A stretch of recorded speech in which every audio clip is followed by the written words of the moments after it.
Welcome everybody to Java 22 launch stream. I'm Ana Maria Michalceanu, Java developer advocate at Oracle. And I'm Nikolai Palok, also Java developer advocate at Oracle. And together with Billy Coranto today, we're going to be your hosts during this live stream. We're going to start with the opening keynote, summarizing all the efforts for JDK 22 from Brian Goetz. And then we're going to continue with some live coding on the finalized features. We're going to look a little bit on FFM API with Per Ake Minborg and Jorn Vernee. And then we're going to switch at the influence of JDK 22 on JavaFX. But nothing in JDK 22 would be possible without you, the community. So we have a dedicated community section with Sharat Chander and his guests, hosted by Billy Corando. Next, we will follow up with some more interesting news about beginners features that are in JDK 22 and more tools to use those. And lastly, in the community section, something for all of us there. Remind me what was about them that last section? There's a special announcement we're going to make. Yes, there's a special announcement that we're going to make in the community section for JDK 22. And we're going to end with the playground with our colleagues David and Dennis. They're going to be here, talk about the playground. And with all of that covered, all the good stuff that you can already use in production, towards the end, we're going to look into the future and see what's coming up. We're going to take a little review at what the Graal live stream did just an hour ago that ended just now. If you're coming from there, hello. We're going to look at the few preview features that we can, that are already there. We're going to have Viktor Klang here to talk about the Stream Gatherers API. And then we're going to look into further the future. What are projects Babylon, Project Leyden, and Project Loom doing? And that's that. I think that should cover like the next 5.5 hours. Yeah, so, yeah. That should be it.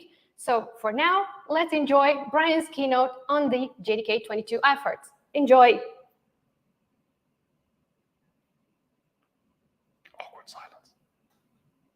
Hello, everybody, and welcome to the Java 22 launch event. I'm Brian Goetz, Java Language Architect at Oracle, and I'll be talking briefly today about some of the features in Java 22 and about how it is that we build the JDK and deliver it. So before I talk about the features, I want to talk a little bit about the past and about how we've changed the way we build and deliver Java in the last few years.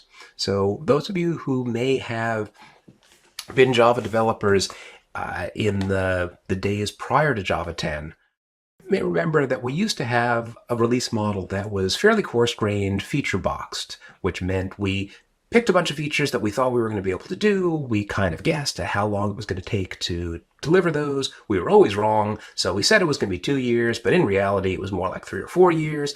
And we ended up with frequent delays and replanning and no predictability. And because the risk of release failure was so high, we had a very expensive, heavyweight release management process. And you can kind of imagine like what this, what happened then, right? Let's say you were working on a feature that was supposed to go into Java 6, and the Java 6 deadline was coming, and you were almost done, but you weren't quite done. There was this terrible temptation to try to rush it in anyway, because no one wanted to wait like 3 or 4 more years before the next release came out. And so this was one of those things that where our release process was giving us the wrong incentives, and those wrong incentives turned into a lesser quality result than we would have liked.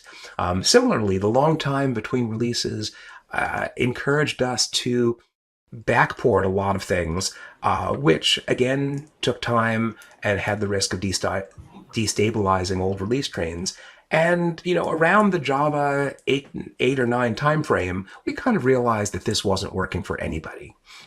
Developers were frustrated because it took forever for the next JDK version to come out. So people were waiting for, JDK 6 or 7 or 8 to come out, and there was a particular feature they were really excited about getting, and maybe it missed that train and they had to wait 3 more years for that. That was very frustrating.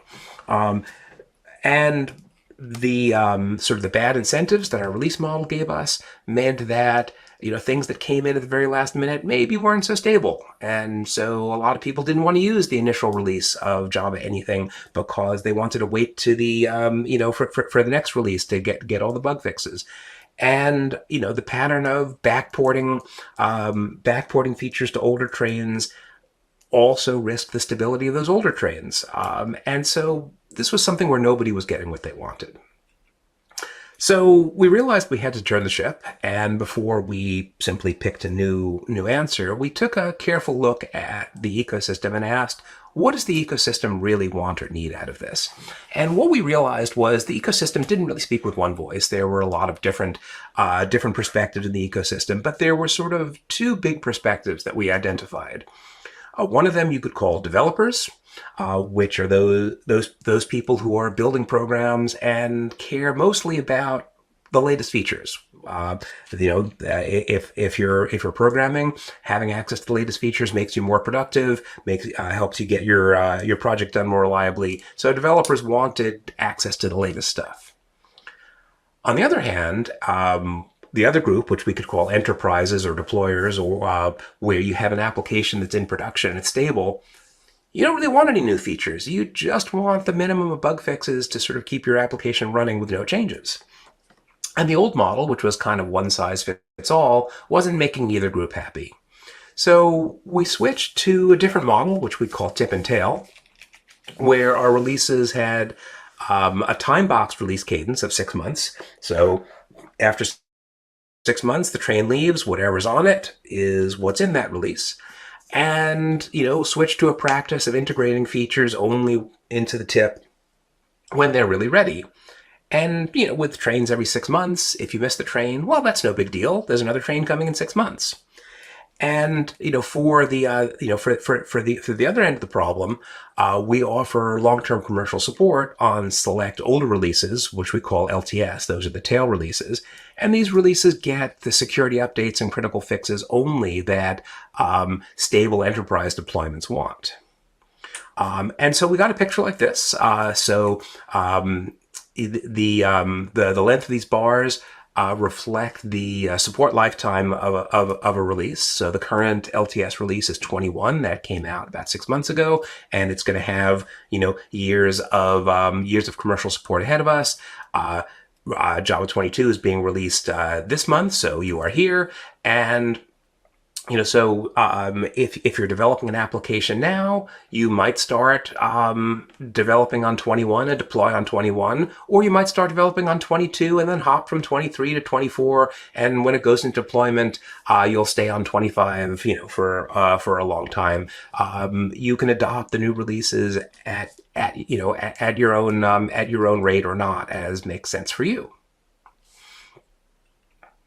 So when we first started talking about this, everyone was skeptical. And by everyone, I mean everybody. So like internally within the Java development group at Oracle, we were all skeptical. I was skeptical. There were a million objections of, you can't possibly run a release every 6 months. You're going to get eaten by process overhead.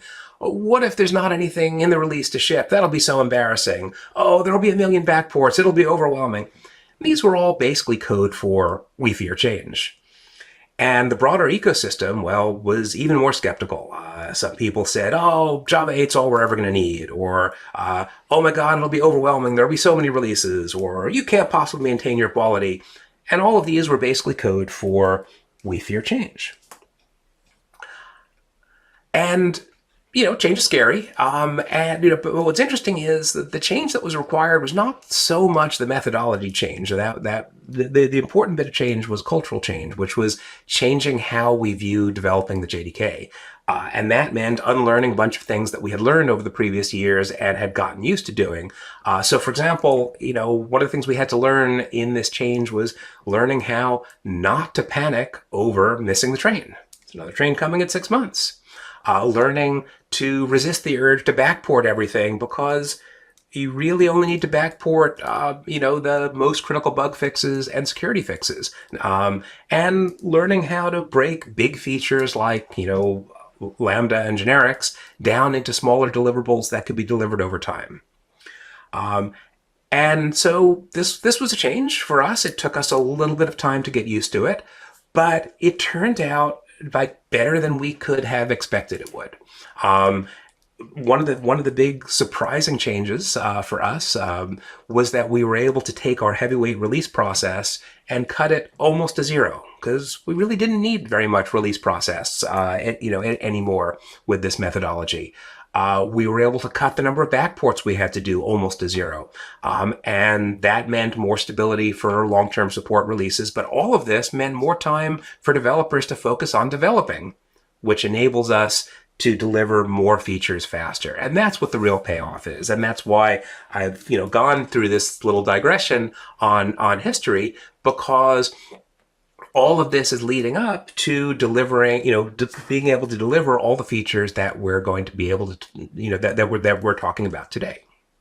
So we hope that, with our newer approach, we can make everyone happy. Developers are able to get features delivered early, making them more productive. Enterprises have commercially supported stable releases, and JDK developers like myself can spend more time developing and less time in release meetings.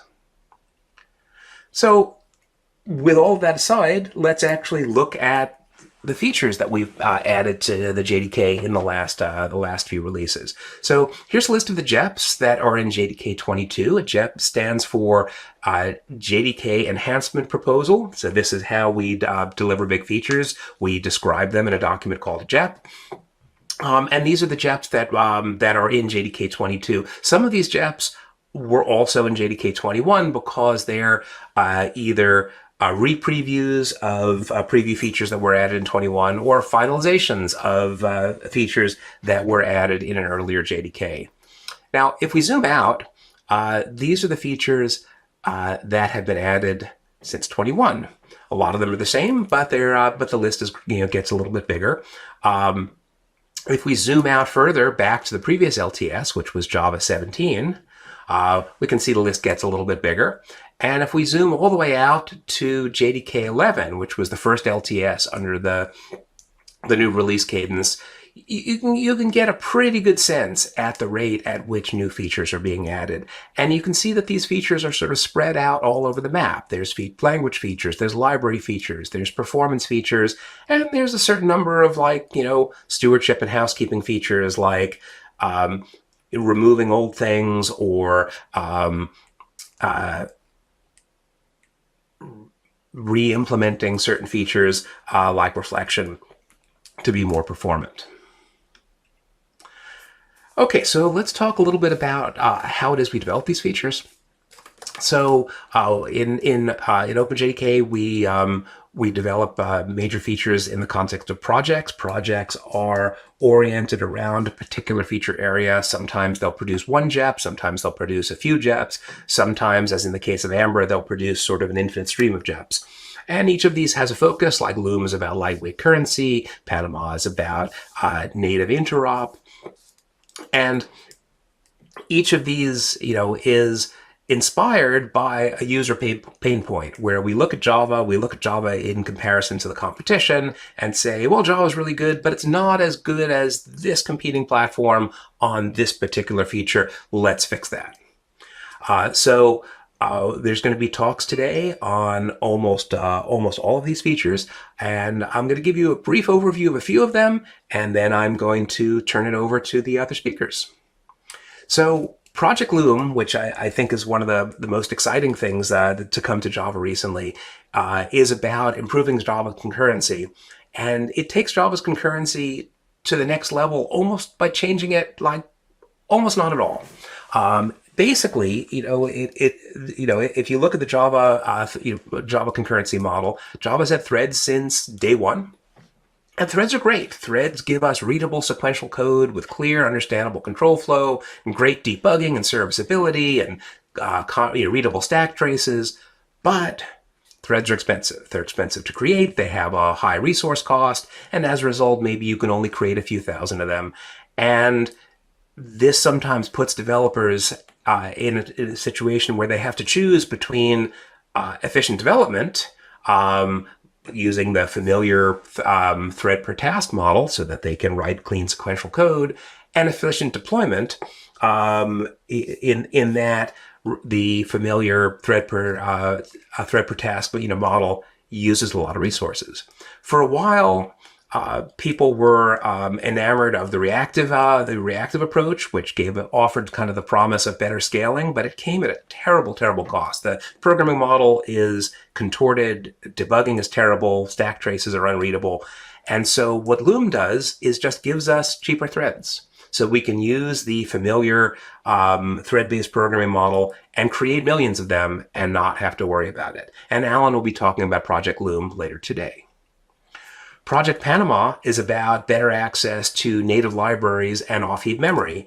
In the early days of Java, we kind of discouraged native code. Everything was about pure Java. But the reality is there's lots of native libraries out there that don't need to be rewritten in Java, and they're not going to be rewritten in Java. Nobody's going to rewrite TensorFlow or OpenGL in Java, but we still want to be able to use them from Java.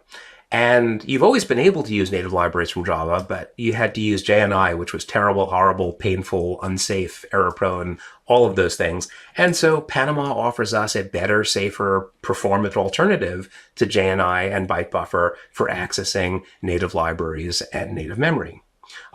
So Per and Jorn are going to be talking about Panama later today as well. Project Amber has a sort of broader mission, which is developer productivity features. You could sometimes we call this a right-sizing language ceremony. And just to sort of give you an idea of the scope of it, these are the JEPs that Project Amber has delivered. Since it started, about a dozen JEPs delivered already. JEPs delivered into almost every JDK version, and there's quite a few in process. So Project Amber is something that's going to roll on for quite a long time, and a lot of the features that have come out in recent years, like records and pattern matching and sealed types, came out of Project Amber. And finally, I want to talk about a project that's just getting started, Project Leyden, which is about startup and warm-up of Java applications. Startup is the time it takes to get to the first useful unit of work, service the first request. Warm-up is the time it takes a program to reach its peak performance. And, Java has historically favored long-term peak performance over startup, which for long-running applications is a great trade-off. But for short-running applications or applications that we're going to spin up and tear down quickly, like scaling up and down microservices, Java does do a lot of work at startup to load classes and gather profiles and link call sites and compile things. And this sometimes has a notable startup cost. And so Project Leyden is about addressing these things within the context of Java's inherent dynamism. And John will be talking about that later today as well. So this is just scratching the surface of what's in JDK 22. So lots of good stuff today. Enjoy the show. Thank you very much. So we're back. Welcome. The Java Development Kit needs to enhance itself with new features and empowers you as developers to write cleaner and also efficient code. JDK 22 is no exception. You saw that there are a lot of JDK enhancement proposals, many of them in preview. These preview features aim for further development of the Java platform. Now, some of you might wonder, why are so many features in preview, right, in JDK 22? Well, the answer to this question lies in the way that the Java is proposing features with its iterative development process and continuous improvement as well. So thanks to the preview features, you can give feedback on those, and thus the Java platform and the Java language itself gets enhanced until it will be finalized. So when these features will be finalized, everybody in the ecosystem will rejoice using them. And we are going to live code with first the final features and then with the preview features during today's live stream. And furthermore, let's take a look at the example while demonstrating those features. Let me just share my screen. So in the next minutes, also helped a bit by Nikolai if I stumble here. We'll see. We need that. Nikolai knows Macs, and he can help me if something is happening with my Mac while live coding. So we're going to code a little bit with a few Java language features and another feature that is in JDK 22. So what we want to do? Well, let's build a small application that will build the schedule for an event. And let's take, for example, as an event, a conference. Well, a conference usually has slots with sessions that are allocated in a specific time frame. You see here in the IDE the to-dos that we kind of need to do in the next minutes. We have a bunch of work ahead of us. Now, a time frame usually has a start and end time, kind of like our sections today in the live stream. A session can be, let's just pick three: conference, workshop, and keynote. And of course, they have different fields, different attributes, depending on session type. So let's try to implement this. Now, if we're looking at building this very, very simplistically, like just to prove that it works, I think that the first thing that we need to think about is like how we're going to model this domain of ours, of these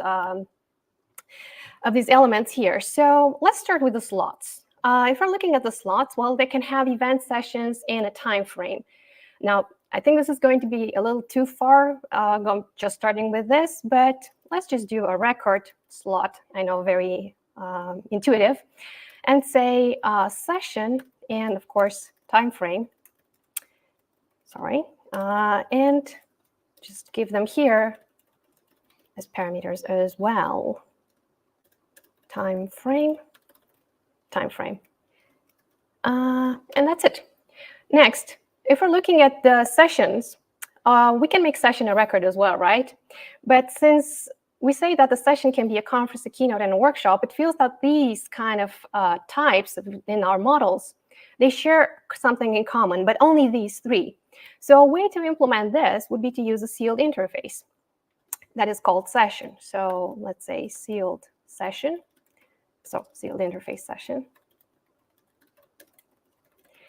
permits what we have: conference, sorry for the typo, conference, keynote, workshop. And I think we're okay for the moment, right? Now let's see. We can make conference, keynote, and workshop also as records.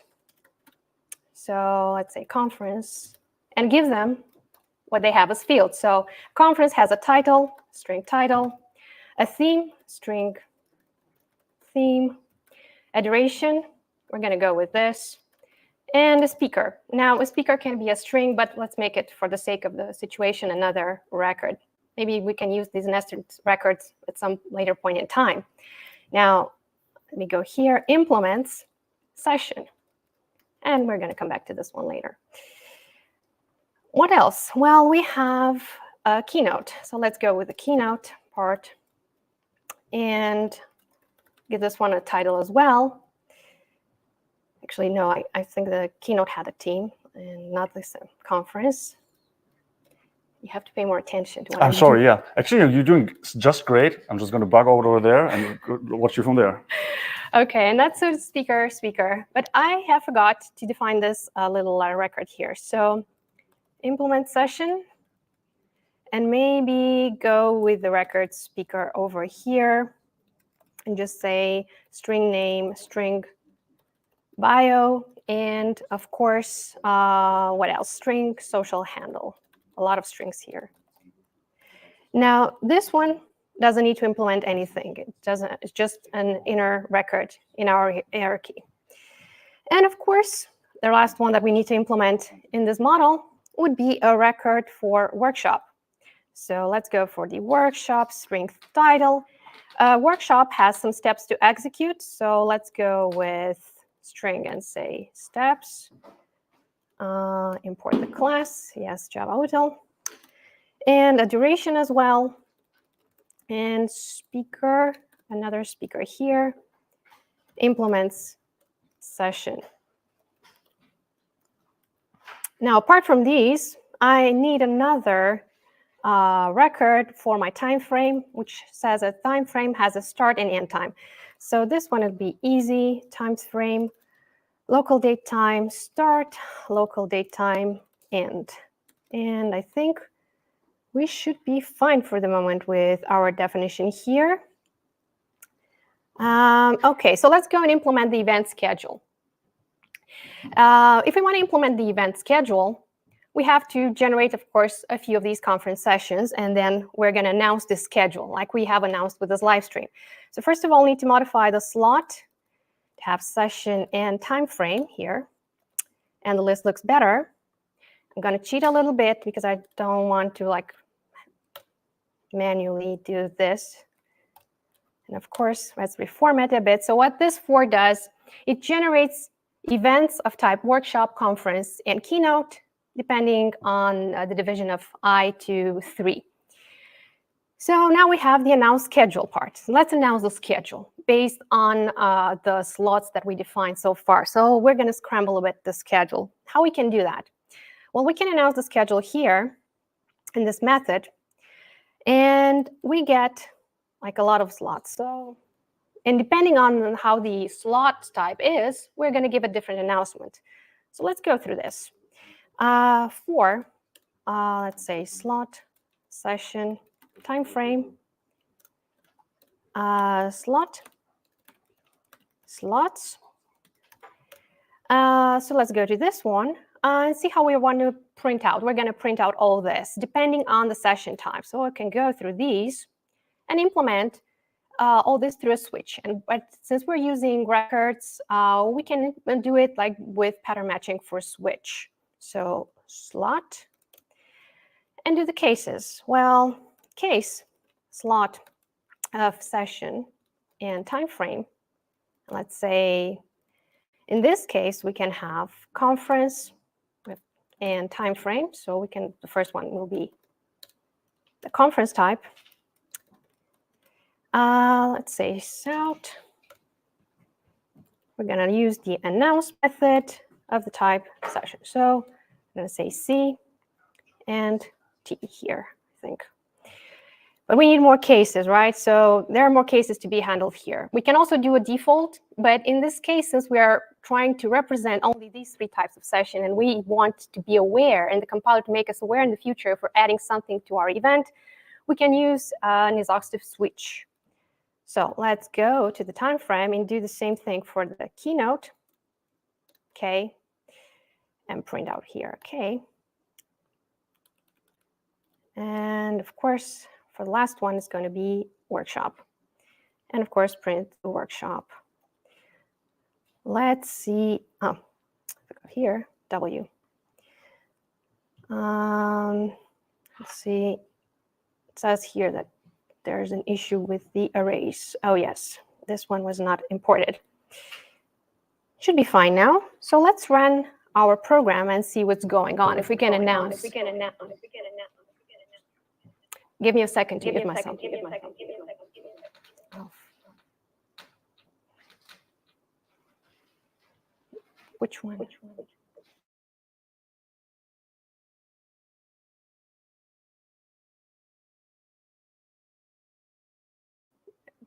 Issue here.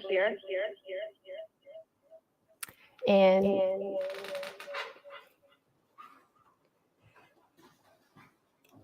okay.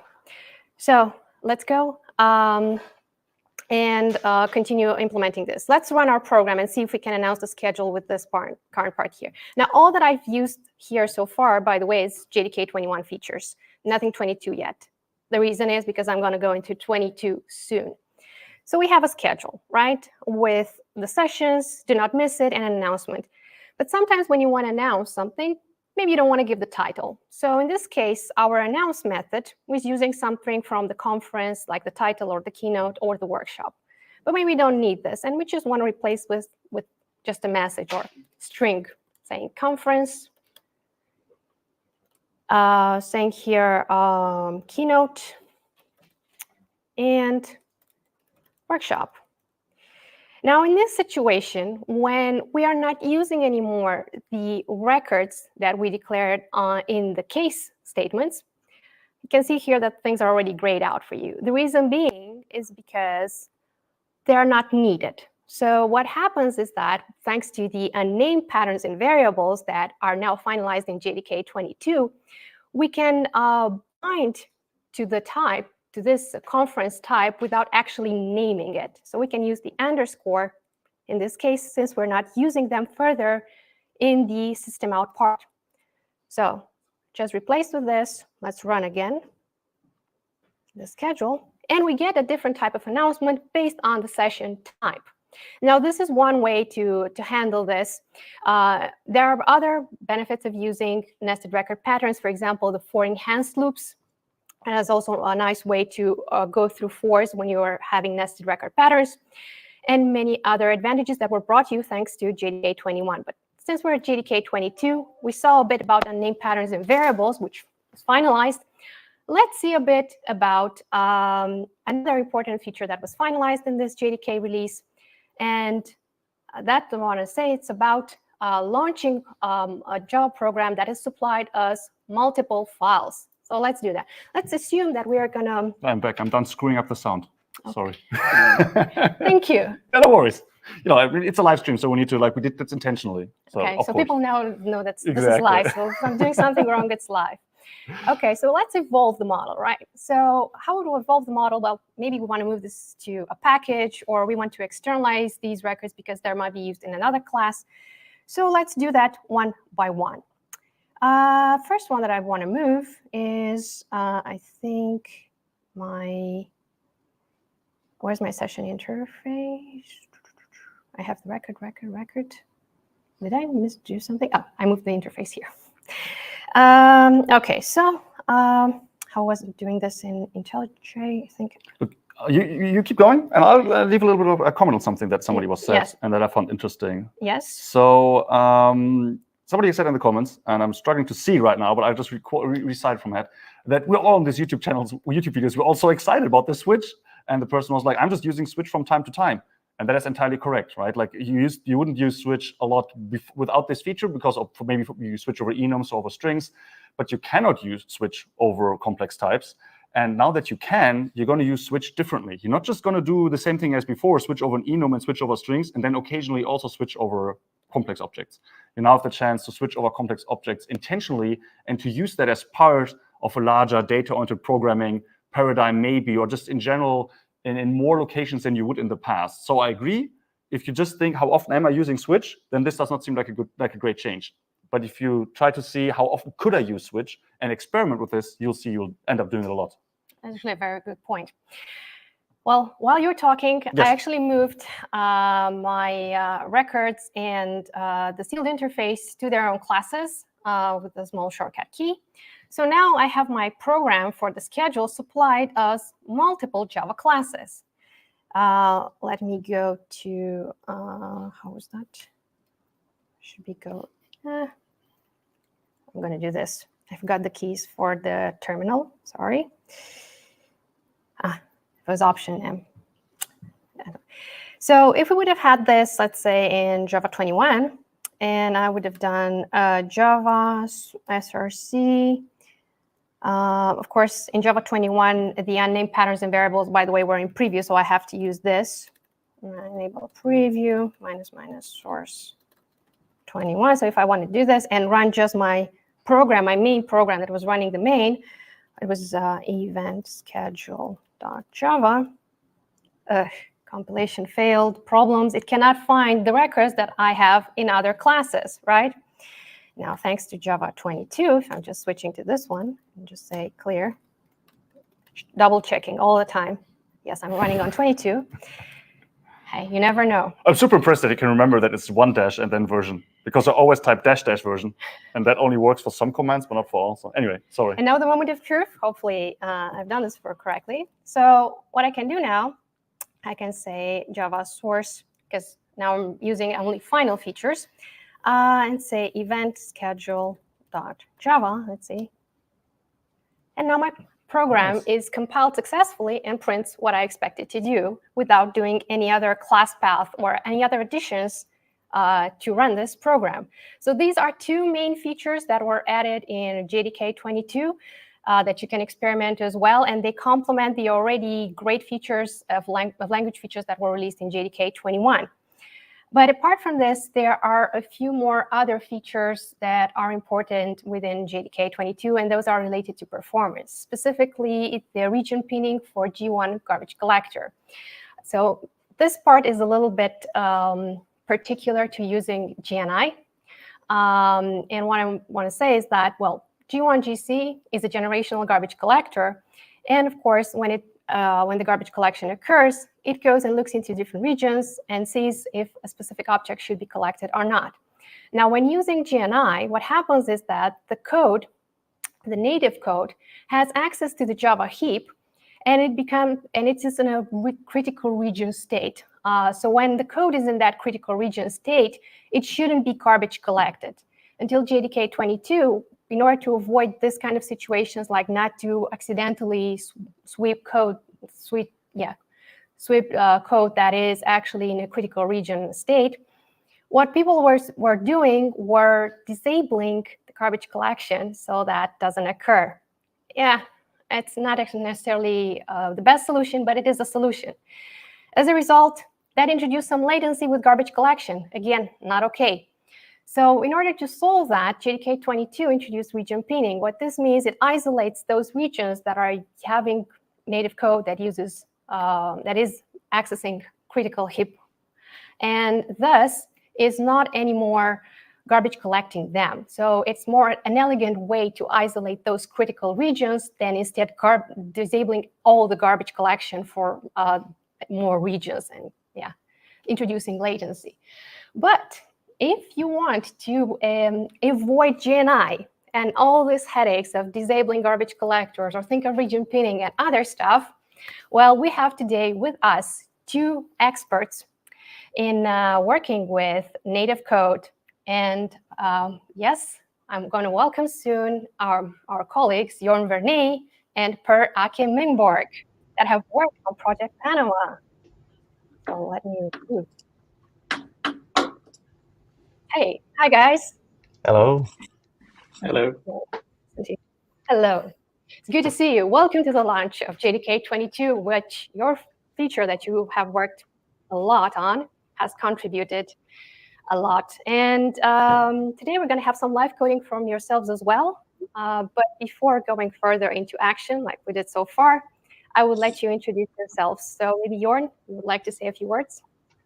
Yeah, so my name is Jorn Vernee, and I've been working for the past 5 years on the foreign function and memory API, mostly together with Mauricio during that time, and I've been mostly focused on the foreign function interface part of that API. Thank you, Jorn. And you, Per? Yeah, so my name is Per. I work in the Java core library team, and I've been almost working now for 2 years. I'm a beginner compared to Jorn here, working also within the Panama project. So that's good. So I'm planning to show you something about it right now. I'm excited about that. So folks that are on the stream, more live coding, but now with memory API from Per. You have the audience. That's great. Yeah, you can see my screen there. So I'm going to talk about working with flat memory. And you know, back in the bad old days, we sometimes used array to model flat memory. So I can declare an array of bytes. But then if I want to write an int to that, it's going to be difficult. Well, I can always declare an int array, but then good luck writing byte or a long. So there are several problems with arrays. So they're only tied to a specific type. You can only access or allocate memory on heap. So you cannot access non-heap memory with arrays. And the byte ordering is always going to be according to the type of your machine. And I'm limited to 2 gigabytes for byte arrays and 16 gigabytes for long arrays. But luckily, we have byte buffers. So I can wrap an array into a byte buffer. So then I can get heap memory from an array, or I can even allocate native memory. That is that kind of memory you get when you're calling malloc, for example, if you have the C code or nmap. And then I can allocate memory, and then I can, put stuff here, put int, put long. I can even change the order, so I can go to a little endian, for example, if I want to do that. That is great, but it's only a part of the problem solved here. So, for example, I cannot release the resources held by my byte buffer deterministically. So let's say that I allocate a terabyte of memory here. I can't do that, but a gigabyte. And then my byte buffer is quite small, but it holds resources of a gigabyte, so I can't use that. And it will linger there until it gets garbage collected. And that might be a bad thing, because I might only use this for a short period of time. We are still limited, and a byte buffer is not thread safe. You can't share it freely across threads. There is no option for alignment check. So if I would put in a 1 here, for example, I would do an unaligned put of long. That might be okay in some cases, but in some other cases, I want to really enforce my alignment here. There is no way to do special atomic operation like volatile reads or CAS operation, compare and set. And on top of all, I can't do structure access. So if I had a C struct like this, it's very tricky to do that with a byte buffer. So enter the FFM API. And the star of the show in my presentation today is the memory segment, which models a thread-safe, immutable 64-bit continuous region of memory. And to allocate a memory segment, you often use something called an arena. And an arena should be viewed as a kind of an allocator. And it's not only an allocated, but it is a life cycle. So every memory segment that is allocated from the same arena shares the same life cycle. And that is very important. For example, if you have a linked list, then it's good to know that all the participating segments have the same life cycles, or otherwise you risk addressing memory that is no longer in use. So we do stuff here, and then when the arena exits this try with resource block here, I can go into arena here. You can see that it implements auto-closable. So that means that the arena is closed. And when it's closed, all the segments are freed here deterministically. And that means no longer do the resources need to linger here. And if I try to access my segment out of the try resource scope, I will get an illegal state exception, which protects us from use after free errors, which is a very good thing in terms of safety. So here is a more complete example. I do the same. I create an arena, I allocate 16 bytes, and then I print the immutable properties of this segment.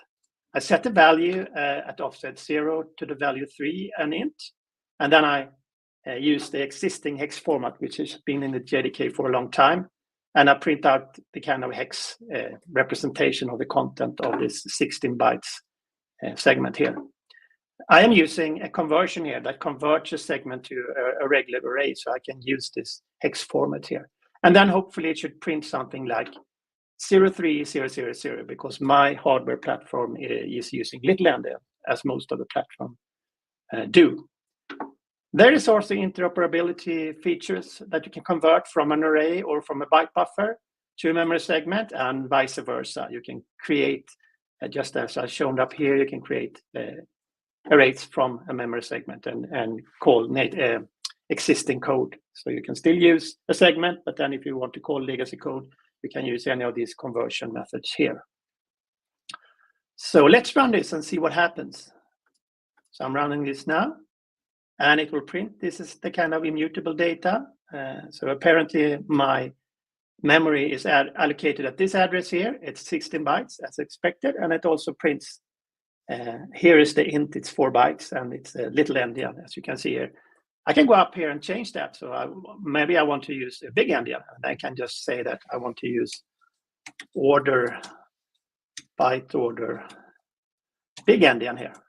And then I can rerun the same code again, and then my int will end up in the other order, as you will soon see here. So now you can see the 3 is at the end instead. And that means it's big endian. So that's all great. So let's see if we can work with structured access, because that was the missing point here. And by structured access, I mean, suppose we have a segment and an offset into that segment, and I want to model it as a kind of a POJO-like structure. So I try to capture that using an interface here. It's called point2D, which represents this C struct. And the way I'm modeling layouts is using something called memory layout. So I say memory layout struct layout, which this is a struct. So I use the struct layout. And then I have a double named X and a double named Y, which is very similar to the C code here. And a little bit later on, I will show you how I'm going to use this layout. I'm also going to expose the segment that I kind of encapsulate, which is a kind of a pointer to a backing segment, and the offset. And then I have the accessors called getters and setters usually. So I have a get X and a set X here, basically. And then let's see how I can do that, because I don't want to do this manually. I don't want to create a memory segment that happens to be 16 bytes and then go in and manually set all the offsets using this kind of clumsy thing parameters here. So I'm trying to encapsulate it. And what I do then is I'm using something called a var handle, which is kind of an accessor. So I can ask this layout. Let's go to layout again. You remember there was a double X, Java double Y. And I can ask for the group element named X. And then I also ask for the other group element named Y. And then I can use them in my code. So my constructor is just taking the wrapping segment and offset. I expose them via these accessors. And for the getters and setters, I just delegate to this handle here. So I say X handle get from the segment that the offset I'm using. And same with Y here. and getters and setters are the same. So I delegate to this handler. Now, an important thing is with the handlers is that you can use more than just getting a setting. You have all these concurrency features like compare and set, compare and exchange, and even volatile access here. So you can construct your own thread safe abstractions using these handles here in a convenient way. Then I have just overloaded toString here just to show that it works in a nice way. And then I'm putting this code to test here. So I create an arena again. I allocate something that is exactly aligned and has the exact correct size of layout, because this is an overload of allocate. So I can just say and provide my layout here, and everything will be allocated just so it fits this layout. And then I create my encapsulated wrapper here, and then I set the X and Y value, and hopefully this will print something like this. So let's run that and see what happens. Ta-da, it succeeded. So I have a point at location 3.0 and 4, which implements this interface here. And I can pass this, implementation across my different features or functions and all that stuff. And I can maybe extract the underlying segment if I want to call native code, which Jorn is going to talk more about in a while.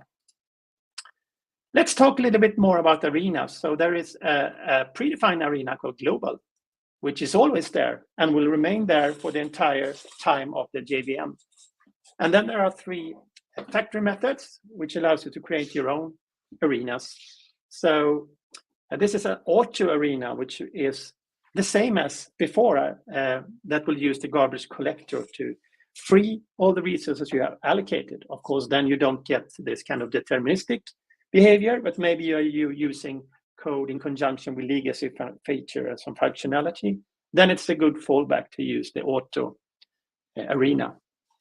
Then there are 2 other factors called confined and shared. Confined gives you an array that only that thread can work with, and that's good for protecting from other threads modifying your content if you haven't designed your domain around that. And the other one is shared. And if you create a shared arena, you can share it across any thread. And whenever an arena is closed, all its segments are atomically closed. So they become invalid in the same instance. And if you have a shared arena, there is something called a thread local handshake, because for performance reasons, we don't want a thread to, every time when it does an access, we don't want it to check, are you free? Are you free? Are you freed? So instead, we turn it the other way around and say, when we close it, we make sure that no other thread is in a critical region to protect kind of this problem that might otherwise occur, that some other thread is closing your arena underneath. And the good thing is that anyone can implement a custom arena. So in this case, I have implemented a debug arena that will just print out whatever I'm allocating here, how much I'm allocating. And when I invoke close, it will print closed. So this is a very common pattern. I have a delegating arena, which I start off. Maybe it's an arena of confined, and then I just do my custom logic around that. So let's see how that works. And then I can create this debug arena here using a confined underlying arena. And then I allocate the layout here, which I know it's 16 bytes. So presumably this will print allocating 16 bytes.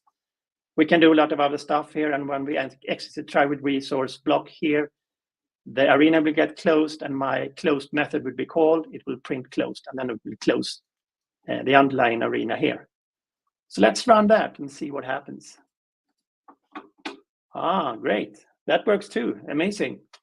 So we're allocating 16 bytes and then it's closed. And you can do roll your own arenas. Maybe you cache segments and reuse them. Maybe you persist your segments to a file, and you can do a lot of cool things here with your own custom arenas. I have another demo here, which is showing memory mapping. Now, memory mapping is when you have a file, but you want to view it as a memory, a flat memory region. So here I create a file in this file called .sparse, and it's a sparse file. So that means that resources will not be allocated until I use them. And here I'm creating a 64 terabyte memory segment on my laptop that I'm using currently. And it's going to be interesting to see if we can actually do that.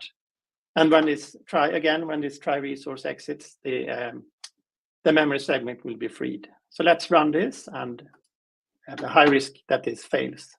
Yes, it did. So let's go down a bit in size. Let's do 32 terabytes. Well, that worked. So that's a lot of bytes anyhow. And I can go in here and see how that looks like. Sparse. So you can see it's a quite big file here. I think it actually managed to allocate it, but then failed. So it's still this big size. But in reality, nothing is used here. So that's that. And what will happen in the future? Well, we don't know. There are several community efforts ongoing to make it even easier to use memory segments. So here's an example of what we are looking at. We have maybe you can have a record that describes XX, Y, and then you can just ask some mapper here that I will get something that can derive those records automatically from a segment. So in this case, I have 3, 4, 5, 6, and the point at offset 0 is 3, 4, and another point to at index 1, which is this index 1, because every point takes 16 bytes. So then I will get 5 and 6 here. So that is something that may come down the line. And that concludes my presentation. So over to you, Anna, and thank you for staying with me today. Thank you, Per. That was an amazing presentation, and people love live coding. I love live coding. And we have a few questions. We hope that you can stay for a little longer and to answer those, because I've seen in the chat that you folks have asked questions, and we aim to answer those. So I'm going to ask a very generic question, start with a very generic question. The first one I want to ask is, can we create something similar to NumPy using memory segment and Arena? Can we create something similar to NumPy? NumPy. Yeah, maybe. I think you can create any arena that does anything and can allocate. You can call native methods to allocate memory, and you can delegate to another one. You can cache them, and you can do pretty much anything you'd like with arenas. So I think you are only limited by your imagination in that case. If you can just get hold of the physical address, you can turn it into a segment, because there is a method in memory segment that can turn any pointer into something that's managed by an arena. And so we can kind of have a kind of leaf which doesn't have life cycle, and then you can associate it to a life cycle of an arena. And so anything you can get hold of as a pointer can be turned into something that is a memory segment. So I hope that answered the question, even though I didn't understand everything of the question. Thank you, Per. Another question that came up in the chat in the very beginning of your presentation was about, again, another generic one, asking if this feature takes advantage of modern CPU architectures. So is anything from the memory API that is binded to the memory, to the modern CPUs, or doesn't matter? Of course, everything we runs better on a modern CPU. And I think Jorn is going to talk more about the specific of binding, for example, to a native call and binary interface that you're doing when you're connecting to a native method. So I think he's better to answer that question than me. Okay, then I'll ask Jorn when he's going to be added to the stream. So folks, some of you have asked questions about foreign functions API. Now, the foreign functions API, this was a presentation and a demo of the memory API with Per. So if you have more questions about the memory API, please address them in the chat. I'm going to store them together with my colleagues and ask our two guests, as long as we have them in the stream. And for the part with foreign functions API, I'm going to welcome again Jorn to the stream and ask for him to present and address at the end the questions regarding the foreign functions API. So welcome Jorn again. Hello. Hi. So we're looking forward to connect the knowledge that we gain while watching Per with the foreign functions API, and of course, be prepared to answer a few questions about that one. Yeah. So you want me to take it away then? As you wish. If you Yeah. want to answer the questions now, the question about the CPU architecture now, we can do that, or we can do that at the end of your presentation / live demo. I'll do the demo first then. Okay, let's do that. So one small thing from my side, please increase the font size a bit. Okay, let's see. Font size. What is the hotkey? There's no hotkey. Is that better? It's a little bit better. Okay. Yeah, it's better. I think we can see now. Well, good luck with the live demo. I'll be back with some more questions afterwards. Yeah, okay. See you in a bit. Okay, so the live demo I have today is about the form function and memory API. So the form function and memory API is now finalized in Java 22, and I'm going to show how you would typically talk to a native library using the form function API, together with a tool called JExtract that we developed. So JExtract takes the header file, which is essentially the interface declaration of a native library, parses it, and then generates all the FFM code that you need to interact with the native library. So what I have on the screen right now is a C program which uses the FreeGLUT library to display a teapot. So I'll show that off. So as the FreeGLUT library installed in this path, and I'm gonna store that path into the shell variable. Then I'm gonna put that bin folder of the library on the path environment variable. And then I'm gonna run the C library, or the C program, and there's our teapot. And now we want to do the same in Java. So I'm gonna use the tool JExtract here, and I'm gonna pass it the path to the FreeGLUT header file, which is the main interface file of the library. Then I'm gonna specify that it should put the generated classes that it's going to generate inside the OpenGL package with the -t option. And then I'm going to specify that while I'm using the bindings, it should load these 3 libraries. So this is the FreeGLUT library, and this is Glue32 and OpenGL32, which are OpenGL libraries that come with Windows. So I'm going to run that, and while that's running, I'm going to create a new file called teapot.java here, which is going to hold the Java implementation of this program.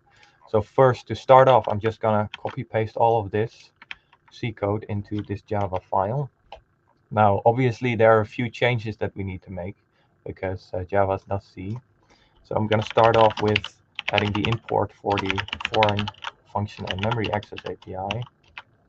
And then I'm going to do a static import of in the OpenGL package of the FreeGLUT _h class, which is the main class that JExtract generates, which holds all the functions that the library exposes. And I'm going to do a static import of all of those functions, so they will be globally available in this source file. And then finally, I'm going to import all the types, all the helper classes that JExtract generates in the OpenGL package as well. Now, there are a few more things we need to do. In C, an empty parameter list is declared with the void keyword like this. And in Java, we don't need that, so I can just remove that. Then looking at the main method, I'm going to turn this into a Java main method. So the return type is void, and the argument list is not this. But that is all I need to do. And I'm going to use the new instance main methods feature that's previewing in Java 22. And that also means that I don't need to put any of this code into a class either. Now moving on, we're passing a pointer to an integer here to glot_init. In the FFM API, to pass a pointer, we first need to create a pointer. So I'm going to use an arena for that, which I just showed off. And again, that is an allocator. So I can use it to allocate memory, and then all the memory gets freed at the end of the try resources block here. I'm going to allocate a memory segment called argc, and then I'm going to use arena.allocate from. And I'm going to allocate a cint. That is a layout that JExtract generates, and the initial value can just be 0, because we have 0 extra arguments that we need to pass to glot. I don't need the ampersand operator here, because argc is already a pointer. And then for the second argument, I can just pass null. So that's the constant memory segment of null. Then moving on, here a string literal is being passed to glot create window. But this is a Java string now, since we're in the Java world. I need to convert that to a C string. And I can do that again using arena.allocate from. And I just pass it the string literal. It will allocate a new memory to hold the C string and then convert the Java string to the C string. Moving on, I have this glot display func to which a function pointer was being passed in the C code. Now, Java doesn't have function pointers, but it does have method references. So I'm going to use a class that JExtract generated to represent the type of the function pointer here, which is called glot display func $callback. And then I'm going to call the allocate method on that type, and I can just pass it the method reference to the display function. And that will then allocate a C function pointer within the lifetime specified by this arena, and then we pass that to the glot display func. I'm going to do the same for the onIdle func. So that's glot idle func $callback, and then the method reference should point to onIdle. And then there's a few more things we need to do in this init method here. So the C code was creating 2 float arrays here, and then passing a pointer to that onto some function. So to do the same in Java, we need to again use the arena API. So I'm going to pass in the arena I created in the main method here to the init function. And then I'm going to again use memory segments called pause. And I'm going to use arena.allocate from again.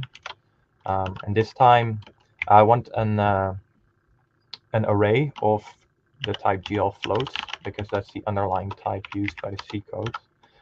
So JExtract generated this handy alias for the GL float that we can just reference by name like this. And then we can pass in the array directly to the GL light FV function. I'm just passing the values that should go inside of the array here as trading arguments. And I'm going to do the same for the spec array. Arena.allocate from. Again, it's a GL float, and then the values of the array are passed in as trading arguments.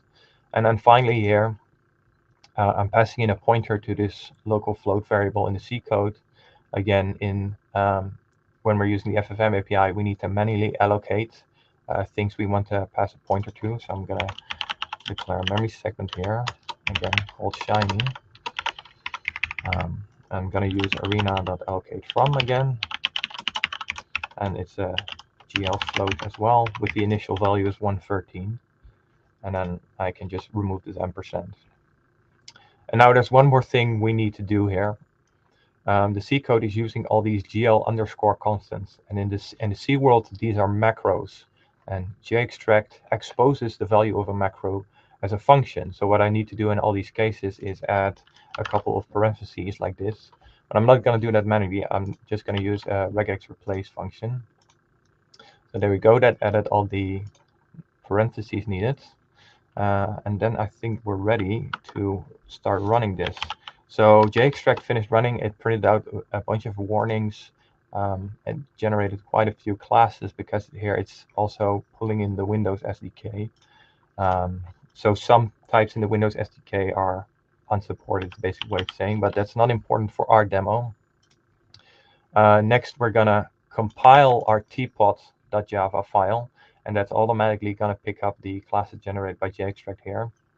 So I'm gonna use -d to specify that the generated class file should go in the classes directory, and then I'm gonna enable preview features using enable preview release 22, which is needed for the instance main method here we're using.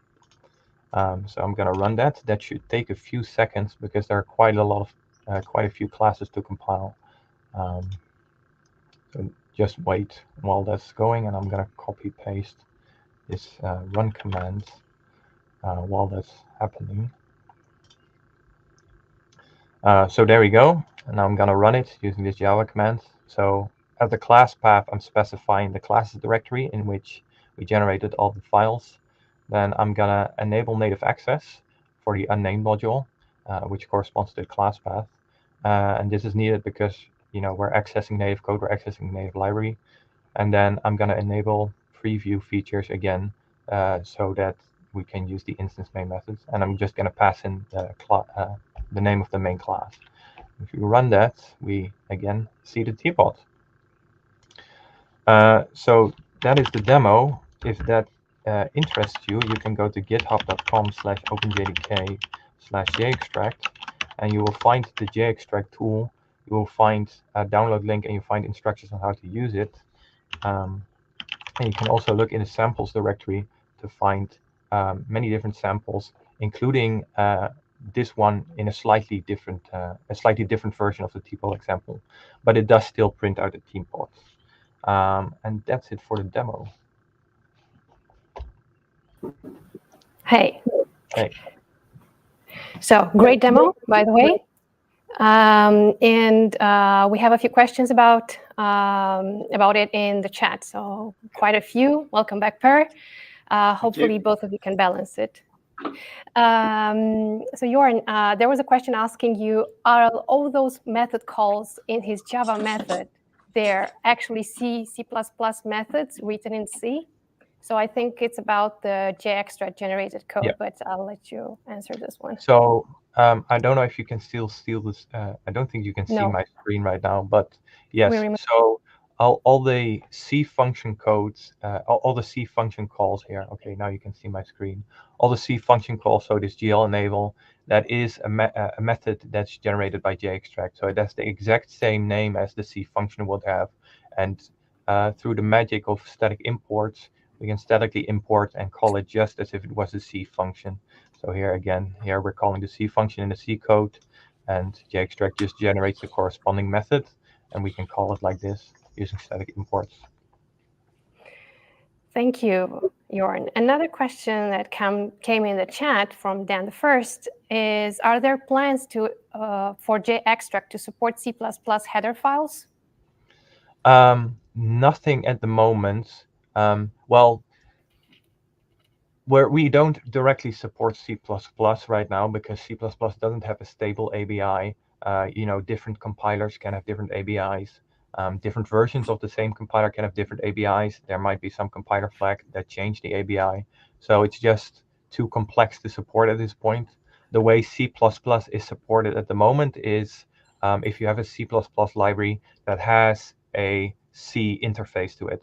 So C++ supports declaring functions with C linkage, as it were, and essentially you're allowed to declare a C function directly in C++. The way it would work is you have a C++ library, you have a C++ interface or C interface to that library. That's a C header file. I think off the top of my head, we do allow C++ constructs in the header file, but the functions that JExtract generates will be only the C functions. So you would need to go through C to talk to a C++ library. Understood. Thank you, Jorn. Earlier, there was a question about CPU architectures, and I will re-ask the question. It was about if this new API, both APIs, foreign function and memory API, do they take advantage of the modern CPU architectures? Is something that you can comment on that? Yeah, and the answer is absolutely. And that is not a thing that is unique to the FFM API. That is something that the entire JVM does. Right? The JVM contains a JIT compiler, which uses all the latest CPU architecture that is available on the platform to generate as fast code as possible. When the JVM starts up, it actually does a bunch of checking of the CPU features that are available on the platform that it's running at, and then later on, those CPU features are leveraged when it does optimizations. So absolutely.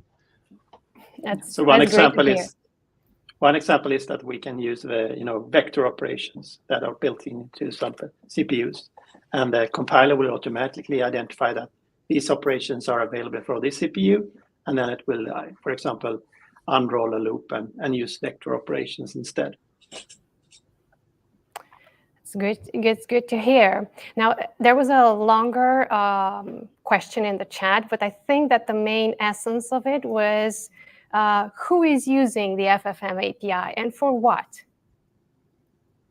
Yes. So we've had some collaborations during the development of the FFM API.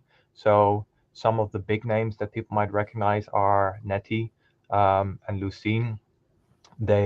Both those projects had experimental implementations using the FFM API, and I believe both Netty and Lucene, since a few versions now, actually support using the FFM API if your VM is of the right version. So Lucene is used to access databases, and Netty is a networking library. And another cool thing is that we recently had this 1 billion row challenge, and all the quickest solution that actually came in on the podium were using the FFM API for mapping against files. So that's another example of where the FFM API has been used extensively. So FFM API for the win, if we want to take advantage of great performance when invoking native code. Thank you both. Now in the chat for you folks watching us, we are going to drop a message of where you can find and follow more about the progression of Project Panama, where you can find JExtract, how you can download JExtract, and many more other information. So expect a bunch of links in the chat coming from Java to help you learn more about using foreign function and memory API. I hope you loved the presentation from our two experts today. Once again, guys, thank you for joining us and for live coding this new finalized feature of JDK 22. I hope many more of our audience are going to try and use it instead of GNI. Yes, folks, hope to see you soon with another occasion, live coding more. Sharing more important information about how Project Panama goes further and improves performance. Thanks once again. Thanks for having us today. Yeah. Bye. Thanks for having us. Bye. And now, we spoke about finalized features, but JDK 22 influences another library that is important for many developers that are working on self-packaged applications. I'm speaking now about JavaFX. And today with us, we have the JavaFX expert, Kevin Rushforth, to give us more information about the updates that happened over JavaFX. Welcome, Kevin. Hi, Anna. Thanks. I appreciate that. Appreciate the opportunity to talk about JavaFX. I'm Kevin Rushforth. I'm from Oracle, and I'm one of the project leads for JavaFX. So today I'll be sharing a little bit of information about what JavaFX is. I assume a lot of you know it, but I'll give a brief intro in case you don't. And then we'll talk about what we just released and what's coming up. So let me go ahead. That sounds great. See if I can share the screen, see if that will work. It worked before, so we hope that it'll work if I click the right button. So it's all right. It's always about the right buttons. So is that visible, Anna? Can you see my slides? Yes. Okay. Yes, great. we can see your slides. Perfect. We'll go ahead and get started then. All right. So as I mentioned, we'll talk a little bit about what JavaFX is and what we just released, and then spend a bit of time talking about what we're working on, including an exciting new feature, rich text, and we'll show some demos of that. So First of all, JavaFX is a UI toolkit, and it's used to develop desktop and mobile applications in Java. It's cross-platform. It runs on Mac, Windows, and Linux for the desktop, and then there are mobile and embedded versions available as well. We developed JavaFX on GitHub as an open source project underneath the OpenJDK organization. We welcome bug fixes from the community and have accepted several. We also will accept features, but those require a lot more work and have a higher bar towards accepting, because we want to make sure that JavaFX is very stable and easy to use and is maintainable going forward. It has a complete set of UI controls like you'd expect from any UI toolkit. We also provide built-in charts, APIs for styling using CSS, and you can add effects and graphics, both 2D and 3D graphics. And we provide media, both audio and video, and web content through our WebView node. We also can interrupt with a Swing application, so you can mix and match in the same application Swing and JavaFX content. We run on the same 6-month release cadence that the JDK runs on. JavaFX 22 was released today, along with JDK 22. As with the JDK, as Brian explained earlier, we follow a train model. If you come in when you're ready, that's great. If you miss it, you catch the next train. There's one every 6 months. Our mainline repo is currently accepting JavaFX 23 fixes now that 22 is out. One thing to note is because we're unbundled, in general, we run on JDK N-1 or later, but we're not going to bump the minimum for no good reason. We'll usually have a good reason to bump it. So JavaFX 22, as I mentioned, released today. You can download it from jdk.java.net, which is the same place that you download JDK 22. You can also go to openjfx.io, which is our community site that has other downloads and documentation and examples.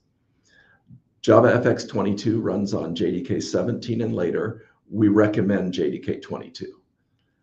We've included 8 new enhancements as well as 83 bug fixes in this release. A couple of notable features: we have a platform preferences API, and I'll explain a little bit about that. And then we added CSS styling support for creating and loading and displaying images. And then finally, we allow now animation start and stop on any thread. We used to have a restriction that wasn't enforced and would cause bugs, and so that's now robustly able to start on any thread. So let's talk a little bit in specifics about some of the features. A lot of applications want to be able to adapt to changes in the theme for whatever underlying platform, so that you know, for example, if you're in light mode or dark mode, you're going to want your application to look different. Also, you might want to react to whatever the platform accent color is or background color to give you even more fine-grained control over how your application looks. There was no standard way to do that. So without going into platform-specific code, you were stuck in previous releases. What we now can do is have a platform preferences API where you can track changes, not only get initially what the current theme is, light versus dark, but you can actually track changes dynamically as they change. And so in this example, we show adding a listener to listen on changes to the color scheme property. So we will initially get called so that in this switch statement, we can say, well, it's either light or dark, and so we'll react accordingly as to what our application wants to do to load different assets or have different colors. And then every time after that, if somebody goes and changes the background or the theme or anything else, you'll get notified. And we have also added stylability for image view via CSS. So in addition to still being able to call these programmatically, you can take an image via a URL that you specify in your CSS and fit it, use fit width and fit height. So in this example, we've taken myimage.png and we've put it into a 256 by 256 view. And this CSS code can either go into your style sheet or you can do it as an inline style. So it's just like any other CSS attribute. As I mentioned, we're now developing JavaFX 23. It's under development. Downloads are available that I'll explain later on. One change we've already made is that JavaFX 23 will require JDK 21 as a minimum, And as always, we recommend that you run on the same version of the JDK. We'll ship in September of 24 of this year, along with JDK 23, and we'll publish milestones when the JDK publishes them. So I'd like to spend a little bit of time talking about some of the things that we have going on. In addition to the things we've already released, we're working on improving right-to-left support and BiDi text support. We're adding some CSS improvements beyond what we've already done, both performance improvements as well as a feature to allow CSS transitions. We have an input map feature that's underway and being discussed. And then we have our most ambitious feature is a rich text area feature. But one thing we realized, not only for this, but some of the other things, is there's value for things where they either have a large API surface or they're complicated in being able to preview them. That's what the JDK has done. So you heard Anna and Nikolai talk about some of the JDK preview features. We're bringing the same concepts of preview features and incubator modules to JavaFX. And our first incarnation of this, we expect to use the incubator would be for rich text area. One caveat, actually two caveats about this list of features. One is where a train model enhancements go in when they're ready, not before. So these might make 23, but no guarantees. Until they're in, they're not in. And then rich text area in specific, even if it makes 23, it won't be final because we're going to be putting it out as an incubating feature. You can download early access builds of JavaFX 23 from the same place you download 22 GA builds. And now I'd like to spend some time talking about rich text area in particular. Most applications do plenty of things where they need text. We support text right now, but what you can't do easily is style that text. So you can have a single text string that has one particular style in it and one font and one color. But if you want stylized text, like a lot of apps want to do, right now the only thing we provide is HTML editor, and it's both too limiting and too heavyweight. Too heavyweight because it sits on top of our WebKit implementation. So what we plan to offer is a simple rich text area control. I want to stress this is not a full-blown text editor. We're not trying to reproduce Microsoft Word here, but we're providing basic support for styling and editing, and then extensibility so that you can extend on top of that and write your own rich text editor, perhaps. So this is an example screenshot of some of the features we can do in rich text area. So you can see different fonts, different colors, emojis. We have inline nodes that you can do. The main thing that you can do is have a number of different data models. The most basic of them is an editable styled text model, which allows you to edit individual paragraphs and style them. We also have support for large number of paragraphs via virtualized data model that allows you to be able to display data you can't necessarily fit entirely in memory. And then we do the usual things like selection and highlighting and navigation and so on. We also have a subclass of rich text area, and we're going to provide an example program that shows how to do that called code area. That's a way to provide automatically decorated text. And the way we do that is by having a pluggable syntax highlighter. So we're going to show an example of a very basic, this is not something we're going to ship as part of JavaFX, but it'll be a demo of here's a basic start of what a Java code syntax highlighter might look like. Highlighting is done on the fly as you type or paste code.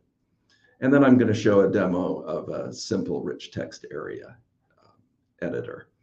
And this is one that allows you to do different kinds of styled texts. And so with that, why don't I go into the demo? First, we'll look at the code area demo. So you can see this is styled text. And if I were to get rid of that, then I'm still in the middle of typing. Well, it knows the whole thing is now in the middle of a comment. And so when I close it off, that's when it ends up doing it. Supports inline comments as well as block comments. We can do typing like var I equals 5, and then var. So the simple one, at least we put in support for basic text blocks.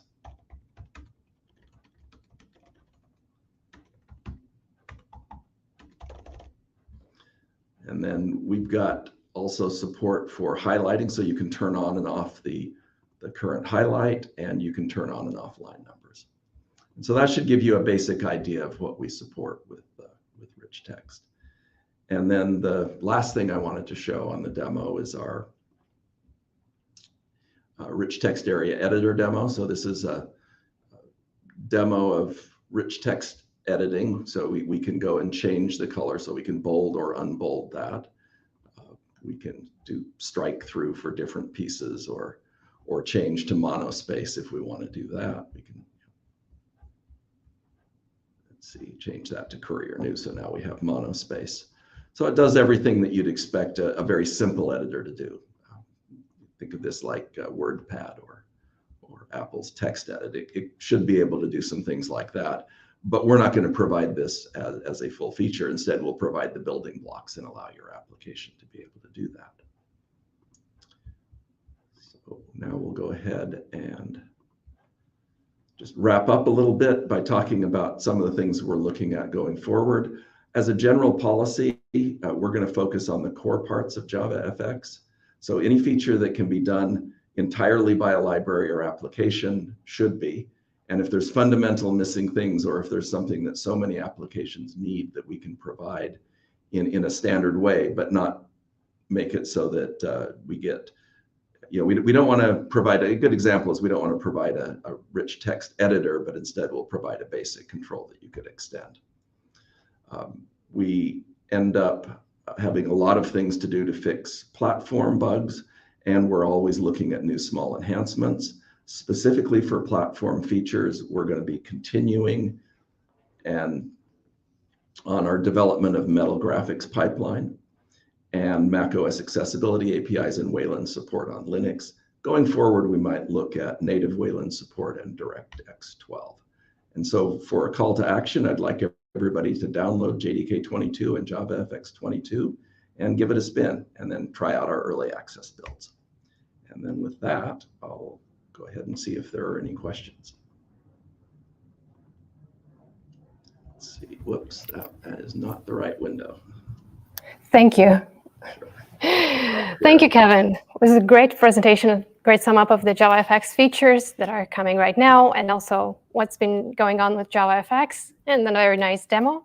We got a few questions in the chat, and I'm just going to ask you one of those because we're on a tight schedule with the next guest that we're going to have.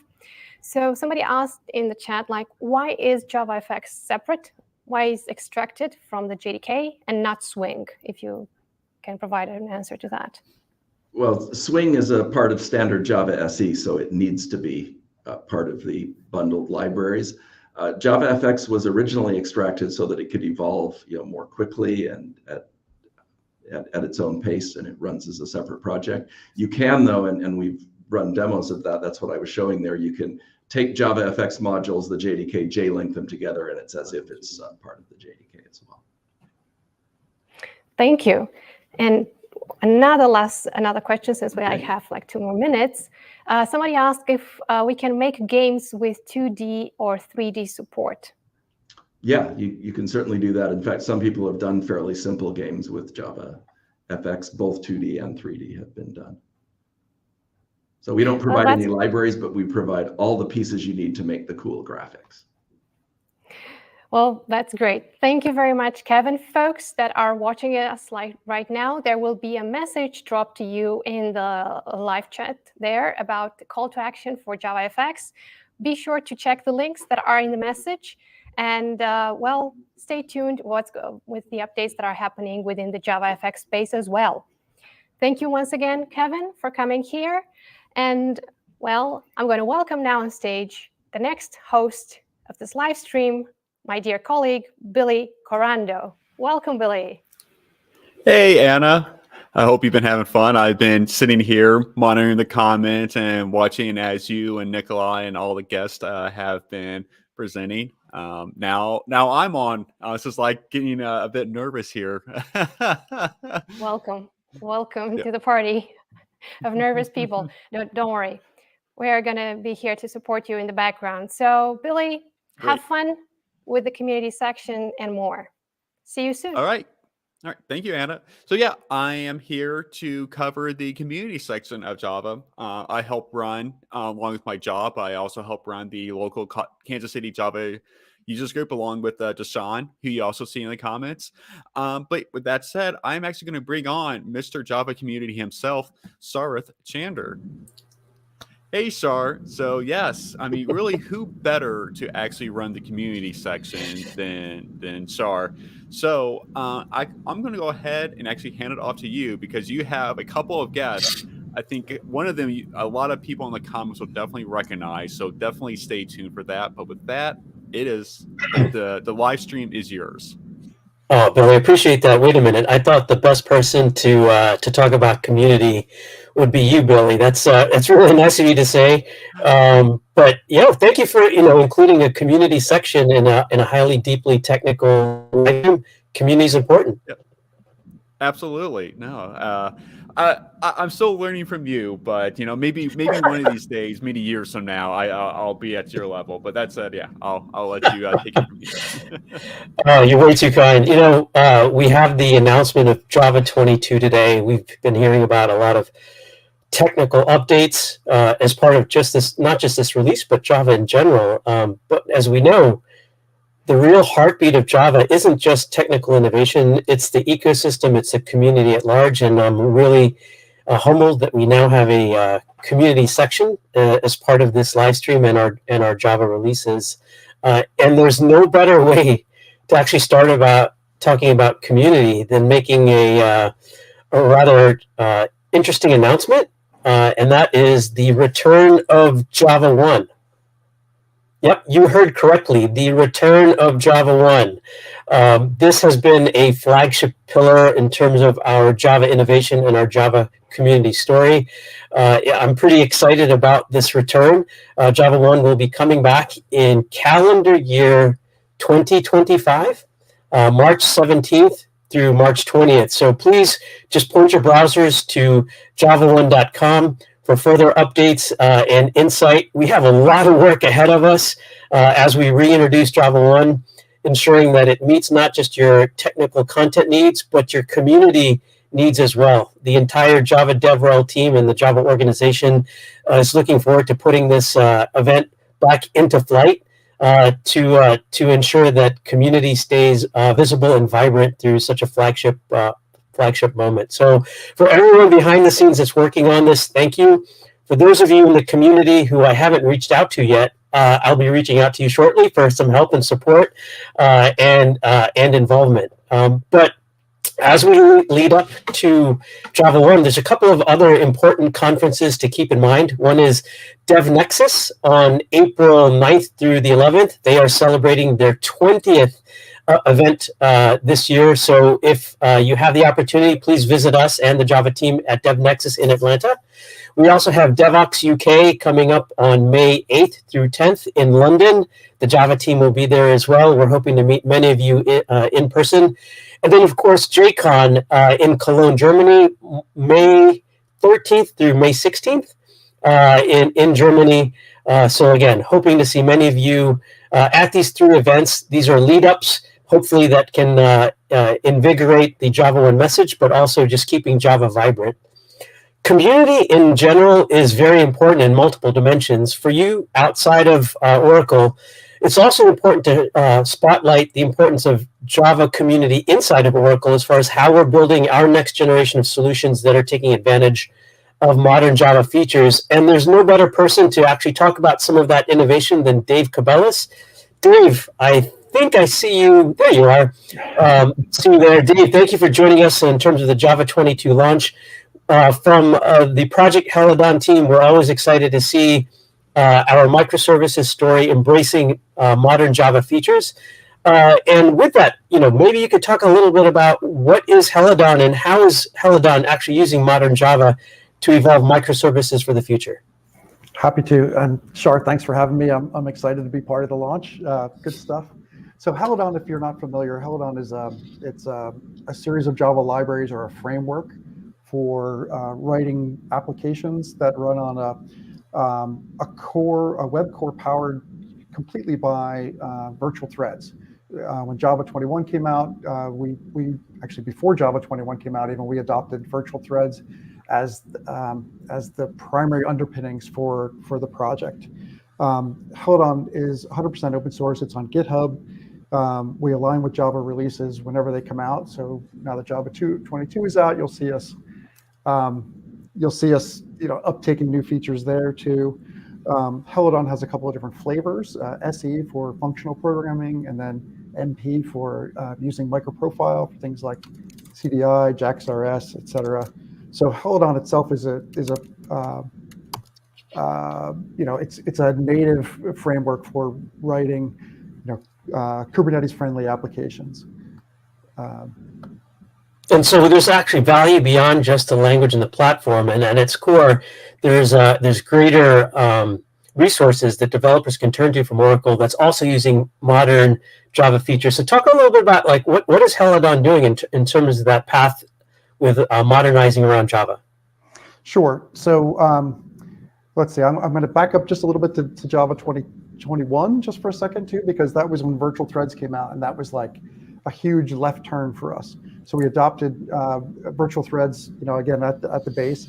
We saw, performance is the key word here. We saw roughly a 6x throughput improvement with Java 21 for things like plain text scenarios. We saw a 30 to 45% performance boost for things that interact with a database. So that was really cool. And then with Java 22, we're seeing yet another bump. So we saw a great big bump with Java 21 and virtual threads. Now we're seeing overall about a 17% performance bump in throughput across all the different types of workloads. We see some a little bit higher, like 22% for pipelining scenarios. We're seeing 56% for JSON workloads, about 8 to 12% for database interactions. So imagine like it was a big bump last time, and now this is even more. So you're not just getting performance gains, but you're increasing productivity. What was the compelling reason to shift to looking at not just Project Loom, but virtual threads from your side? So the big thing was really getting away from reactive programming, right? Reactive programming is hard. It's really hard. It's hard to write it. It's hard to troubleshoot it. And now that the JDK really has control over the concurrency, we can just let the JDK do that, and then you just write simpler functional code, and it performs incredibly well. So that's probably the biggest reason why we went for virtual threads. What's cool too is Java 22 is sort of finishing out some of that work. So we look at things like scoped values and structured concurrency. So these, with these, it's like, so the change in this threading model now means we need to do some other things differently. And so the JDK is kind of filling in those other things to make it more powerful. And so where can developers get more information on Project Helidon? Helidon.io, right? Like it's the gateway to all things Helidon. We do have links there to social media, links to our Slack channel, links to the GitHub project documentation. As I mentioned, Helidon is 100% developed in open source. So we use GitHub issues for tracking things like bugs and enhancement requests. So we're happy to interact with you that way. If you have code if you want to do some work in Helidon, we'd happily accept that also. We also have a public Slack channel. We have engineers that monitor that, day in, day out. So all of that's available on helidon.io, and I encourage you to give it a shot. Dave, there's nothing like launching an initiative live during a product launch. So it's great to announce that we'll have you included as part of that JavaOne activity next year. We're looking forward to your team being part of the program committee and helping us shape a very successful conference for attendees and the community at large. So guess what? I just signed you up. I'm in. I'm excited to be there too. Fantastic. Dave, thank you so much for your time. As we sort of look at not just internally how Oracle is using modern Java features, we also have experts from outside of Oracle as well that are carrying that message out into the ecosystem. And I'm so honored and lucky to have someone who doesn't need an introduction, but let me just give a very short welcome to Venkat Subramaniam. Many of you know him as a Java champion, a professor, an expert around Java, a global speaker, a host of a new developer event, Dev2Next, a publisher of Java publications and books. I could go on and on and on with the accolades, Venkat. But first off, thank you for joining us all the way from London for the Java 22 launch. Thank you, Sharat. I really appreciate it. I'm humbled. I appreciate it. But I want to share with you the excitement that I've been seeing here in London and elsewhere I wish this was the case all the time, but this is a fantastic time. I see excitement in the eyes of the developers using Java. And one of the things I want to share with you today is how the recent releases have been impacting the developers on the ground. I've heard directly from developers applying these technologies, telling me how Java is phenomenally scalable right now in terms of doing, this is the fun part, right? You do minimum effort, you upgrade to the newer version, and you get the benefit of the scalability. This is a fantastic time to be using Java. So I can't tell you how happy I am to listen to the people who are actually implementing these technologies. So Venkat, we talk about scalability, we talk about performance, we talk about improvements in efficiency. That's all great, especially if you're a seasoned Java developer. Those things resonate. But if you're someone new who's just starting their path on Java, why should there be excitement around embracing Java as one of the languages that you should embrace, adopt, and work with in the future? There are two reasons, and one is more new than the other one. And the first one is you get to have a job, and that is serious business, right? Because in the ups and downs of the economy, for you to have job, and not just any job, in a job in certain very strong industries, the financial industry, for example, right? You walk in, you have a respectable job, doing high quality work, getting paid really well, and writing some serious code using Java. Why would you not want that? So that to me is a strong reason to do it. The other reason is, all this talk about Java is verbose and hard to learn, hard to use. Well, they're tearing that down right now. And Java is becoming slimmer, easier to adapt, easier to learn. So this is a great combination. And usually languages take the opposite route. They make it easy and they look for where it can be used. This is the best bet to be in, because you don't have doubts about will you have a job when you learn it. It's guaranteed and really high paying good jobs. And plus it's easier to learn right now as well. That's double bonus in my mind. Yeah, and one of the things as we sort of define it and frame it is we call that paving the on-ramp. Paving the on-ramp meaning allowing the next generation of Java developers a smooth and easy transition into the language so they can develop the skill sets necessary when it does become complex, that they can embrace some of those use cases and methodology that makes Java so valuable in the enterprise. And so, in Java 22, we have JEP 463, which is literally trying to remove a lot of that boilerplate and complexity that, you just really don't need in the beginning, but you can additively make it more complex as your application evolves. You as a professor, what do you see as sort of the challenges that you try to explain to your students? The main challenge I would argue is the approachability. When somebody is new, you don't want things to be on their face. They get intimidated. And learning happens in increment. Nobody learns in a huge amount of knowledge at one time. That's actually detrimental, because when a lot of things are thrown at you, you get overwhelmed, you get discouraged. But just like we say, develop software incrementally, we learn in deltas. So you learn something today, you sleep over it, tomorrow you start from that higher ground and you keep building on it. And there are two things I see that are extremely valuable now.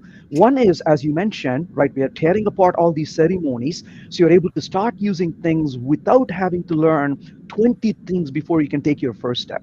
But also things like Playground is extremely important as well, not just for beginners, but also when you are in a company and you're talking about, hey, if you use this version of Java, here's the benefit you get, and somebody says, I want to take a look at it. Well, you don't want to spend the time installing Java on your machine. You can just go to Playground, turn the version on, and boom, you can demonstrate it right now. And so it becomes easy to adapt both for a beginner and for an expert at the same time. I think that's a beautiful combination to have. And I think that's clearly where Java is doing the right things, not just in one area, but on multiple fronts at the same time. And that's what really excites me is, so to say, all these things coming together at once is pretty rewarding, I think. Yeah, and as you mentioned, the Java Playground is a relatively new enhancement to the official Java portal, dev.java. The Java Playground allows developers, whether you're new or experienced, to actually see sample code of new features before you actually use them live in production or in anger. Well, hopefully you're not using it in anger, but we look to make the Java Playground even more robust in the future. And so give us your feedback. But before we close out on our community section today as part of the Java 22 launch, I did want to highlight your new conference that you've just started, Dev2Next. First off, thank you for taking on this challenge. It's never easy starting a conference as someone who's sort of had this experience, but the fact that you've now added a Java track to Dev2Next is very compelling. Could you just give us a little bit of insight, one, into the conference, and why was Java so important to, as you viewed it, as in terms of the conference's success? Sure. Thanks for that opportunity. So Dev2Next is a conference that's aimed at, you are a developer, but where can you go from here? So raising the bar, going to the next level. So the main objective is to bring together experts who can take you to that next level. So focus on architecture, focus on really current trends. So we got an amazing set of speakers already lined up, about more than 60 of them. So please do check out dev2next.com. But one of the reasons we wanted to bring in Java into it is Java is playing such a vital role in the development, in production. You can see Java applications not only playing roles in microservices, but enterprise applications in so many different sectors. So one of the questions that we really had was, there are some amazing Java conferences. Hands down, they're doing phenomenally good job. So the question we really asked is, what can we do to fill the gap? What can we do to bring? And so the goal is not really a Java track, but more of an advancing with Java. So on two different fronts, as a developer, how can you advance your career using Java?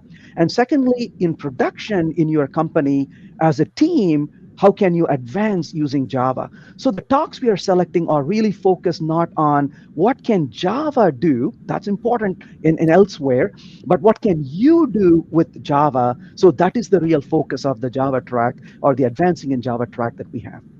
Yeah, and it's so encouraging to see Java blossom in not just new conferences such as Dev2Next, but also the fact that we see a large catalog of Java conferences that are out there. We're bringing back JavaOne, sort of like the flagship inspiration for so many other Java conferences, like the ones I mentioned, DevNexus, DevOps UK, JCon, Dev2Next, JFocus, Java Zone. It goes on and on and on. And that just, is a compelling demonstration of the vibrancy of Java that is out there. So Venkat, thank you for so much for your time. I know your time is valuable. Good luck in all of your activities in London. And so if there's any questions, let's see if we have any questions from the gallery before we close out. Billy, how are we doing? I think we're good. I'm not seeing many questions. But yeah, no, that's great. I'm really looking forward to Dev2Next. It's great to have another Java conference here in the US, because it seems like Europe, they just get all of the great Java conferences. So it's good. It's good we're getting a couple more here. We have DevNexus, now we have JavaOne, now we have Dev2Next. So I'm very happy for that. So yeah, thank you, Venkat. It's great to see you again. Thank you so much. That said, we need to keep going, because you were already talking about the learning process for Java, and that's actually what we're going to be talking about next. So I'll go ahead and say goodbye to Shar and Venkat. Take care, Billy. Thank you. Thank you.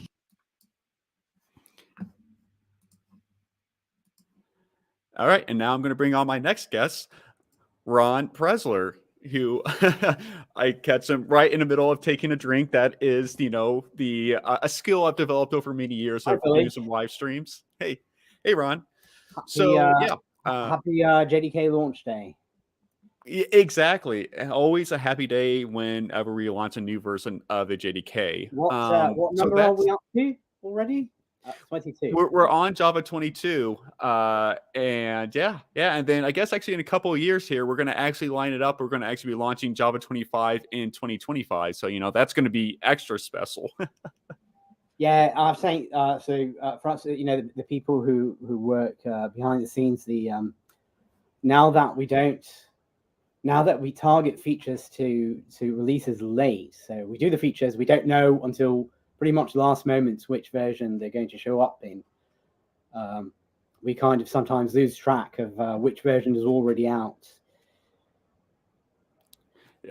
Yeah. I think are you going to be sharing some slides? I think I saw them earlier, but it looks like that. Yeah. That's do you want me? Yeah. So today I will share them in a moment. Okay. Today I wanted to talk about a topic that's recently been near and dear to my heart, and I give it sort of an umbrella name. It's not a single project. It's actually, I guess, it's a set of. It's a vision.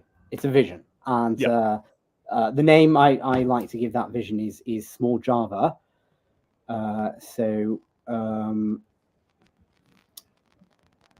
Let's see. There we go. Okay, so Java is great. Arguably, it is the most popular language in the world these days for writing large, serious server-side applications.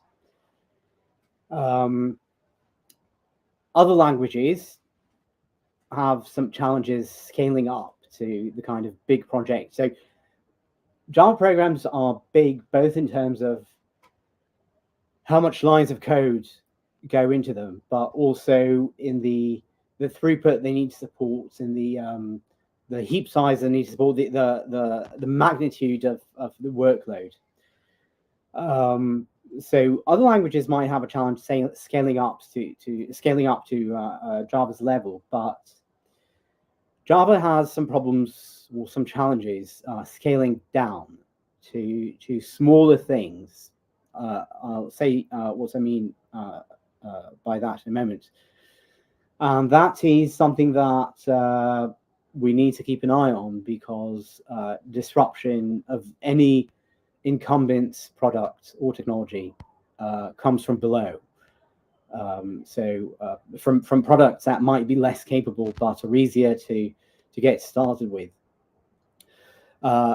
More than that, in order for so Java currently is one of the top 3 most popular programming languages in the world, and all of them, if you want to be in the top 3, you must be able to be taught as a first language, the first programming language that a programmer learns, and that is also very important. So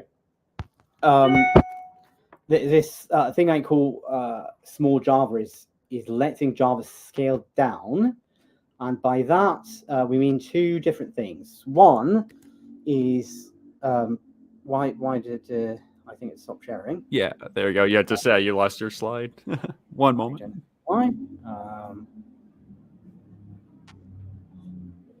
Also, if you could maybe silence your notifications if you have a chance. There we go. But not as important. So we want to scale down both to less experienced users or beginners, and for smaller projects or early stages of a project. So every large project starts small.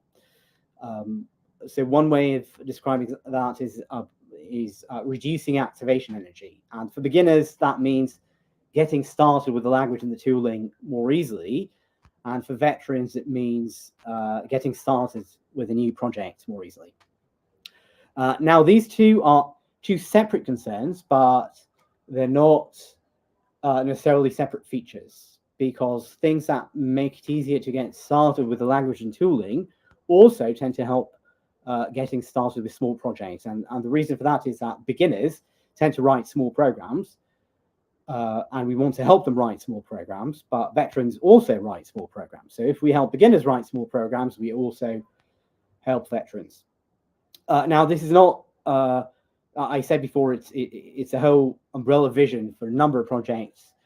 Some of them are in the language, some of them are in the tooling. And one of the most important things to us was not to introduce a separate tool chain for beginners or a separate language dialect for beginners, but rather to do small things or to get started. You don't need to use as much of the JDK as you did before, and you can gradually add on pieces of the language or pieces of the JDK tooling. In retrospect, this is not, we're not starting with small Java now. There have been features that address those needs before. The first was JShell, the Java REPL, which is terrific. And I think you mentioned, also somebody before mentioned the playground. It is based on JShell. That was introduced in JDK 9. And in JDK 11, we've added the single file source code launcher that allows you to, with a Java launcher means the Java, the JDK tool called Java, the Java binary, allows you to launch a program written in Java source code without compiling it first. So before JDK 11, if you had a program written in Java source code, you first had to run JavaC or use a build tool to do that for you. And then you got class files or a jar, and then you could run them. So starting with JDK 11, you could run a program directly from source code, provided that it fits in a single file. So we'll talk about that later. But let's begin with the language. So this is the famous Hello World in Java, and for many years, for a couple of decades already, it's been rightfully criticized as being verbose for how little it is doing. It's just printing out a simple string, and you need to write quite a few lines of code to do it. But it's not the verbosity of the text that's a problem here for beginners. The problem here is that there are quite a few concepts here. So it's not just printing. You have a method, you have command line arguments. The method itself has to be annotated as being static. Beginner doesn't need to know what that means. And it doesn't have to be public, but normally people make it public. And it has to be enclosed in a class. Now, both the class and the access modifier, public, they are very, very important features for writing large programs, the kind of things that Java is great for. They're concepts for what we call programming in the large, assembling very large programs from small pieces. So you want to restrict access, you want to encapsulate behavior and data inside classes and objects. But if you write something small, you don't need to have those features. So it's not so much that there's an overload of text here, but there's an overload of concepts. And all those concepts are important, but you don't need to be aware of them when you first start programming. If all you want to do is your first day programming, all you want to do is to write Hello World, having to learn about static and public and classes, or even if you don't learn, just for them to be in your face is not the right path that we want Java learners to go through. And the way teachers teach it, they say, yeah, these are things we're going to learn about them later, don't worry about them. And that's a bit unsatisfying because they're still in your face and there's no reason for them to be. I will say a few more things about that a bit later, but let's see what we can do to make this better. So first I mentioned static. Static is sort of a nuance of the Java object model. So whether something is associated with the class or with a specific instance, that is very deeply object-oriented thing. But right now, we're not interested in creating new data structures as classes. We're not even allocating a single object. So knowing about that is just unnecessary at this stage. So as of JDK, I think it's in JDK 22 as a preview feature, you no longer need to make your main method static, and that feature, which is part of JEC 463. JEC 463 has a couple of features in it. One of them is called instance main method. So as of JDK 22, you can write this. You don't need to put static. So this is a valid hello world in JDK 22. Another thing here is that the signature of the main method is sort of arbitrary, but we want to give people the ability to process command line arguments. But what if you don't need to? Especially if you're beginning, it's sort of a distraction. So again, starting with JDK 22, you don't need to have that parameter type. So this is a valid hello world in JDK 22. I think you need the to enable preview to do that. You certainly do for the next thing I'm going to say, but I think it's true for this too. So this is a valid hello world in Java. Too fewer concepts to learn, but we've taken it further. So I mentioned that classes. Oh, and I think what happened here? Yeah, we also dropped the public. Yeah, so you don't need to put public in. Public is an access modifier, but the whole class itself is a very important feature for programming in the large. And when you're starting out, or when you're starting out programming, or when you're starting out with a very small program that will eventually become a big one, you don't need any programming in the large features. Now, Java has long had a tradition. I want to emphasize that we're not doing anything too radical. So every piece of Java code you write, system out print line, lives in a method. Every method lives in a class. Every class lives in a package, and every package lives in a module. And that is true for any line of Java code anywhere. And yet, we don't force you, and since JDK 1, we don't force you to explicitly declare a package.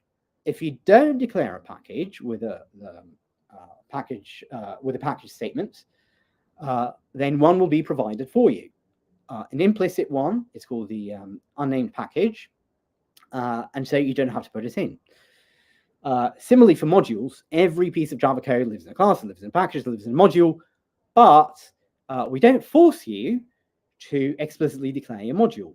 If you don't, you can, but if you don't, we'll provide one automatically for you. It's called the unnamed module that your code will live in.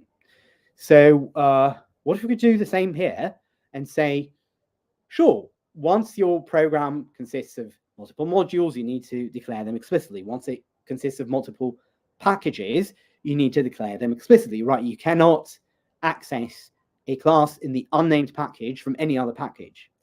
And the same goes for the unnamed module.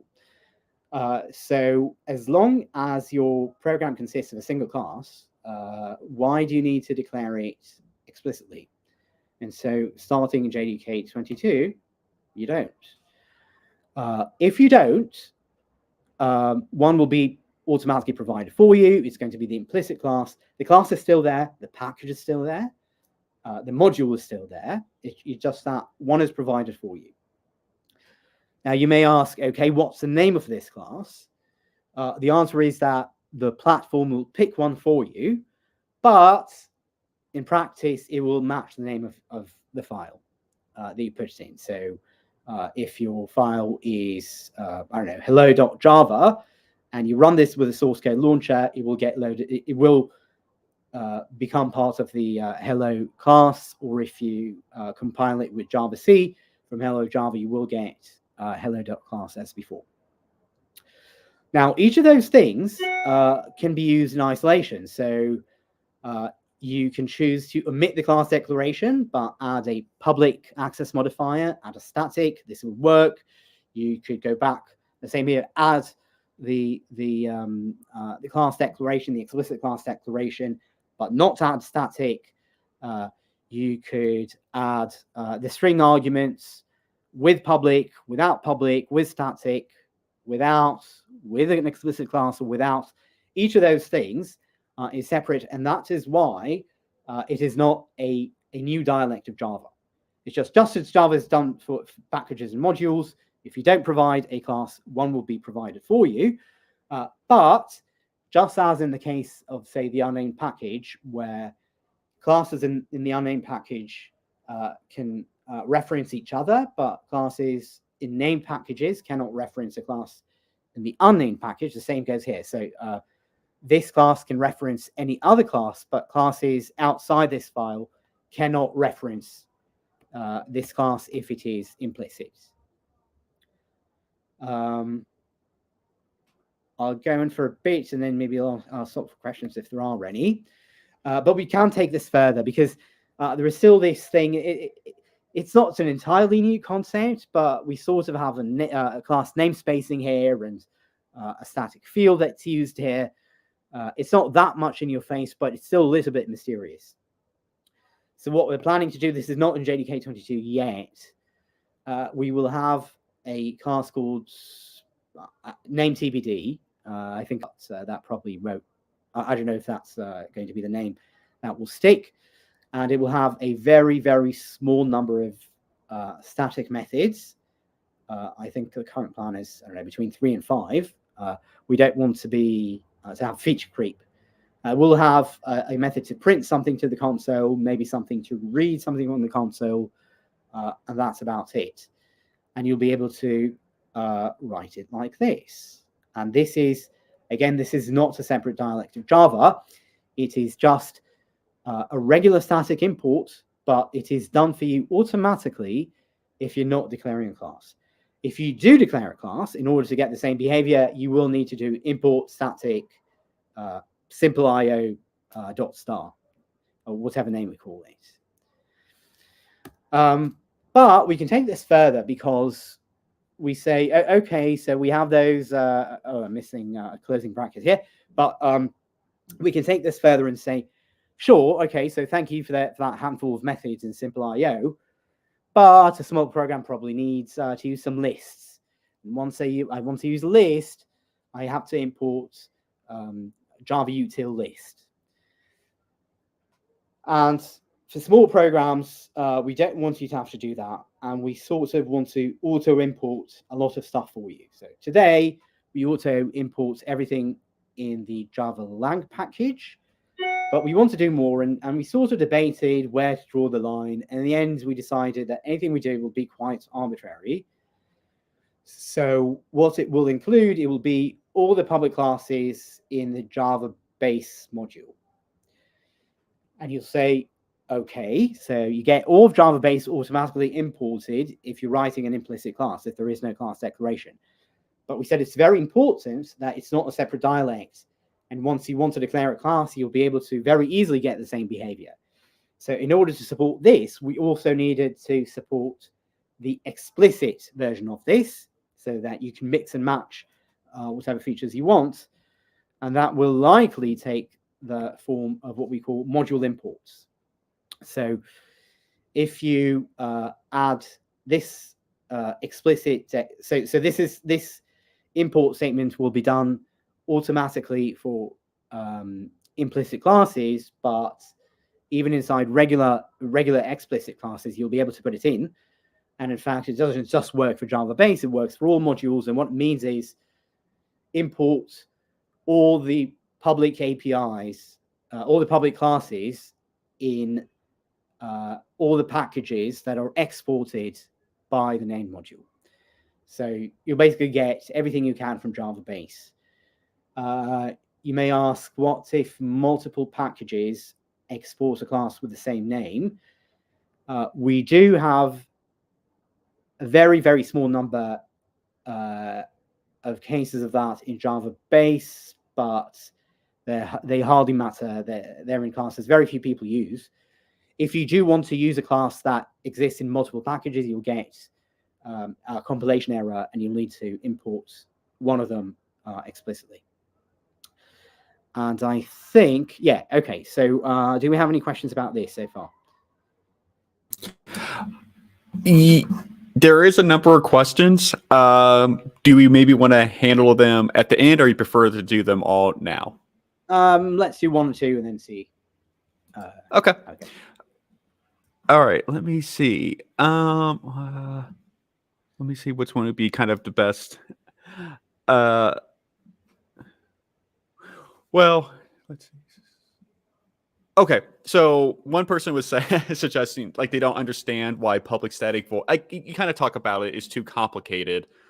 But yeah, it's not I think complicated. It's that these are very important features for programming in the large, and when you're writing something small, you just don't need them. So it's not that they're complicated; it's just unnecessary for very small programs, and they're unnecessary for beginners who are obviously just programming in the small because they barely know how to write a program, let alone a large one. But even for veterans, you start with something small, and you don't yet need all the features to allow encapsulation and namespacing, which are the things that classes do. Yeah, I remember, and one of the reasons I was so excited by this, the whole paving the on-ramp stuff, is I remember like just thinking a few years back, like, oh, how would I explain the simple hello world to someone who's never programmed before? Because like a lot of times, sometimes when I'm doing content or I'm writing an article, or at least particularly I did it at the time, it's like I wouldn't want to explain everything because I think it was the time I was like working with like Kubernetes stuff a lot, and like the Kubernetes documentation is like terrible. They're just like so like a little snippet, and you have like no idea the context of it. And I was just thinking about that then for like Java, like if I was trying to explain hello world to where you understand everything's going on, and it was so much, like accessibility, return types, method arguments, and all that. So I think it's really nice that this to what Brian and you're doing, Brian Goetz, that is, of paving on that we have like a nice path of like starting very simple, and then we can slowly add these new concepts on as we kind of go through them. And I'll ask Ralph to also look at it from a different perspective. Forget about complicated for a bit. Packages aren't complicated, but Java still doesn't require you to explicitly declare a package when you're starting small, because it's just unhelpful. Packages are used for namespacing. You have a single namespace. Why? You don't want to think about packages at this point. Similarly, for modules aren't difficult, aren't complicated, but we don't require you to explicitly declare one when you just have one. So that's maybe the way you should think about it. But now if you think about beginners, you say, okay, so I have the small program, I have these features that even I, as a veteran who's been writing Java for, I don't know, 20 plus years, I just don't need. So I'm not going to use them in my small program. The beginner programmer certainly won't be using them, because when they're writing their first program, then why should they be forced to use features that aren't useful to them? At the very least, it's confusing. It's adding something. You're forcing them to use a feature that's not useful to them at all, and at the same time, it's staring them in the face, and they'll ask a teacher, what does it do? And the only answer that a teacher can give, you'll understand it later. So, but again, the idea is that we don't force you to use these programming large features until the moment you need them.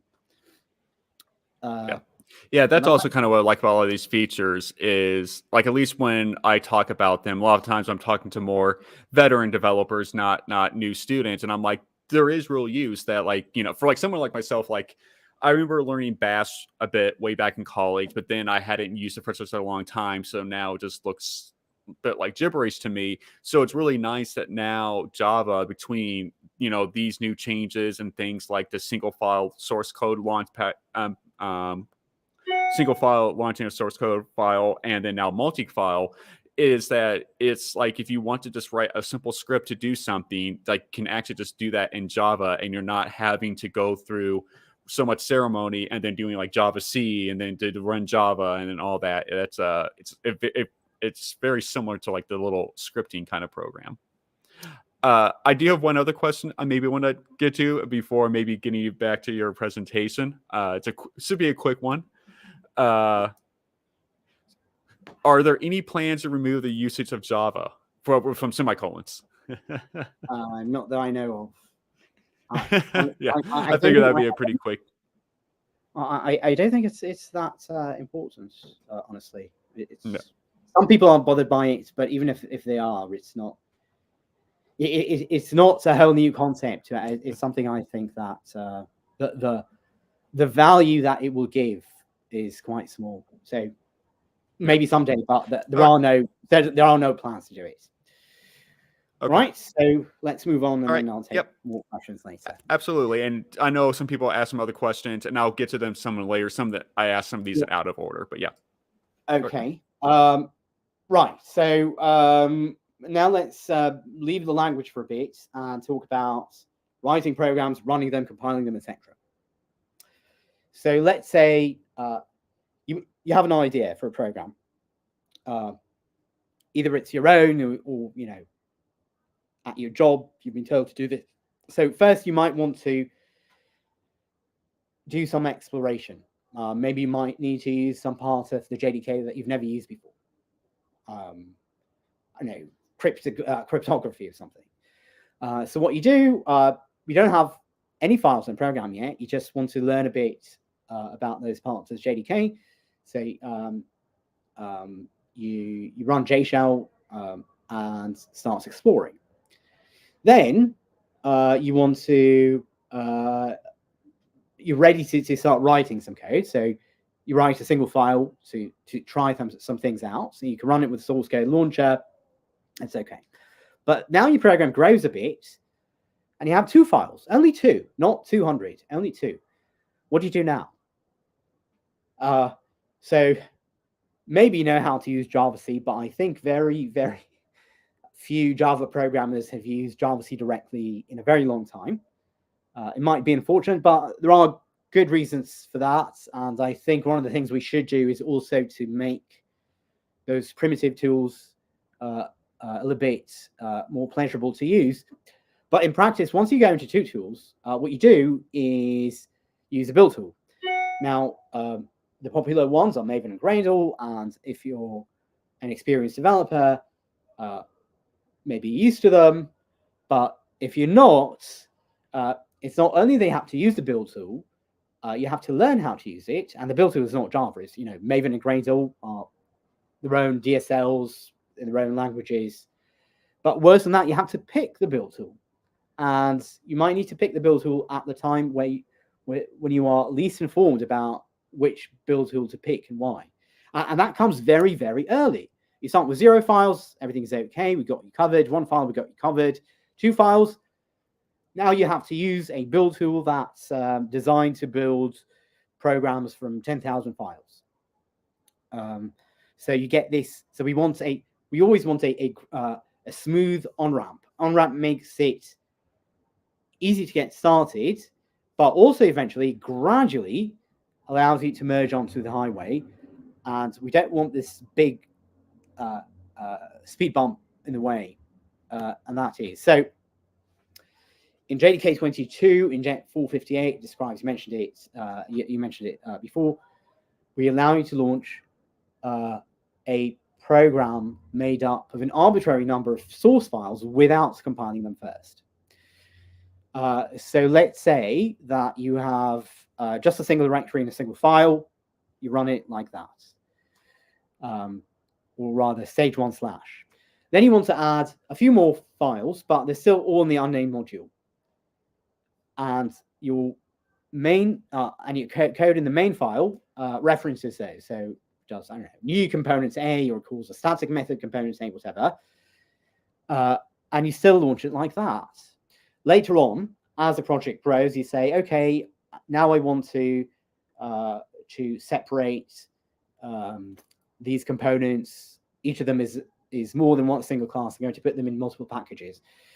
So you create this directory hierarchy, the traditional one in Java, where directories map to packages. You put your files there, And in JDK 22, all you need to do to run this program, it could have 200 files in it, in 50 packages, you run it like that. And it makes the transition from small programs to large ones very gradual. And you get to choose at what point, if any, you'd like to actually set up a project with a build tool. Maybe you want to do it early, maybe you want to do it late, maybe you do it never, because the entire reason for writing that code is, it's a proof of concept, it's a prototype, you want to experiment with it for a bit, but you never want to publish it in any way, just put it aside. In that case, maybe you never need a build tool. And that is what we're doing there. I will say, before we go on, I will say the way this works is, and I recommend that people read the jet, it doesn't compile everything in the directory. If, for example, component B has a syntax error somewhere, it's not fully written, but main only uses components A, you could just run it and it will work. It only compiles the classes that are actually used by the program. And even if you want to dynamically load classes with class.forName, it will automatically see, if it can't find a compiled version of the class, it will automatically find the corresponding source file, compile it in memory. All the compilation is in memory. Nothing here is written to disk. There are no class files in the file system created, and it will compile it on the fly. So reflection works, all that works, and you get sort of a Python-like experience. Okay, last topic, Java IDEs. So Java is famous for its excellent world-class IDEs, mostly specialized ones. So IDEs specifically for Java, they're the best in the world, and we're very proud of that. But in recent years, we've seen the rise of multi-language or general purpose IDEs, and in particular Visual Studio Code, which I think is much to the chagrin of Emacs fans. I think Visual Studio Code is the first ever super popular multi-language IDE. And if in the past people said, okay, first I'm going to pick my language, I don't know, Java or Basic, and then and then whichever language I pick, I'll pick the right IDE for it. Nowadays, lots of people say, I just want to work in VS Code, and I expect all languages to have good support. And students in particular use VS Code, and in some cases, maybe VS Code specifically is less important, but in some high schools, students are running Chromebooks, and they can't even, maybe not install Java locally or an IDE, let alone IDE. They want to use a web IDE, and VS Code can run in the browser.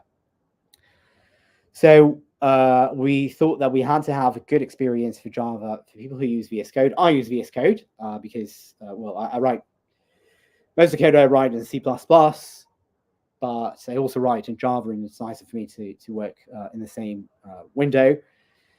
And we thought that the Java experience on VS Code is not as good as we wanted it to be.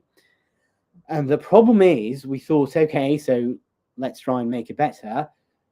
It's based, all the code completion or the showing you compilation errors, they're not based on OpenJDK, on the JavaC compiler and OpenJDK. They're based on Eclipse. Now, the JDK team maintains JavaC. After that, the people who maintain Eclipse need to do the same thing in Eclipse. And we don't have experience in Eclipse, and we don't want to do the same work twice. We're the ones who were adding features to JavaC. We don't want to work a second time to add them to Eclipse. So that was a problem with improving, for us, to help improve the Java experience of VS Code. Another problem is that generally, not just Java plugins for VS Code, but also on other IDEs, they decide which features they want to support and when. So the big ones typically support all the language features very quickly, but not necessarily other JDK features we like. And sometimes it means that some JDK features that we've worked hard on are not used because IDEs and sometimes other third-party tools just don't support it yet. So we wanted an IDE that we could say we'd like this feature to be supported, and we could add it. And luckily, some of the people who work in the Java platform group at Oracle previously worked on the NetBeans IDE. NetBeans is still largely maintained by people in the Java platform group, even though the code has been contributed to the Apache Foundation. In fact, I'm sorry, I think the official name now is Apache NetBeans. But we are the ones maintaining it. And more importantly, it is based on the OpenJDK compiler and the OpenJDK debugger, which we already maintain. So if we add a feature to JavaC, it's already NetBeans. Now, NetBeans can be used not in its own UI, but as a language server, as a backend for Visual Studio Code. And so we took that backend, and it is still maintained. It is still developed under the Apache NetBeans project. We just have our own wrapper. And we've launched that in October on the Visual Studio Code marketplace under the name Java Platform Support. And our goal is primarily to focus on basic use cases, right? So we're not going to offer probably every advanced feature, that I know IntelliJ has. We want to have the good experience for basic things, and we want to have all the language features as soon as they land and before. We want to encourage people to use early access builds of the JDK, and because this language server is based on NetBeans could just connect to the JavaC and the JDK, you could download even early access builds and get support for features that aren't even released yet. I don't know if that capability is in the current version of the extension, but it will be very soon. So give it a try, especially if you like VS Code. And I think, that's it. Yeah. So I think we were talking about this. We were kind of worried. It's like, oh, I think I only have 20 minutes, but we filled up basically the full. Yeah, it's a small Java, but a big topic. Unfortunately, we're very close on time here, so I'm going to have time for maybe, I think, one question. And I think it's at least somewhat. So basically, it's like when you use the instance main method, is it able to run that class when you have a non-default constructor? I think this can be important when it comes to maybe how Java chooses which main would use. Or no, the answer is no. In order to use, you have to have a no-R constructor. And by the way, if you're writing if you're using an implicit class, in other words, you don't have a class declaration at all, then you can't define any constructor other than the default one. But if you do have an explicit class and you want to use an instance main method, then it must have default no-R constructor. Not necessarily default, but it must have a no-R constructor. Okay, great. I think that's about time then. So thank you, Ron. Yeah, this is an extremely exciting subject. I remember again when we first, at least when I first heard about it internally, I was super excited and couldn't wait until we announced it publicly. And now we're here. Actually, it's hard to believe that's been 2 years now, I think, since Brian Goetz first published that article. Actually, I need to maybe post that here. The paving the on-ramp article, because that kind of you can kind of read this at your own leisure and kind of lays out the full idea of what Ron was covering here. So put that into the comments. So that's been about 2 years ago now that was first published, and it's hard to believe. And now we're actually starting to get stuff now preview and then soon to be actually delivered. So I guess with that, I'll say goodbye. So thank you again for joining us. Awesome. All right. Bye. And now I will have two of my team members, David and Dennis, talk, and they are going to present on the Java Playground. And you know what? I will just go ahead and add their screen, and I will let them take it from here. Hey. Hey, Billy. So today we are announcing the Java Playground 22. So we thought it would be a good idea to basically go over what the playground is exactly. So the playground is basically an online services that one can use to explore new Java language services. Sorry, new Java language features. So the idea is pretty simple. You just go on the website, you type snippets, and you run. If the snippets compiles, you will get the result, and if it doesn't, you will get some information why. So today we're announcing, obviously, that the playground supports Java 22 with preview features. But the nice thing about that is that one can just use the playground to understand the new Java language features, such as, for example, in 22 we have gathers. So you don't have to do anything, not install anything on your machine, no JDK 22. You just go on the site, so dev.java/playground, and you type or you select one of the sample snippets, and there you go. You run and you get the result. So maybe Denise, you should show us a quick demo of the playground. Yeah. Hi again. My name is Dennis, and today, as David said, we're going to present you the playground that runs JDK 22. So as you see, the playground, as simple as it is, all you need to do is type your snippet, hit the run button, and then you're going to get the result. But here, today, we're going to show you some new features that are presented in JDK 22. And let's start with statement before super. So as you know, with JDK 22, you can start writing your code in a slightly different way. And you can test all these features right now if you go to the dev.java/playground, and you can run these features. So you see here, we have our prepared snippet that you can find here under the samples. And all you have to do is to click the run, and you'll get your snippet executed. Here you can see the result of execution. You can either have a detailed output or as simple as you would like it to be.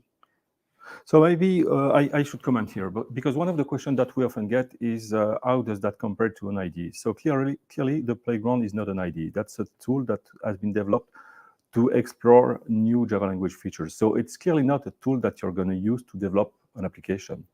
That's a tool that you will use to learn the new Java language features. So that's also why it doesn't have all the capabilities that a typical IDE have. So you see, it's pretty simple. So we just have one editor, one simple editor. You type your code, and there you go.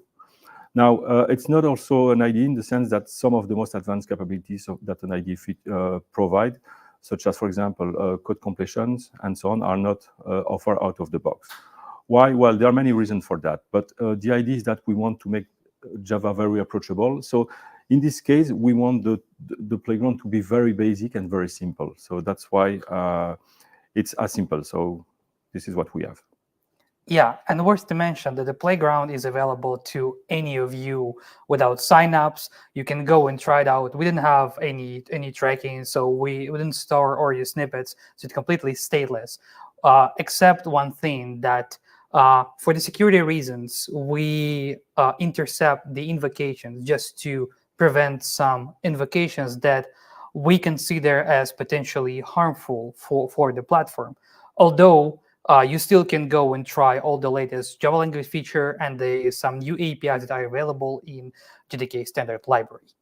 Yes, so there are two things why we do that. So first, we intercept or we prevent execution of some certain methods that we think doesn't make sense. For example, why would you do a system exit in the playground? I mean, that's typically the first thing that people want to do if they want to crash a system. Obviously, we prevent that because it doesn't make sense from an experience point of view. Something else that we also prevent is, for example, writing files. Why? Because, I mean, well, if you have the ability to write files, you somehow need to have the ability to read those files. And then, I mean, it ends up in a very complex user interface. And clearly, we don't want to do that. And the other example here is thread slip. So why would you decide to put a platform onto hold, which potentially could lead to the fact that another user who would like to run a snippet for a feature he is learning, and he wouldn't be able to run that snippet. So that's why we have a set of APIs that we do not allow to run just for your own sake of for the better experience and for the sake of learning of everyone in the community. So the playground clearly target Java language features. So let's say Project Amber, and also playing and exploring some core libraries. So for example, the collection API, the stream API, the NuGather API, those kind of things. So typically those API are a very good fit for the playground. Now we should maybe quickly go over some of the underlying architecture of the playground. So yeah, so the playground as the service, it runs on OCI capabilities. We utilize OCI functions to provide you as a user the isolated environment. So every snippet you submit to the platform, to the playground, that snippet is executed in a function, and once it's done, the environment just disappear, and every other new request will be served within a function service. Yeah, so we use OCI functions for multiple reasons, including the fact that functions provide isolation, but also scalability. And given that the playground is fully stateless, it's a perfect match. Now, from a Java standpoint, I mean, we mentioned that we are doing some basically bytecode. Analysis. Yes. So, and for that, we are using, so first of all, the playground is entirely based on the G-Shell API. So what you see here is basically some kind of super, a web version of JShell. Oh, yeah, and so for the method interception, we are using the new class file API. So the way it works in a nutshell, so there are two VMs. So one VM is used to compile the bytecode, and then that's the master VM that pass the bytecode to a second VM that's going to do the execution. And that second VM has an agent that uses the class file API to basically try to detect everything that doesn't make sense, either from a playground point of view, but also something that can be potentially harmful. Yeah, and with the class file API, we are not trying to understand what are you trying to execute, what your logic of your snippet is, but we're trying to find those specific invocations that we consider, as I said before, harmful. That's why sometimes if you go to the playground and try to run thread sleep, you will see that that invocation is not permitted on the playground. So today we're announcing the Java Playground 22, so Playground 22. So it supports Java 22 with preview features. We also improved the UI. Something that you don't see here is that basically, so you have the playground, but technically, if you look at the source code of that pages, the playground is now a web component. So it's basically just a Java-Playground HTML component that we can embed in any pages. We are doing that for ourselves in the sense that if you look at all the tutorials on dev.java, there are a bunch of code snippets. And progressively, we're going to replace those code snippets, which are statics, with the playground. So it will still be, we will still have snippets within the tutorials, but now instead of just having the ability to copy the snippets in the clipboard, you will have the ability to run the snippets, but also to change that snippet in a tutorial and see the result live in the page itself. Yes, you didn't have to update, copy, as David said, copy a snippet to a playground page, but you can run it in place without moving anywhere else from the tutorial, which is very important for us because as Playground is a part of dev.java, which has a lot of tutorials that has code snippet, and to make sure that we provide you to the community the best tutorials that are tested, and we know that every piece of code we have there is actually executable and compatible with the latest JDK releases. We're making the Playground, as David said, basically portable, so we can embed that into all our tutorials, which will help not only us to understand if the content we offer you is stable, but also for you to see that everything is okay. And if you see if there's a problem with the Playground, we also provide you a mechanism for the feedback. So you can, if you see the problem, you can report back an issue through the GitHub issues, right, David? Yes. So we have github.com/java, and there's a devrel repo where you can fill issue on the Playground or on dev.java or inside of Java. So something that I'm going to quickly mention. So because I often get that remarks. So if you type code and if you are using tabs, it doesn't work the way it used to work in an IDE. Again, this is not an IDE. We have to keep in mind that this is a website. And one thing that we are aiming at is making sure that the Playground is fully accessible. So that's why, I mean, tabs are handled in a different way. So we want to make sure that people with, for example, vision disabilities can also use the playground. So that's something important. So we still have a few things that we need to fix here and there, but that's something that we're addressing. That's why stay tuned and keep using the playground, because we see it and we value that. Yeah. So to conclude, one thing. So today we are announcing the playground with Java 22. Obviously, what comes next? Playground 23.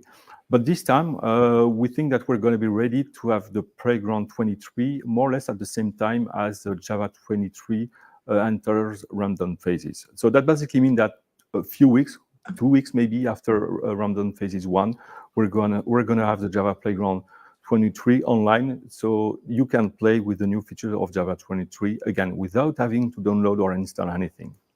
So keep an eye on our Twitter handle and stay tuned for the announcements. Fantastic. I'm really excited to see the continued updates to the Java Playground. We have about 3 more minutes. I don't know if you got, so I know we have some pre-selected questions, but I also saw there's a couple of good questions from the comments. Would you like to take some questions from the public? Yes. Sure. But we don't see the comments, so you have to tell us. Yeah, I'll tell you. So one question was, will Java Playground have a member feature where I, as a teacher, can upload coding assignments for students to complete? That's a good question. So we are thinking about that. We are not ready yet. But one thing important is that at this stage, the playground is fully anonymous, so you don't have to log in. So adding the ability to basically have the notion of a user, so someone can log in the playground and having extra right, adds a little bit of complexity. But I mean, in the end, the playground is a learning tool. So that's something that we think is important, giving more educators the ability to use that tools too. So it's not ready yet, but we are clearly looking at how we can, how the playground can also help in the education space. And that's one of the reasons why we moved to the web component approach. All right. And then I have another question from a good friend of mine, Elmer Tona. He says, do you plan to release the playground, like release the code for the playground so that people could maybe download and install it and run it on their own systems? At this stage, we don't, because I mean, so the playground is closely tied to OCI, so to OCI function. So we are not sure that it really makes sense to open source the playground. Yeah, at this point, if you would like to have a playground on your machine, you can go to your console and then type JShell. That's like the maximum you need right away. Yeah, I guess I should have been following the live comments. Chad already answered that question for us. So yeah, we have a couple minutes. Let me see. And and so is there any way people can maybe help? I guess did you kind of mention follow the Twitter handle and stuff like that, or is there any other good ways for people to help? So first, people should try the playground. That's one thing. So they should also report issues. And for that, we have github.com/java/devrel. So that's where folks have to report playground issue. And that's a great way to help us. Yeah, the first and the major one is please keep using the playground, because that we value that first. And then if you find the edge cases that are not handled in a proper way, we're a pretty much open team to address that as soon as possible to make the user experience as best as we can. And to add to that and go back to the previous question, I mean, we have a few thoughts about how the playground would make sense in the education space. But if folks have crazy idea how the playground would be useful in that space, they can also reach out to us. Awesome. And of course, issues like the playground are rare, so you'll never actually need to provide such feedback. So we can't really hear you, Billy. We might have an audio issue on this side. So that's okay. It was more of a comment than a question. So with that said, I'll let you guys go, and we'll continue on the next part of the live stream. So.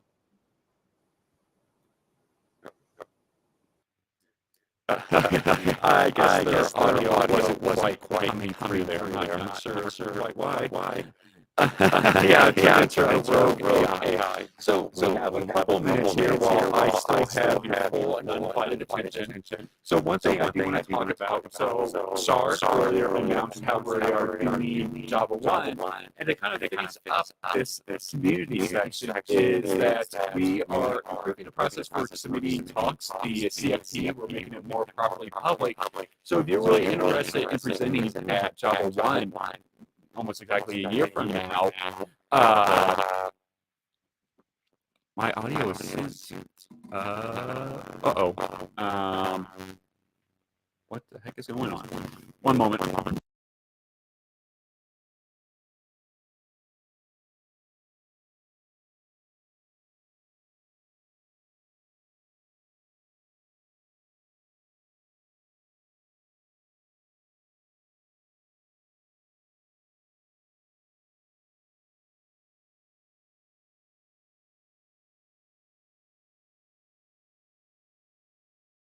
Okay. Is my audio better now?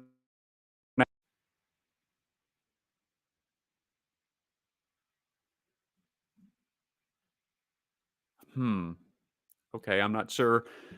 Give me one more moment.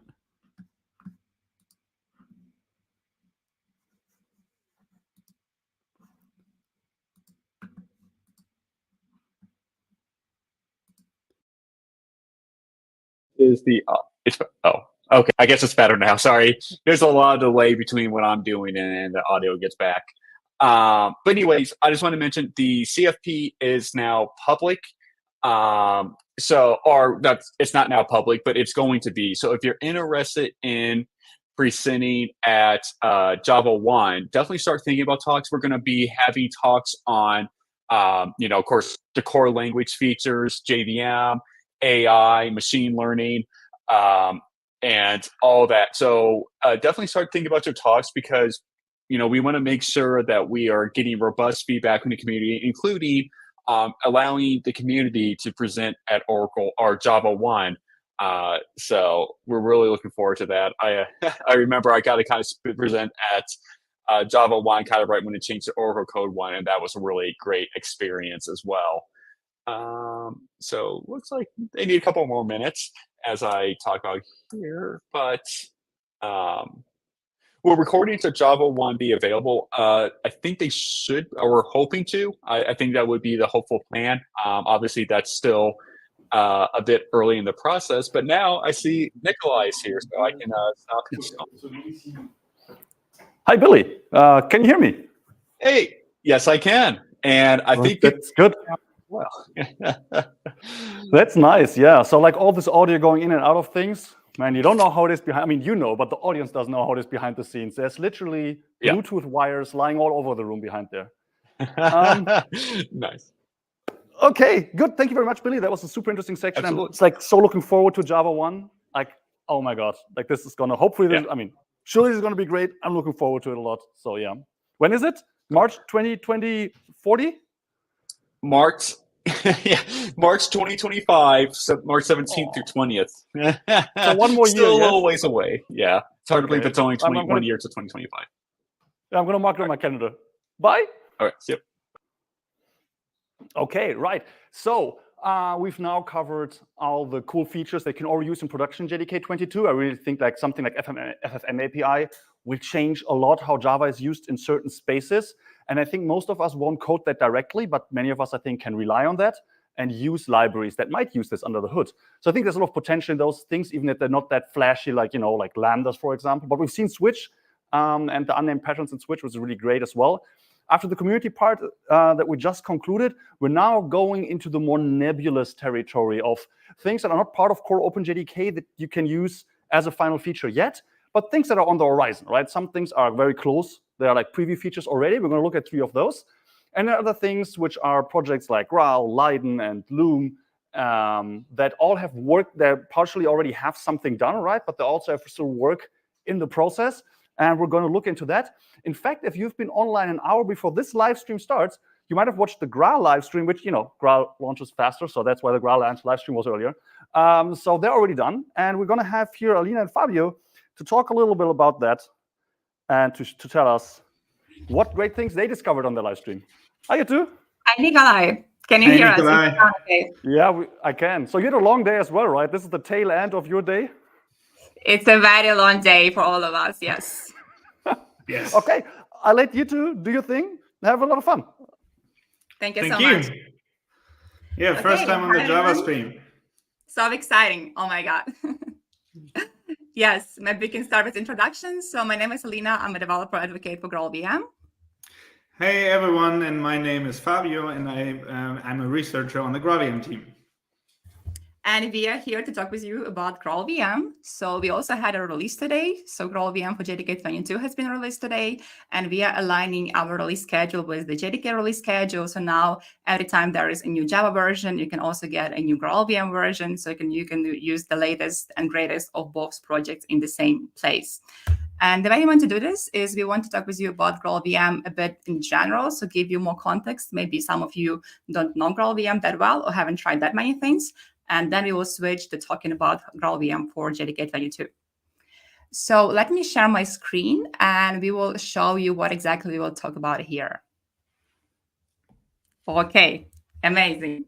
So yeah, welcome to the GraalVM JDK for 22 update. And the first thing we want to talk with you about is GraalVM JIT and how it's a very great and very fast JIT for the JDK. Yeah, right.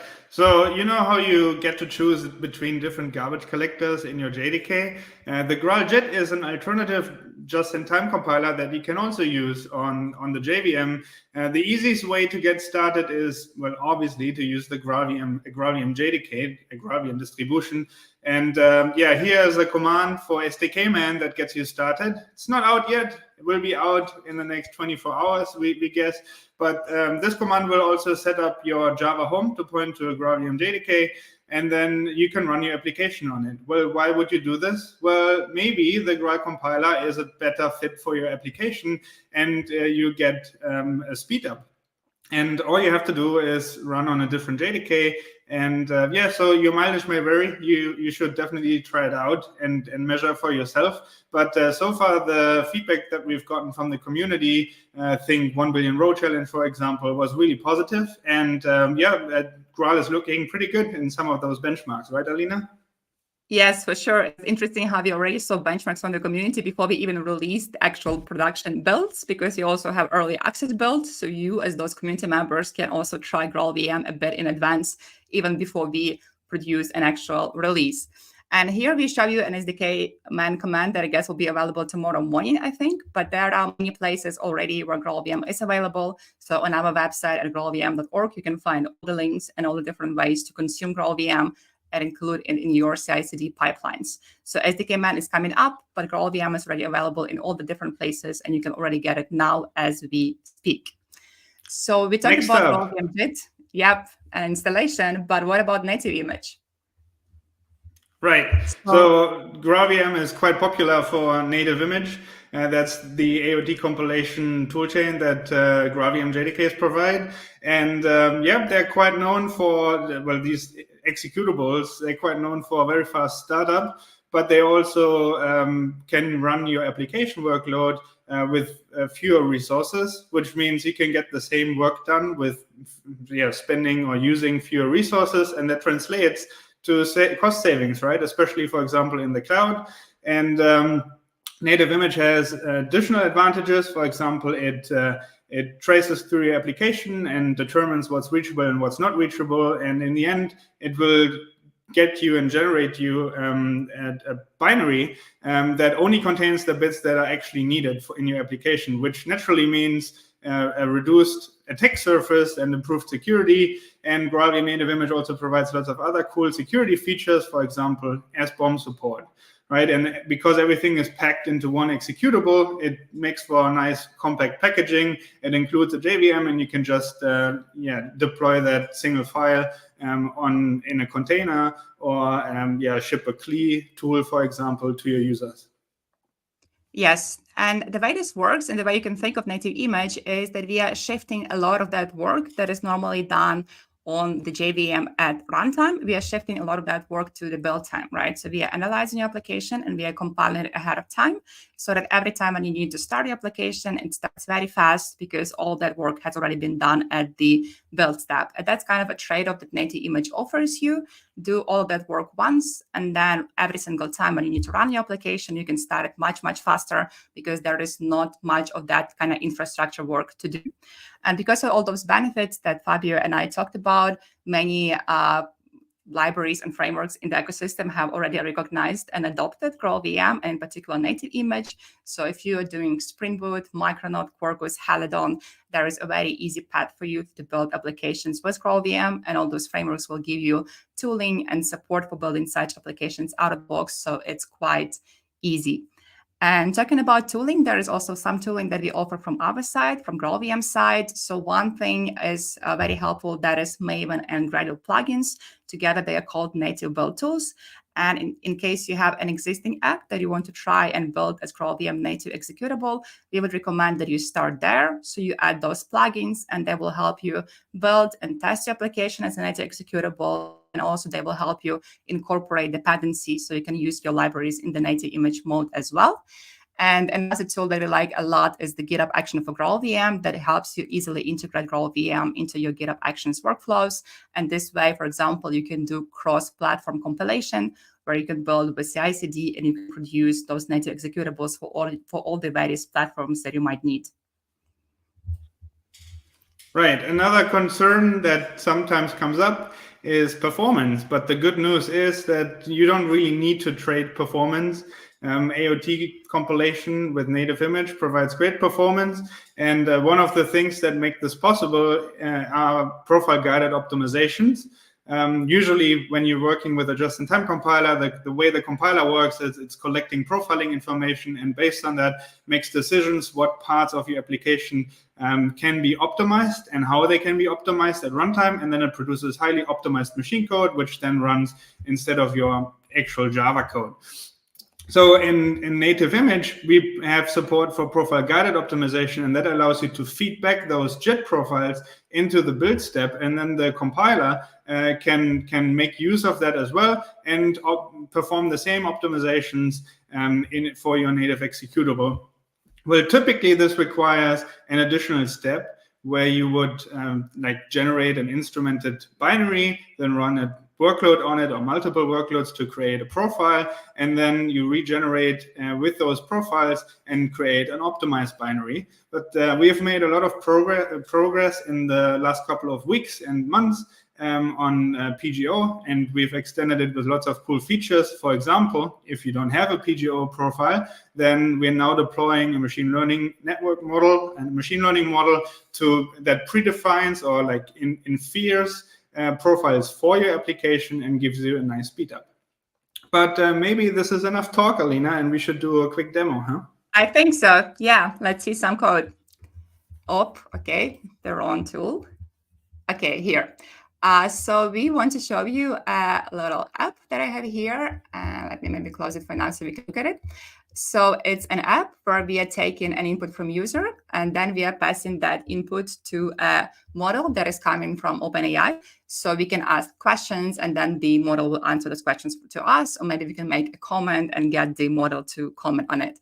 And yeah, we are using under the hood LangChain4j to talk to the OpenAI NPI. So let's run it and let's see how it works. Maybe we can just reuse this terminal. Okay, and I will run it on the JVM first. And for that, I have a little script just so I can avoid that much typing. So I can do this, which will run my application on GraalVM for JDK 22 on the JVM, because GraalVM is also a JDK, right? So this will run the app on the JVM, and we can ask something. So maybe we can start with asking what actually is GraalVM. So maybe our description wasn't good enough. Let's see what the model says. Maybe you quickly want to show how the script looks like? Yeah, we can do it. There is no magic, no hidden agenda here. So this is just java-jar and passing my jar and taking an input from the user. So that's what happened in there. And yeah, we asked our model, what is GraalVM? And it said that it's a high-performance runtime that provides significant improvements in application performance. Also produces native executable versions of your applications. Okay, sounds accurate enough to me. But of course, we are here to talk about GraalVM. So one more cool thing that we did, we produced a native version of our app. And we will use now this native version that we already have. We will not recompile to save the time, But if you want to see us recompile this application live and doing one more demo and sharing more details, you can head to that GraalVM stream, and there we did more of this. So let's run the native app and let's ask it something else. I don't know, maybe we can ask what is Java? And again, this kicks off a request to the model, and it's a native executable. So this is a 45 megabyte executable actually, and here's the result. Cool. Java is a high-level, class-based, object-oriented programming language that is designed to have as few implementation dependencies as possible. Close enough. Close enough, I guess, but maybe our colleagues from the Java team will also like share their opinion how much they like this input. Okay, I can see that they like it a lot. I can see the smiles on their faces. I mean, yeah, we all know about the reliability of ChatGPT, right? Right. It's getting there. It's getting there. Okay, back to the notes. Thank you guys. Are there any last closing words you wanna Out of say? time. Get out?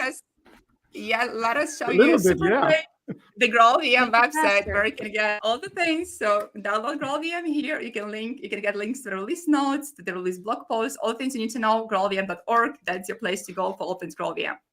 Yeah, and regarding JDK 22 features, GraalVM supports the majority of those. You can check out the blog post again that has a nice table, but most of the JEPs are actually supported by GraalVM, so it doesn't keep you from upgrading your Java projects and make use of the great new JDK 22 features. That's nice. Yeah, can I even use the preview features?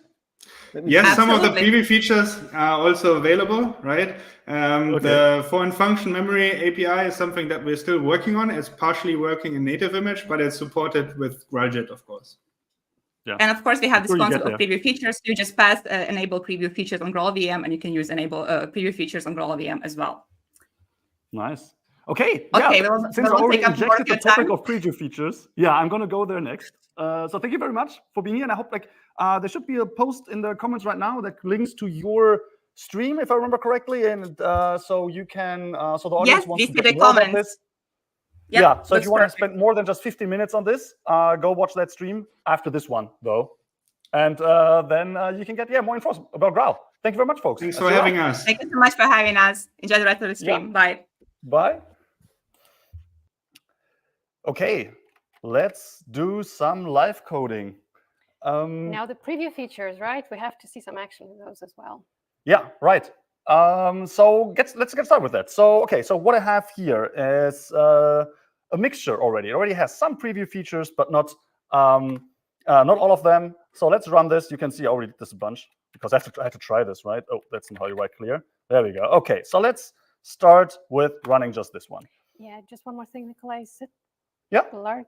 Sure. Yeah, I can make it a bit larger. Okay, I think it's better right now. Okay, so by the way, I'm using Visual Studio Code with the Oracle Java plugin that Ron talked about earlier, extension, and it's doing a good job. But Visual Studio Code did not really pick up that I'm using all these preview features, so don't mind the red squiggly lines. Okay, so what am I doing here? It's just a simple Hello World example that goes through an extra step of creating a Hello World record instance, and then tells the record instance to print itself. And how do we print two words with a comma in between? Any ideas? Print your words with a comma. Well, we use string templates, right? You want to put string in. You want to use two strings and something in between. I was thinking to use one of those message format or no. builders. We don't want to use that anymore. That's all. We use string templates now. But here's the thing. I'm not going to go into string templates a whole lot. Because as it turns out, the current preview, which is the second preview in JDK 22, will likely see a big revamp. There's a super interesting conversation going on the OpenJDK mailing list right now. If you want to see how OpenJDK feature developments in the opens works, you should totally check out the link that we're going to post into the chat very soon. You will see the discussion. It's a huge thread where a lot of very smart folks discuss the ins and outs of this feature. And so there might be a big revamp. So instead of telling you a whole lot about a feature that might look very different in 6 months, I'm going to skip past that. So let's ignore string templates for now. And if you have questions about those, I'm also going to mostly ignore that because we don't know how this will shake out. At this point, it's all very unclear. So I keep it here, but that's going to be it. Right? I'm not going to do anything more. Okay, that said, now let's do something else. Right. So let's say I want to use this. I want to have a different constructor, right? I want to have a constructor for this record that takes the whole message as a string and then splits it on a space. So the assumption is I will create it like this. I will create it with hello space world, and I want to split on the space. Right, so how do you do this? So what you want to do is you want to do something like we get the message and we, oh, great. Not the right message. Take the message and we split on the space, and then we get an array, right? So now we get the parts back. I'm not going to do any kind of verification. I'm just going to assume it's right here. And now we want to pass that to the other constructor, right? We want to call this constructor. So we want to do this, and we want to do parts 1, or well, 0, but the first part, and then the other part. Now, this is all red because the way I set this up, it doesn't know about preview features. Because normally this doesn't work, right? We've all tried this occasionally where you try to put some verification or any message handling on top of the head of another constructor call, and it doesn't work. Now you could think what you could do is, oh, okay, then we don't call the other constructor. We just assign the fields here. But that doesn't actually work in, oh, there's a comma there. That doesn't actually work in a record. So this is not allowed. Well, if I go to parts 1, part 0, this is not allowed. A record wants you to call the other constructor, so they all end up in the canonical constructor. So in a record specifically, you're forced to do this. And now it works. So we go back all the way, and we run this with preview features. I'm streaming video, so that's why it takes a while. And there you go, right? So it actually works with JDK 22 and preview features. You can do stuff like this, and you can add code before a call to another constructor, be it with this or with super. Now, that said, you cannot just do anything there. There's a certain limitation about what you can do. You can generally think of, imagine you were in a static method. That's not exactly what's going on there. You can do a few things more, but like that's like a general gist of things. Gets you a long way there. By the way, if you have questions about any of these features, well, not the string template, but this one, for example, do post them in the chat. I hope we'll have time at the end to pick up a few of those. But before we get there, to pick up those questions, I want to show you some other API. So what we're doing here, as you can see, is run some code and then print some text. OK, I have another file here. It's called the silencer. Now, it doesn't do anything yet. Well, it does a bunch of things, but it doesn't have an effect yet. So what it does is it takes the argument and it interprets it as a class name. Then it loads that file as bytes, and then it transforms those bytes. And at the moment, the transformation is nothing. It doesn't do anything. So it just returns the bytes. And then I create a custom class loader to define that class, get the main method, and run the main method. So this is just a very complicated way to run the method that I pass here. So that's all this is doing. OK, so let's try to run this. So it runs with silencer.java and then hello world. We should see the same thing now. So one file now launches the other file. OK, good. We're good. It does that. Now let's transform some bytecode.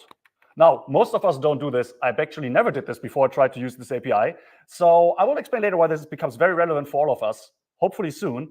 But for now, let's just see how it works.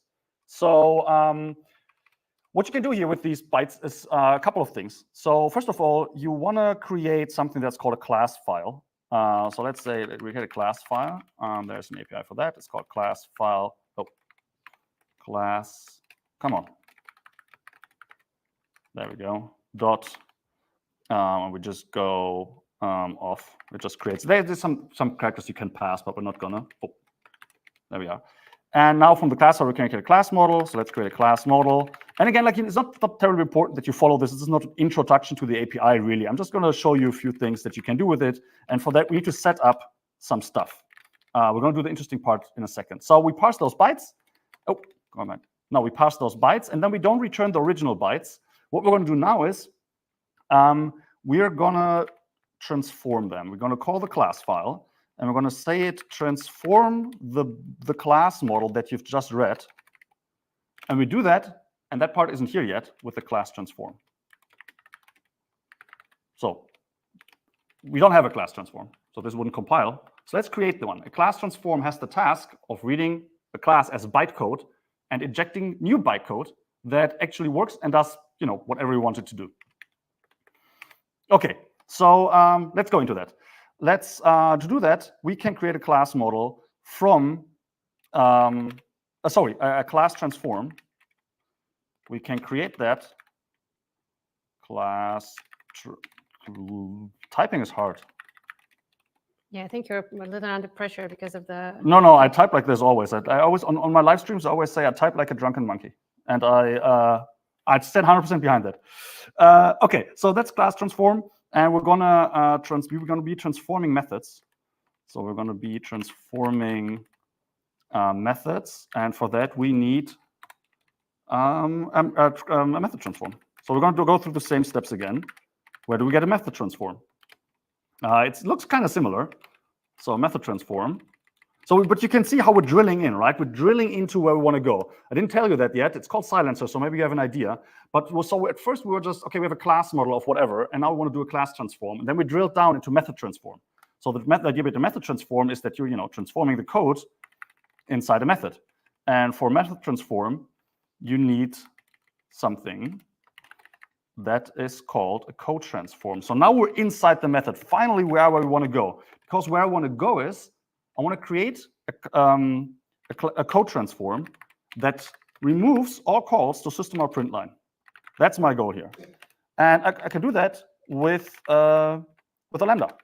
So this thing gets two things. It gets a class builder, and it gets a code element. And this code element could be anything. It could be any bytecode instruction. So there's tons of different instructions that it could be, but I'm only interested in the one instruction that invokes a specific method. And so for that, what I really want to say is if invokes system.out.println, blah, blah, blah, then ignore this method and else, well, else is easy. Else tell the class builder to accept that element. There we go. Okay. Good. So now how do we do the if? That's actually a little bit more text than I actually want to type right now. So let's copy paste this rudely from here to make sure that we don't run over time too much. Okay, so we're doing this. If this element is an instance of an invoke instruction, right? If it invokes a method, and then we have to do some further checks. And you can see here, by the way, I'm using type patterns because I'm putting the invoke here. That means I get a new variable. If it's of the right type, you presented it earlier, right? If element is indeed an invoke instruction, I get a new variable called invoke. So that's good. And then I'm asking for the owner, the name. So who am I calling this on? Is it Java IO print stream? Good. Then I'm checking which method it is. I could put more methods here, right? But for now, let's just put the print line here. And I'm going to do nothing. Like this is intentionally blank. Imagine, okay, intentionally blank. Okay, nice. So we got this.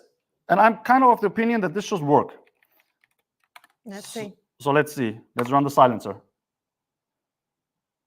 So now any system out? Yes, you can see nothing. And that's intentional. So that means it caught the system.println, just for fun. We could actually print this here. We can say, okay, print the log. Yeah, right. So usually we put log message here, right? We don't print line, but we're using print line now. I'll log the element just for fun. So we're going to see that it finds this element actually.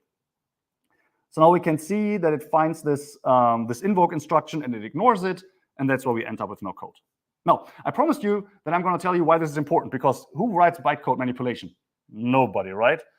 Well, that might be true that nobody writes that, but everybody uses it. Like so many libraries and tools that we're using are using some kind of bytecode manipulation under the hood. And that is good. It gives Java, this is the dynamism that gives Java a lot of power. That's really cool.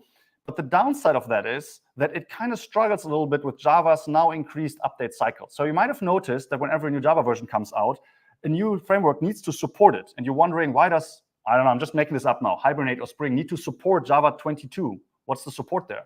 And a big reason why they need to explicitly support this is because they're doing bytecode manipulation. And they're using an external library, very often ASM. And so a new Java version comes out, and then the old bytecode manipulation tools cannot work with bytecode of the new Java version. So you need to update ASM. And the one way to get that update, is to just update the dependency, Spring Boot or Hibernate that depends on ASM. And so that way, this bytecode manipulation ends up being an update blocker. And for that to stop, we're going to get a classful API in the JDK. And if you have this in the JDK, you can just use this API, and it's always going to work with the most current version. Okay, let's have a look at the watch. We have time for like 1 or 2 questions. So Anna, if you picked any. Yeah, there's one What question. do we get here? Start about how about the log params as an annotation that uses the class transformer? How about a log transform as an annotation that uses class transformer?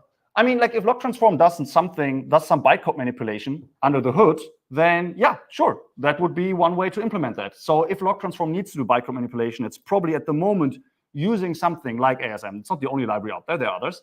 But it's going to end up using something like that.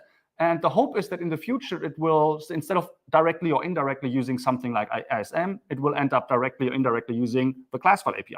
And by the way, I'm not saying this and to be mean about ASM at all. Actually, the creator of ASM is also involved into creating this API. He's like ASM heavily inspired, like what things work and what things don't work so well. And at JVM LS, where Brian Goetz presented this API, he made a joke that Remy Fourard, who's maintaining ASM, also laughed about in the audience with this. Remy is ready to move on to a new project to maintain. So I think, so it's not about like rooting out ASM because it's evil, not at all. Like it unlocked so many cool things for Java, but it's nice that we now get to not have this as an update blocker anymore. Well, okay, yeah, I think we're out of time for questions, unfortunately. And so I think now it's time to look into a different topic. So with these features, the preview features that can already use now, the projects that created them basically have finished their work here.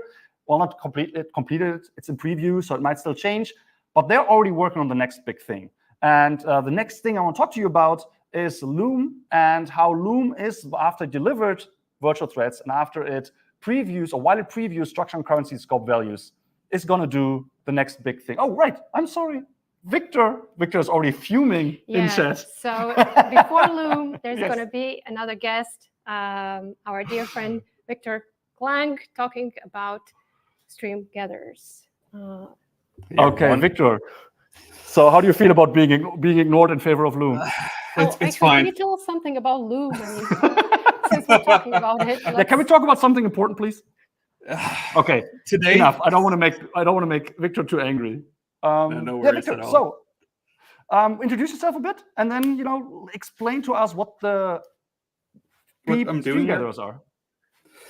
Yeah, so I'm Viktor Klang, and I am a software architect at the JPG, so the Java Platform Group, and I'm here to talk about my latest JEP called Stream Gatherers, which is JEP 461, and tell you a bit about what that means and what it enables you to do. And I hope that we'll have time to do some actual live coding here. So, oh, that's courageous. Eager to get started.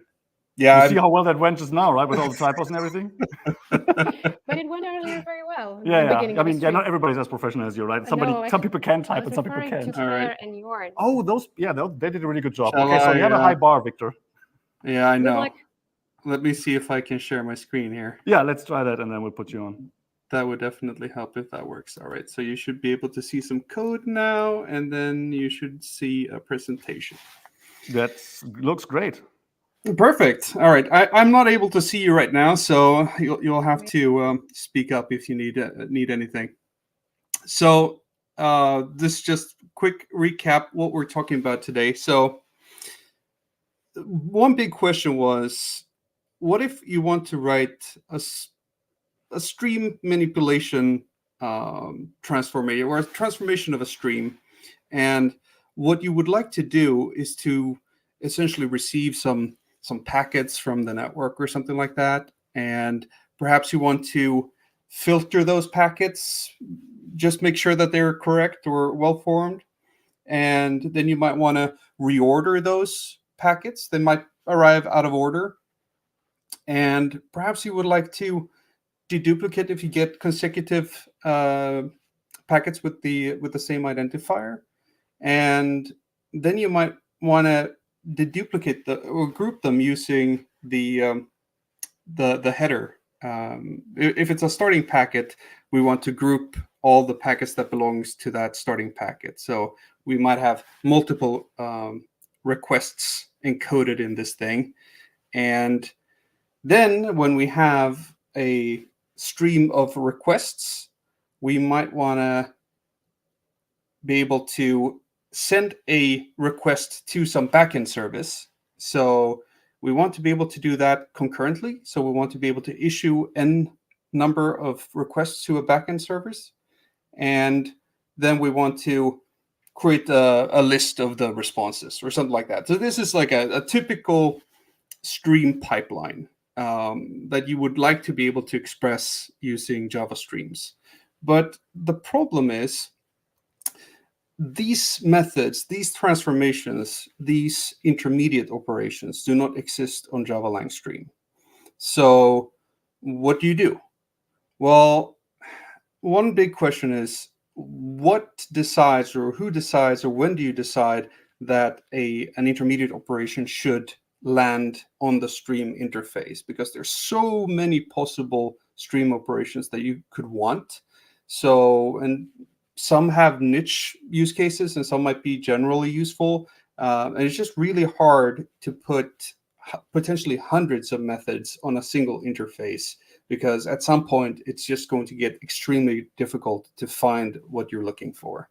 So one question would be, okay, so what if instead of providing all of the methods or all of the possible stream transformations directly on stream, and there's also a delay, right? Because if you need something now, you might not want to wait for the next or the release after that to get your stream operation hopefully or potentially added, right? So what if we could have some generic intermediate operation that would allow you to create any stream transformation that you need right now?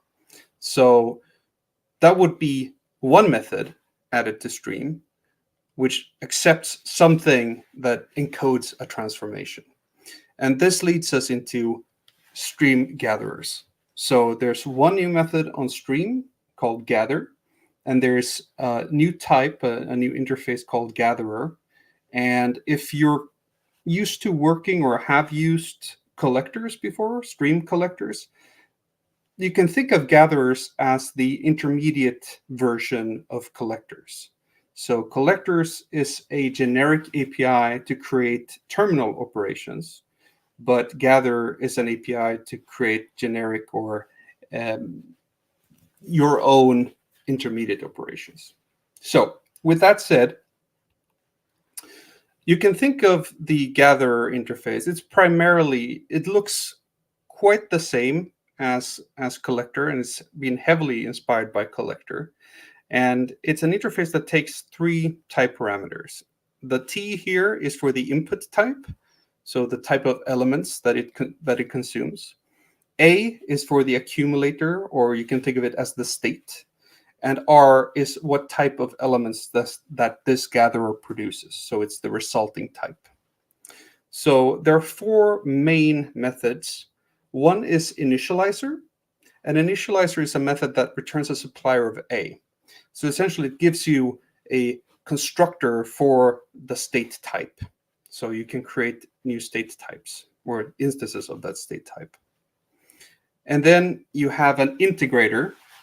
And an integrator is a bit special. You can think of it as a try predicate. It's essentially a function that takes 3 parameters. So the state, the next element, and a handle to the downstream, which allows you to send elements to the next stage in your stream pipeline. And you return a Boolean, which is, do I want more elements or not? So if you return false, you don't want any more elements, and therefore you can signal that we're done. So another method is combiner, and that returns a binary operator. And a binary operator is a function that takes 2 A's, so 2 state instances, and combines them into 1. And that allows you to parallelize the implementation so that you can combine the resulting state recursively to end up with a single one.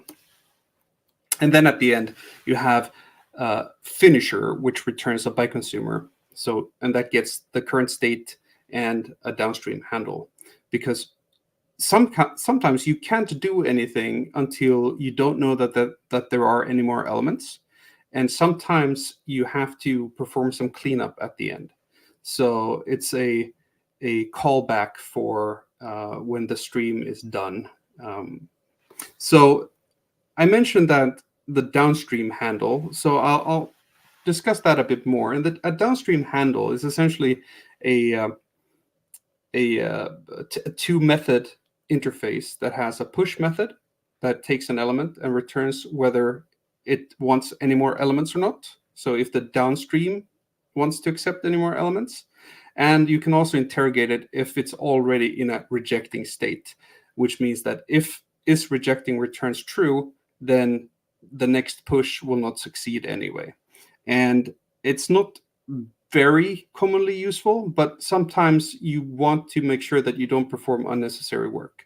So in your finisher, for instance, you might want to check if the downstream is rejecting, because then you don't necessarily need to produce any of the values that you're supposed to send downstream anyway. So it's a bit of a time and space saver. And integrator, as I said before, think of it as a function or a predicate. It takes 3 parameters and returns whether it wants more elements or not. So with all of this said, let's have a look at what this looks like in code. So one thing that I find really useful, at least myself, is how would I use gatherers to implement something that I already know? So let's take stream.map, for instance. So stream.map is a one-to-one operation. So it takes one element in and produces one element out for each element. And it's stateless. It doesn't need to remember anything between each element. And it's also parallelizable. So you can, since it's stateless and it's a pure function, you should be able to parallelize it well. So how would we implement that using gatherers? So this is the signature. So we have a T and R, so the input type and the output type. We have a map method that takes a mapper, so a function from T to R, and returns us a gatherer from T to R. And a gatherer has an integrator, so we create that. And we're using void as the state type because, as we said before, we're stateless. And we take 3 parameters in. The first one is the state, so we're not using that, and it's void anyway, so we wouldn't really be able to do anything. Victor, can I make a refactoring proposal? No. You could use ouch. You could use the underscore for unused. Yeah, I know. I didn't want to add too many features into a single deck, but point taken. So what we do with map, right, is we take the input element and then we apply the mapper to that element and we get a resulting value out of it. And then we push that value downstream. And push returns a Boolean whether the downstream wants more elements or not. And we can just forward that and say that, hey, if the downstream wants more elements, then we want more elements. So that's the simple implementation of how we would implement map as a gatherer, because we have no state, so we don't need to provide any initializer. We don't have any state, so we don't need a combiner in this case either. And we're not going to do anything at the end of stream, so we can just create a gatherer of this integrator. And if you try it out, you can see that if we have a stream of 1, 2, 3, 4, we gather and our new map operation, and for each element, we know it's an integer in this case, so let's add +1 and then create a list, and then we get a list of 2, 3, 4, 5. So that is how you would implement map as a gatherer. So fairly straightforward. Let's do something more advanced. So let's say we take map multi, which is a fairly recent addition. So it's essentially the imperative version of flat map. So for each element in, it produces n elements out, and it's a stateless and parallelizable operation. So the signature for map multi is that it takes a by consumer as its argument, and that is of the input type and a consumer of R, so a consumer of the output type. And if you sort of squint, the mapper, the consumer that the mapper gets is sort of like our downstream handle, but it's a consumer, so it doesn't return any Boolean. So if we implement this, of course, as we did before, we need an integrator, and it has the same signature as before because we're stateless. And what we do in this case is that for each element that we receive, we push the element into the accept of the mapper and pass our downstream push method as the downstream consumer. And we don't get any signal from the downstream because it's just a consumer. So we don't know when we're done. So we always say that we accept more elements. And then we can create a new gatherer of this integrator. And if we try it out, let's say we have a list of, or a stream of 2 lists where you have 1 and 2 in the first list and 3 and 4 in the second list. And then we apply the gather operation with our map multi gatherer. And for each list, we want to push the value downstream. So looks a bit weird, but trust me, this evaluates to 1, 2, 3, 4. So it's essentially a flattening of the input stream. So we know that that works, and we can do more fancy stuff. Before we only used stateless operations, but let's say we want to implement limit, which is a stateful operation, because if we are limiting the stream to n number of consumed elements, then we need to remember how many we've consumed thus far and be able to increment that. So that's our state. And the thing Victor? is, yeah. Oh, sorry, keep going. Just before you leave that slide, I have a question, but keep going. The multi-build slides, Nikolai, multi-build. Yeah. Why is true returned in map multi instead of using not downstream is rejecting? You could do that. You could do that. Absolutely. That's a good point. There is just the specification of is rejecting is that it's a best effort attempt. So you can do it. It's strictly better than always returning true. So that's a good point. But it's not guaranteed to always update. Make sense? No? Yes? I think he is off screen for right now, but yes, I think that makes sense. Okay, okay, good. All right, let's return to our limit implementation. So let's say that we want to implement limit as a gatherer, and now we need to be stateful. So we need to remember things. So let's create a method local class, and let's call it count, and it has a long that is essentially how many elements that it has left to consume before it's done. And then we can even implement our integrate method on our state class. So let's say that integrate lives on count for now, and it takes an element and it takes a downstream handle. And if we don't have any elements left to consume, then we return false, say that we don't want any more elements. Otherwise, we increment the number of elements that we have left, and then we return that we want more elements if we can push this element downstream and we also have more elements left to consume. So a bit tricky, but still, this is the only thing that you need to do to implement limit as a gatherer. And then we can provide count, like allocate a new count as the initializer, and our integrator is the integrate method on that count. So in this case, you might notice that it says of sequential here, and before it just said of. And of sequential means that this will never run in parallel because this is an inherently sequential operation. So what gatherers allows you to do is to write stream transformations that don't necessarily they don't require you to be parallelizable, but they will still execute when there's a parallel stream. So it won't be accelerated by being parallelized, but it won't break the stream. So it's a good case because there's quite a few transformations that are not easy to parallelize, and you want to be able to express them anyway.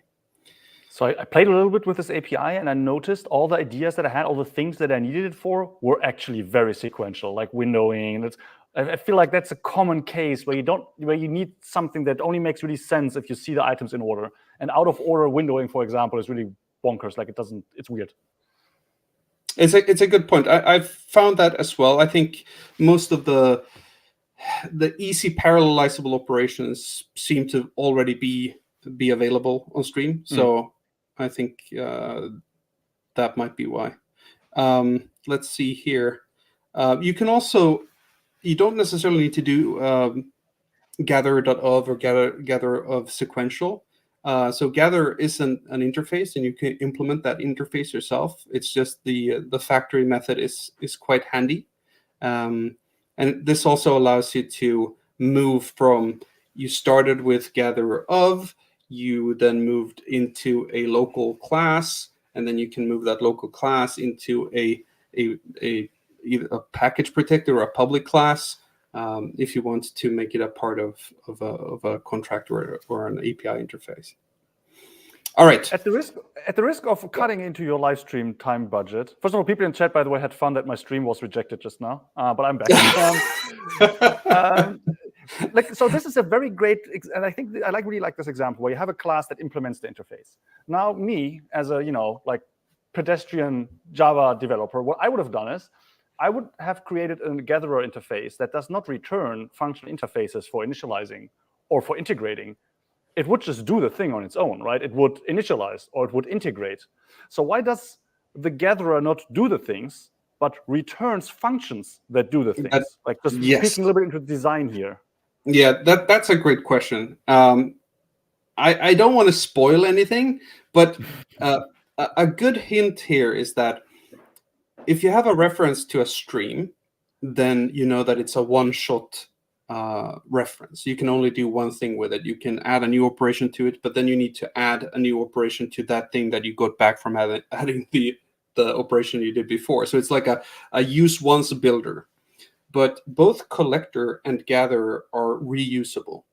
So I will show you a bit of an example later where that really matters. Okay. So I have 9 minutes, 8. Let's see how we can do this. All right, so now we sort of know what gatherers are, but there's also some batteries included. So some new operations that perhaps doesn't make sense to add verbatim to stream, at least not at this point. But it's always good to have another toolbox where you can have operations while their fates are being decided whether they belong on stream verbatim or not. So one of those is fold, and fold is a stateful, inherently ordered many-to-one operation. So what do I mean with that? So let's say that you have a stream of 1, 2, 3, 4, and we gather a fold where the initial function is the empty string. So that's the initializer for the fold.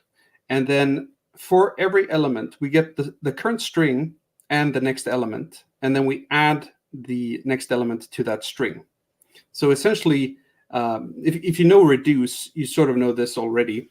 But if we do find first on this, then we get an optional of the string 1, 2, 3, 4. So it allows you to build up an aggregate from a stream by providing this initial value. So even if the stream is empty, this will still work.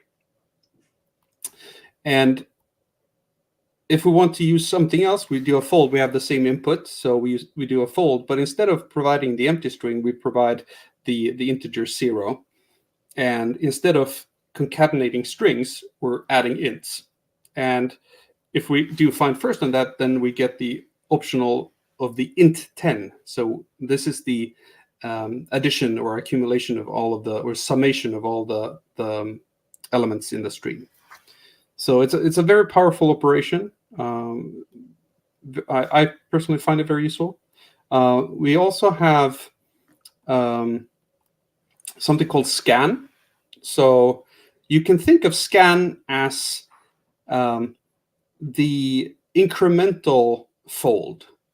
So let's say that we have the numbers 1, 2, 3, 4, and we scan instead of fold with the empty string and string concatenation.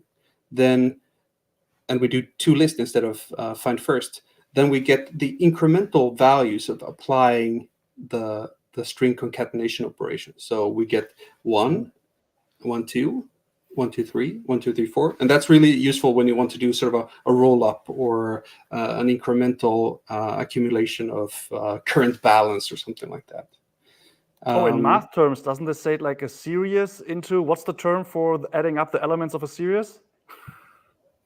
Remember, you probably took math in university, admit it. Yeah, but I don't know it in English at this time of day.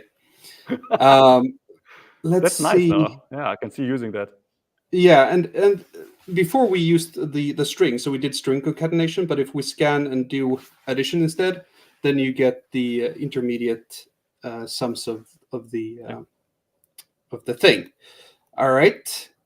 Now comes the cool stuff, right? So one thing that has been really difficult with streams is do windowing, and we've added window fixed, which is let's do a bit of a demo. So let's say that we have the numbers 1 through 9, and we want to have that as a stream that has fixed windows, so of size 3.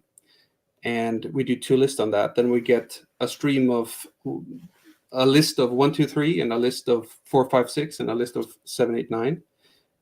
You can also do that with, if you do 4, for instance, many might ask, okay, so what happens if they don't cleanly align between the size of the windows and the size of the stream?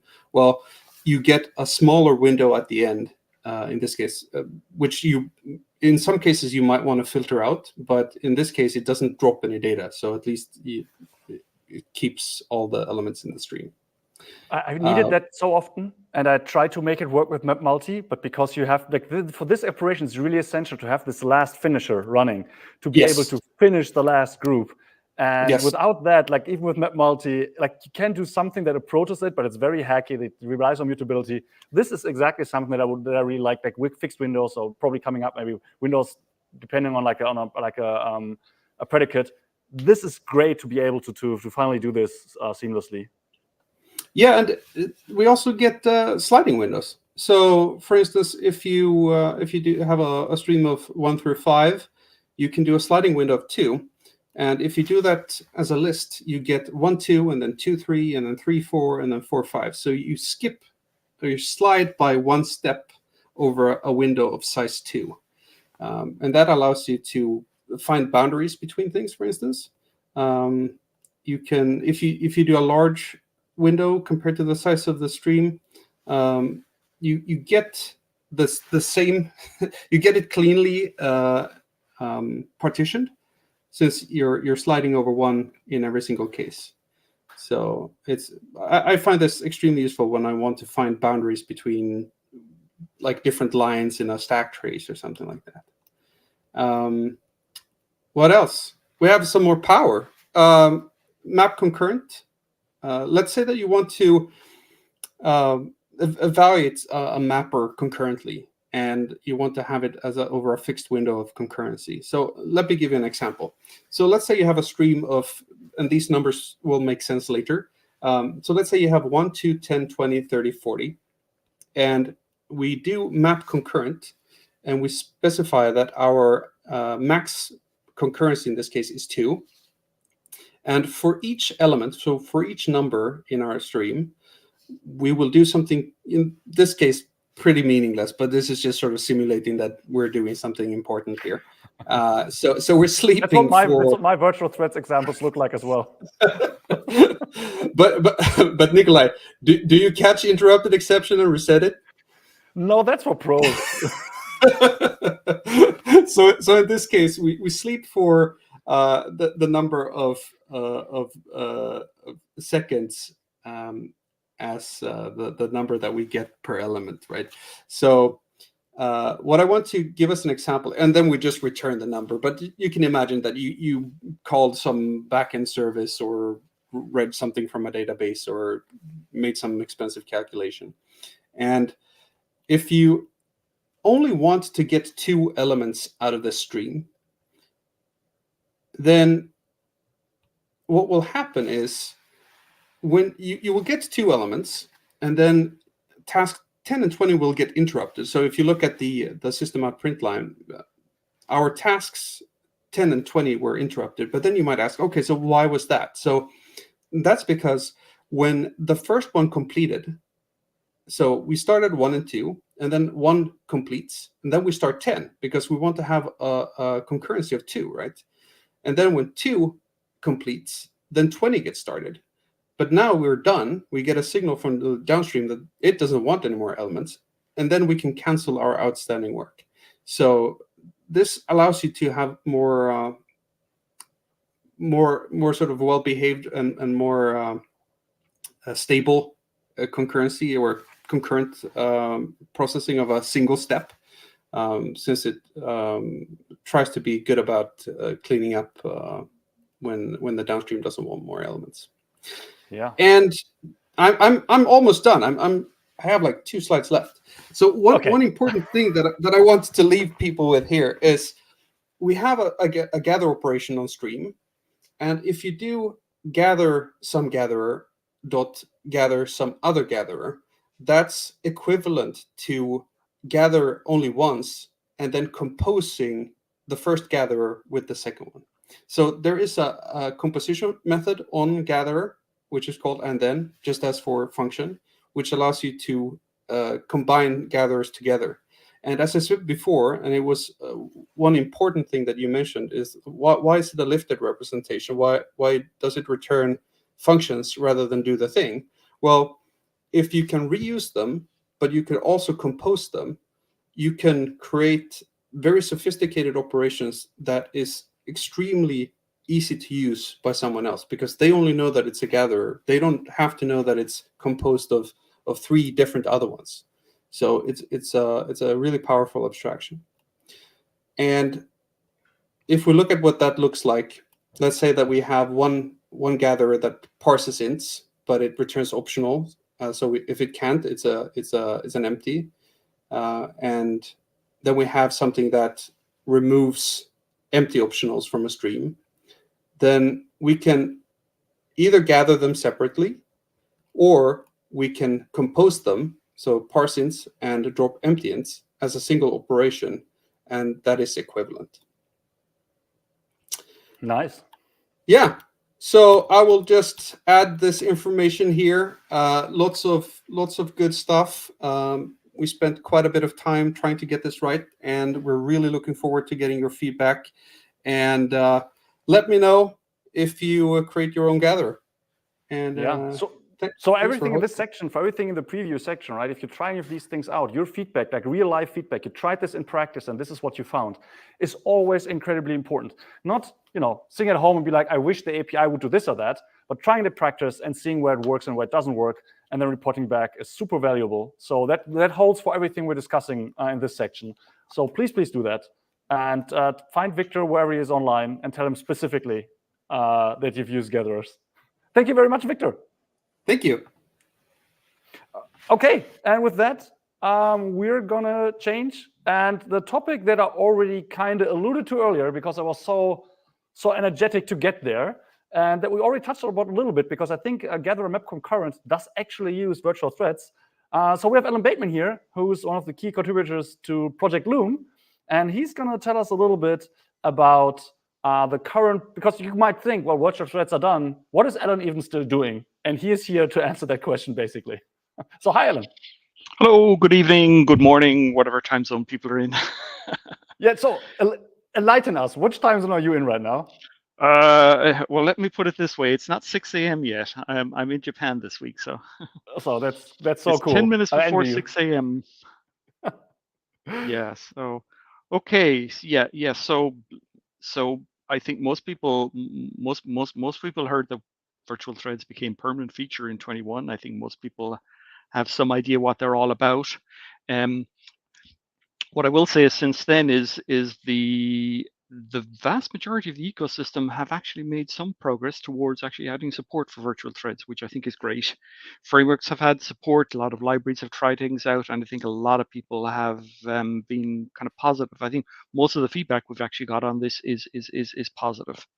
We're not done though. As you said, what are we still working on? Well, I'll come to it in a few minutes. But we have other APIs and other features that come under Project Loom in the OpenJDK project. But for virtual threads, we're still working our way through a number of problems and issues and things. They're not quite finished. One of these is related to what we call the pinning issue. I think people have heard of this. We talked about it in JEP 4.4.4, where there's a couple of limitations where virtual threads may block, and it's not possible to release the underlying thread to go and do other work. And in most cases, is kind of it's a non-issue. In other cases, it's more of a kind of a quality of service or scalability issues. In other kind of extremes, you can end up with cases. So for example, code that blocks on a socket while holding a monitor. You can get cases where the whole application just doesn't make progress because there just isn't enough threads to make progress. So the good news is that we have actually made progress on the issue of monitors. So I talked about or mentioned about this the possibility of code that might block on a socket while holding a monitor. That's one of these cases that's actually we have an early solution for that. It's currently in the Loom repo in OpenJDK. Sorry, it's not in 22 launch today. It's sitting there in early access build. I'll come back to that. So what this means is that if you were to block on a socket while holding a monitor with these changes, the thread is released to go and do other work. So that's actually good. Another scenario that actually has come up is where you get maybe some contention on entering a monitor. So you've got one thread is holding a monitor for a very long period of time, and another virtual thread comes along and attempts to enter that monitor. It has to block. With the current 21 and 22 builds, is unable to release the underlying thread. The underlying thread, by the way, we call that the carrier thread. But but we have changes in the Loom repo that actually will release it. So that's actually quite good.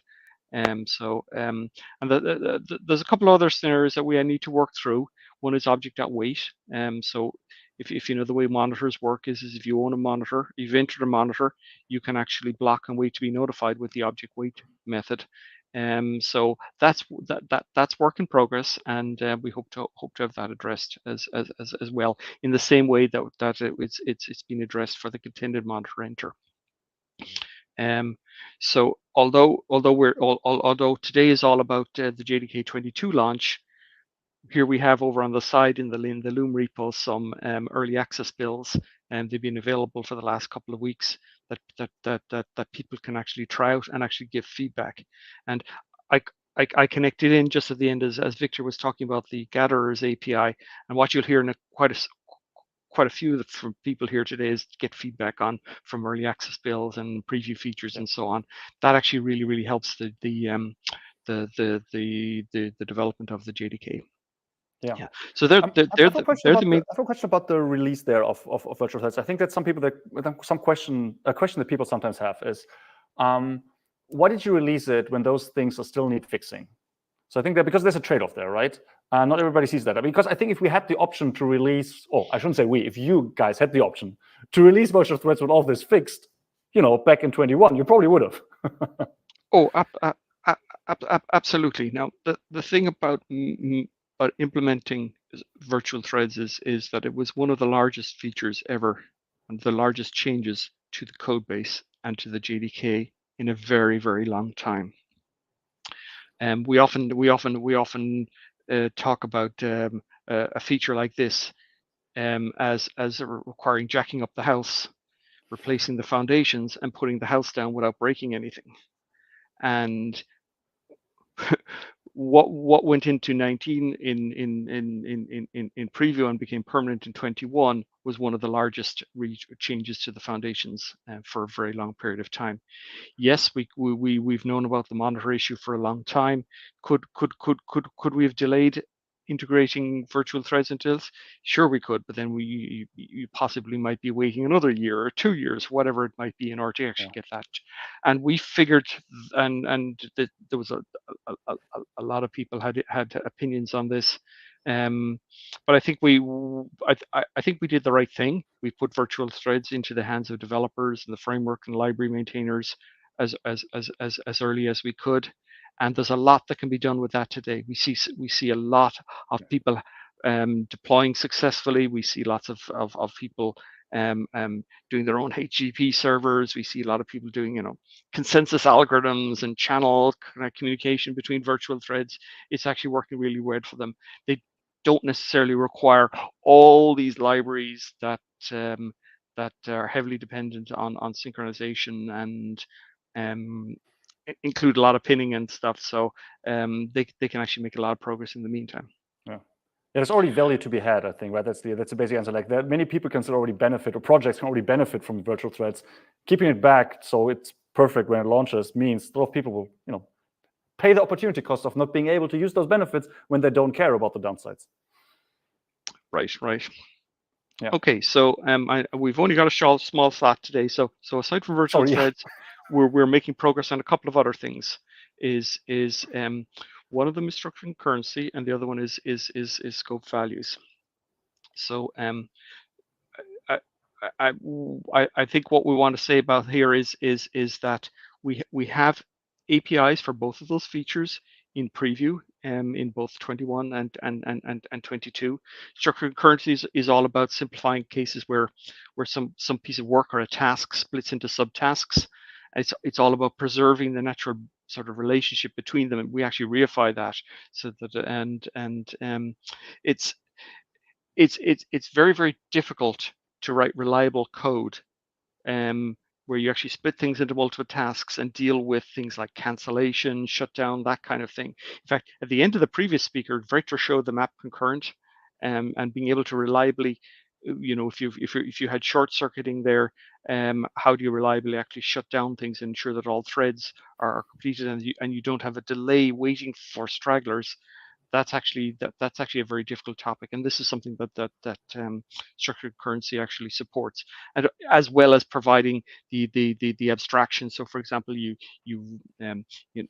refactored some method to actually decompose into subtasks. When that method actually completes, you don't want it leaving any threads and subtasks still executing. So right now, that API is called Structured Task Scope. It's in preview, and we are going to re-preview it again in 23, maybe with some API changes. But what we really need on this is more help actually trying out some real use cases. I think virtual threads was the elephant that people are still trying to swallow, and then we have structured currency, which is a wonderful match and feature that goes with virtual threads. It kind of maybe doesn't get the limelight as much as it is. It's very much a sleeper feature.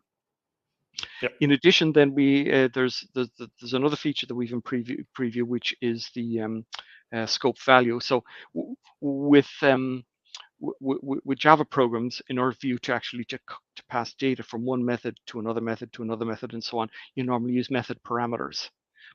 Scope values are really a way of actually providing that same data to some remote method without actually using an explicit parameter. So any of the methods that you call through don't actually have access to the data. They can't even see this implicit parameter.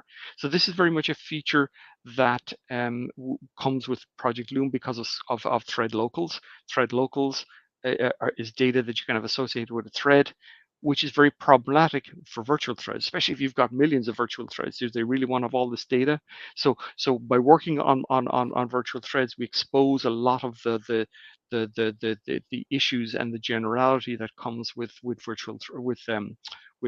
thread locals. So we're focusing on specific use cases where we can actually replace thread locals with something that is a bit more targeted to what the need is. In the case of scope values, it's very much for as something that other languages would call an implicit parameter, and Clojure calls it something different. And there's lots. But it's frameworks that have callbacks is the classic example. Framework calls application at some point calls back into the framework to do something. How do you actually get context through that series of method chains? That's where scope values can actually be used. So very important that we actually get some feedback on real world usage on this before we move forward and make that a permanent API. So that's the three things that I just wanted to quickly mention in this brief discussion today. Is lots of things going on with virtual threads. Please try out go to jdk.java.net/loom, grab the early access builds, try out your code that's actually using monitors and heavy synchronization, and tell us if you've got any issues. And for structured concurrency and scope values, it would be wonderful to get more real world usage and feedback before we move on to proceed to make those APIs permanent in some future releases. Yeah, so we're going to post the message in the chat as before, which will contain the links to the Loom early access builds that contain the changes to object monitors that you mentioned, and as well as scope values and the other structured concurrency APIs. Just on scope values, one small thing. So thread locals works. Thread locals work with virtual threads. So they work correctly. Yes. They just might scale not that well. So don't be worried. There's no correction issue. Correctness issues. They work correctly. But as I said, is you've got a lot of data, because a thread local could be keeping alive megabytes of data. If you've got millions of virtual threads, having a couple of megabytes of data per virtual thread, you're going to need a lot of memory. Yeah. Okay. So and really, where we have a lot of issues with with thread locals, just by the way, is many libraries actually make use of thread locals on the assumption that they're running in a thread pool that's a small number of threads. They're not as concerned about the lifetime of that data, because it's being shared and being reused from task to task in the same thread pool. Yeah. Okay, so Alan, thank you very much for all your work on Loom. People are very appreciative. We already got good comments, like it's always great to hear Alan's insights. Already quite happy with the current Loom functionality. Great one, Alan. And for the next one, I'm also going to Paul. So Alan, stay around for a second. I'm also going to get Paul on stream because there's a general comment that I share with all of you. My greatest respect to the whole project team, right? That's people like you work on this code. There are probably not many people who can grasp this complexity and write a functioning solution in one life cycle anyway. So I know that I'm not one of them. So I really appreciate that all the people working in OpenJDK on all of these challenging and complex projects and bringing these solutions to the front that then really basically just work, right? We don't have this issue that, I know, some new feature comes and breaks everything, like backwards compatibility suffers, the feature doesn't work. We don't know that in the Java world. Things just work because of your work. Okay, so yeah, Alan, thank you very much for being here. And we already have Paul on, so I'm just gonna just put Paul here. Welcome, Paul. Hi, thank you. Yeah, so for those of us who don't know you yet, why don't you quickly introduce yourself, and then we're going to dive, or you're going to dive into Project Babylon. Well, we'll have a ding-dong, shall we, a conversation. My name's Paul. I work on the Java platform. I've been around for quite a while. I've done streams work, var handles work, various other kinds of work, and I'm working on a project called Babylon, and that's what we're going to talk about today. Okay, yeah, so maybe we start at the beginning, right? So what's Babylon? I mean, maybe the beginning would be why Babylon, but I guess it's irrelevant within the other question, right? So let's start. Why Babylon, or what does it do, and then we get to the other of those. You can start where you want. Yeah, the core of it is Java reflection. For those familiar with it, allows you to sort of introspect what's going on at runtime in the program, but it only allows you to go so far. So you can only introspect on the class, the fields, and the methods, but you can't go any lower than that. But the method contains a body, and that body is code. And so we want to deepen or enhance reflection and deepen it so it gives access to the code of the method available at runtime using reflective APIs in a suitable form that enables sort of interesting use cases.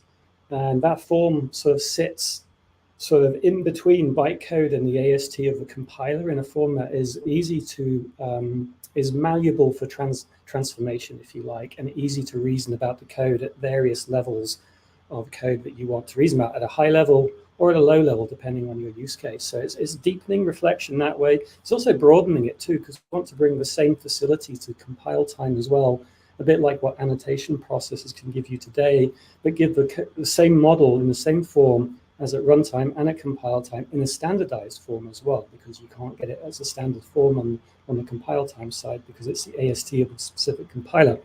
So deepening, broadening reflection, and giving code models for method bodies, also expanding out to Lambda bodies as well in a standardized form so that people can do really interesting things with it. Yeah, but what would they be? Because that sounds like, I mean, I already barely use reflection, directly at least. Yeah. So why would I want to reflect over the content of Yeah, the method? you don't use reflection, but you use a lot of libraries that probably do. And this is aimed in a similar fashion. So what we want to do is broaden Java's reach, if you like, just like Panama broadens Java's reach to the native world better than JNI. We want to broaden it to the foreign programming model world. In some extent, that's one use case. So if you think about what's a foreign programming model to Java, well, it's GPUs, it's SQL, it's all sorts of other weird programming models that you might want, like the OpenAI Triton programming model, if you like, which allows you to generate GPU code from some form of very constrained programming model they have around tensors or blocks.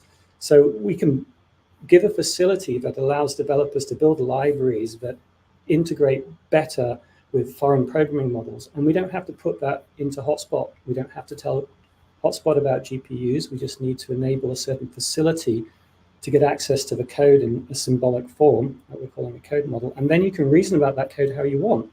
You can treat it as a Java program, or you can translate it to something else that loses its Java program meaning.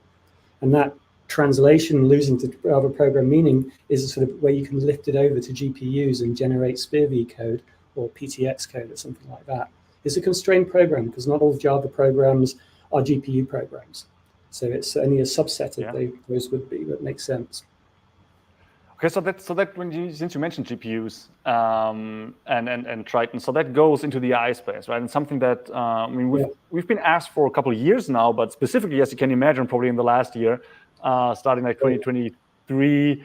What about Java and AI? And I think there's this question is often asked in this general sense, but there's often a specific direction this question takes, which is what specific APIs or what specific language feature do you want to add that makes that possible? So as a language feature, for an example, we have there's language, the unsigned int, for example, is something that is common in AIs that Java doesn't support, right? So how can I create my own one? When do you add an unsigned int for us? Or when do you create that's a whole separate question? I know that. Right, but my my question is aiming at, so often the question is aimed at specific details, like I need this language construct and I need that API.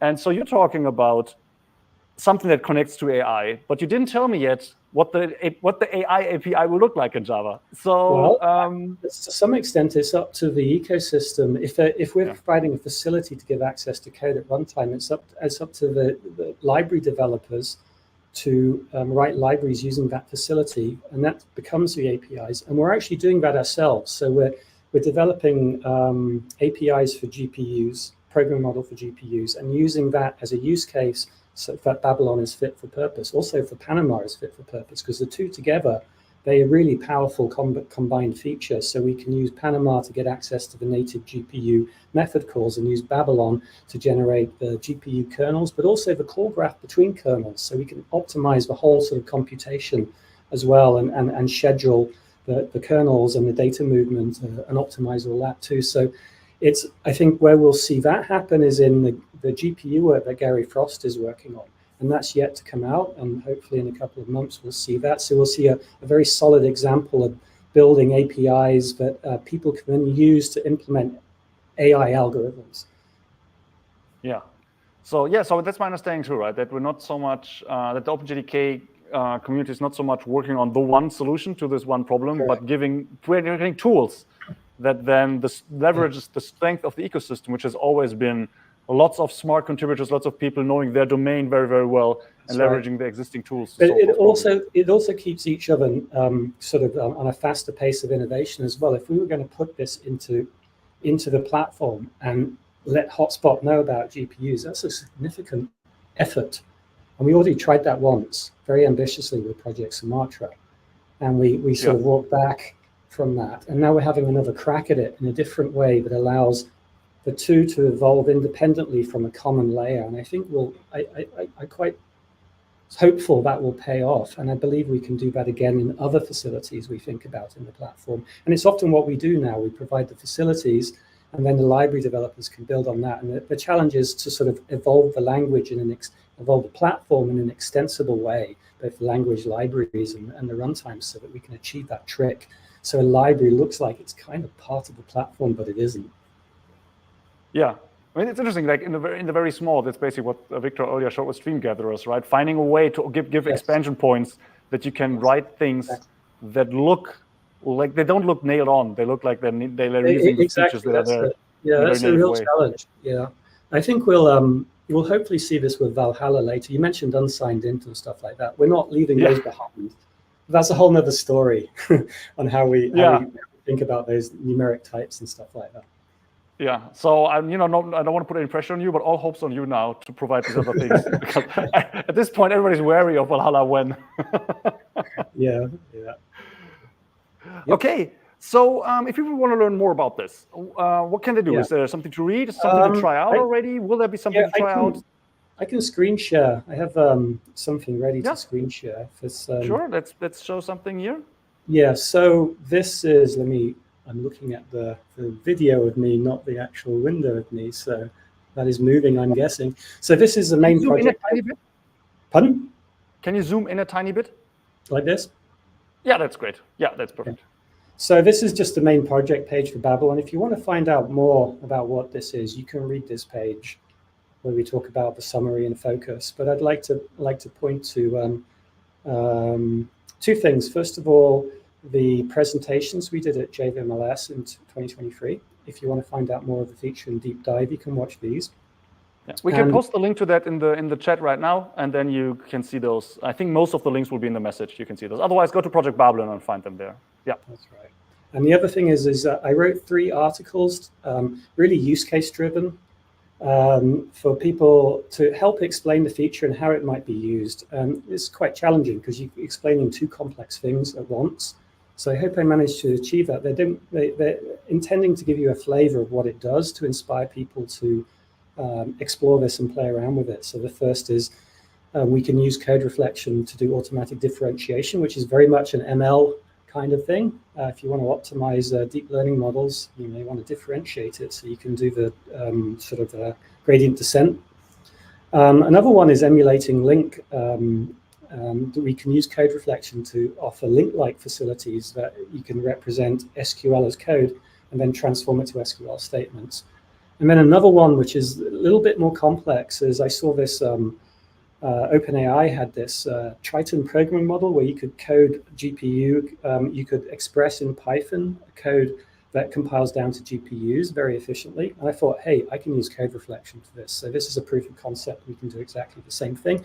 And the interesting thing here is we could potentially leverage Panama to call out to the native MLIR compiled toolchains like Python does. We can do that in Java too. So at the moment, it just does a sort of surface area of it. If we connect it up to the native compile toolchains, we can generate GPU code out from that, just like Python does.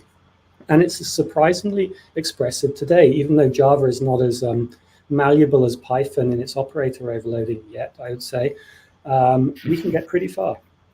Did you just announce operator overloading? No, I did not. No. But when Valhalla comes along, it's going to put pressure on these things. So who knows? Yeah. So I've seen a discussion recently about operator overloading, I think on Reddit.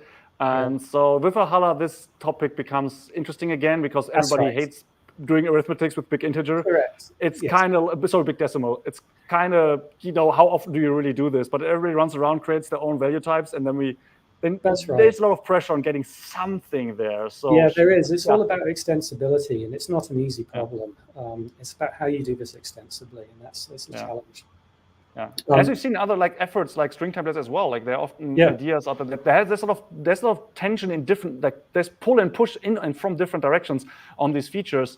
They're not at all obvious where things go and where features should go. That's right. I mean, we're starting out. We're just starting out. Alan talked about Loom, and he's kind of right in there, delivered the features, getting more established in there, and we're just starting out. And it's like a journey that could, it's going to take us in various directions as we find out more about this. I would like to highlight something else, if I can, which was another. Yeah, sure. We got a minute more. We don't have an article for at the moment, but I hope maybe we might do. Is that Steve Dorman from Intel contributed a SPIR-V generator for Java. Proof of concept. So the idea is you may have I'm showing real code here from the Babylon repository. You may have a method. We can signal that it's annotated for code reflection so we can get access to this.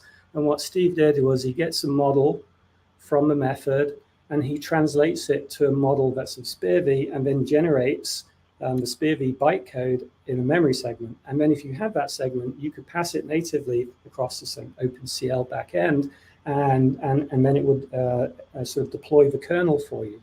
So it's just starting out, but we're starting to make progress on these pieces now. Okay. Yeah, so somebody asked, just because we touched on Valhalla a few times, what's up with Valhalla? What's the progress there? Valhalla takes a long time. I made a bunch of predictions. They all were wrong, so I'm going to stop doing that now. I finally start to see Brian's wisdom here. Check JEP 401, JDK Enhancement Proposal 401. It will be the important one. That will be, in all likelihood, the first one where we'll see Valhalla entering into OpenJDK. And I don't know when exactly that will be the case. If you meet me privately, I will keep making predictions, but they're all terribly unreliable. It'll be ready when it's ready, but it's more close to being ready than it ever was. I've heard that before. Yeah. It's actually, okay. My view is in pretty good shape. The programming model is starting to get nailed down, and that was the most challenging thing. So I'm very hopeful. Cool. Okay, thank you very much, Paul, for all this interesting work. I see you had a productive February, publishing 3 articles. That's like 3 more than I published in February. So that's really cool. So people check those out. We post the links earlier. And with that, thank you, Paul. Okay, bye. Pleasure talking to you. Yeah. Okay, with this, we're coming to the last project that we have on the horizon, which, just like Babylon, is not terribly old. It's a little bit older, but it's still starting out. And here to talk about that, we have JVM Magician. I think that's the official name. I'll take title. John Rose. Hi, John. Hi. Nice to be here. Yeah. So I'm working on Leyden these days. I just checked my calendar. It's been almost exactly 365 days since I started the current sprint, and it's been a fun trip. Paul just used the word journey. For us, the journey is just beginning. I remember when Paul started on the Babylon stuff in-house several years ago, and we had lots of good conversations about it. And we're kind of at that point with this new phase of Leyden as well. Shall I explain Leyden? Yeah, definitely. So if you have something to share on screen, maybe should I add your slide or? I dumped basically some pretty charts at you. We'll show those later. Okay. The first slide is just my what I hope to say if I had infinite time, which I never get through. But so Leyden is about working on Java applications. Largely unchanged. In other words, you don't need to recode them in a different language or a different dialect. The Java applications need to work the same as they always worked, and yet they get optimized by new tools to go faster. In particular, to start up faster, to warm up faster, and a related point to have lower footprint. That's also a goal. So the thing that we think we can do to make things start up and warm up faster is remove some of the bookkeeping that the JVM does when you throw it a bunch of jar files and it starts running and working your application. There's a whole lot of bookkeeping that happens, and sometimes we've been measuring it lately. In the last year, we've built some new tools for measuring what happens during startup and warm up. And there's whole CPU minutes of activity that are required until the application fully warms up and is fully optimized and runs at full speed. And even the startup phase, when the classes are doing their very first operations, there's still a lot of linking and initialization that needs to happen. And so we're looking at that critically, saying, what can we do to optimize this without requiring the users to use a new language? Obviously, C++ has a different approach to this. But we look at things like C++ and we say, what would it take to get the JVM to execute code like that, and without any compromises to the Java programmer? And that's Leyden in a nutshell. You've used startup and warm up a couple of times, so those are not the same thing apparently. Go into that. No, not at all. Enlighten me. So yes, startup, we both are defined with relative to a particular application in the most precise sense. When is the application ready to do its first piece of useful work? Well, that would be when it like compiles a file if it's the Javac compiler, or services a request if it's a web framework. How long does it take to get spun up so it can start working, not finish, but start working on that first request? And that's called startup. And the key factor in startup is all the class loading, class finding. Sometimes you have to like look around. Sometimes you have to spin classes, like Lambdas spin classes under the covers. Class spinning, finding, loading, initialization, and then initial optimization. Also, the JIT is there immediately, and it does significant work even during the very first phase of your application when you're doing startup. But startup is not the whole performance story, because the way Hotspot works is it looks for emerging patterns of execution, and then it compiles highly optimized code for just those patterns and avoiding other patterns that are not being used. In this, it's different from C++, which compiles everything to the same level of optimization.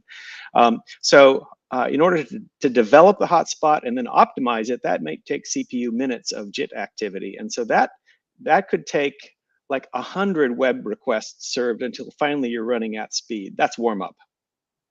Okay. Then you get hot. After warm up, you get hot, and then there's a different set of optimization issues there, like how do you stay at peak, right? But we're looking especially hard in this year at startup and warm up. Okay. So what have you found there? Did you already make it faster in 22? No, yes. We know that nothing is in 22 yet. No, not in 22, but in 2023, we did, for the last year, we've done some very interesting prototyping. We gave our initial results at the JVM Language Summit, a talk that Mark Reinhold and I gave, and I have some updated slides if we get to that in this segment. But what we found was there's no silver bullet. There's no magic answer to this. If there were, we would have solved it about 20, 25 years ago. People have been working on this problem for a very long time, and it's a mix of how easy is it to load the stuff you need to load, and how much orchestration is required to get everything co-initialized properly, and what's the complexity of symbolic resolution between classes, how the classes can see each other. This is all bookkeeping, all low-level stuff. And there's more. There's garbage collector policy. There's JIT policy. Do you run the JIT enough? Do not run it too much. You've got to run it just right.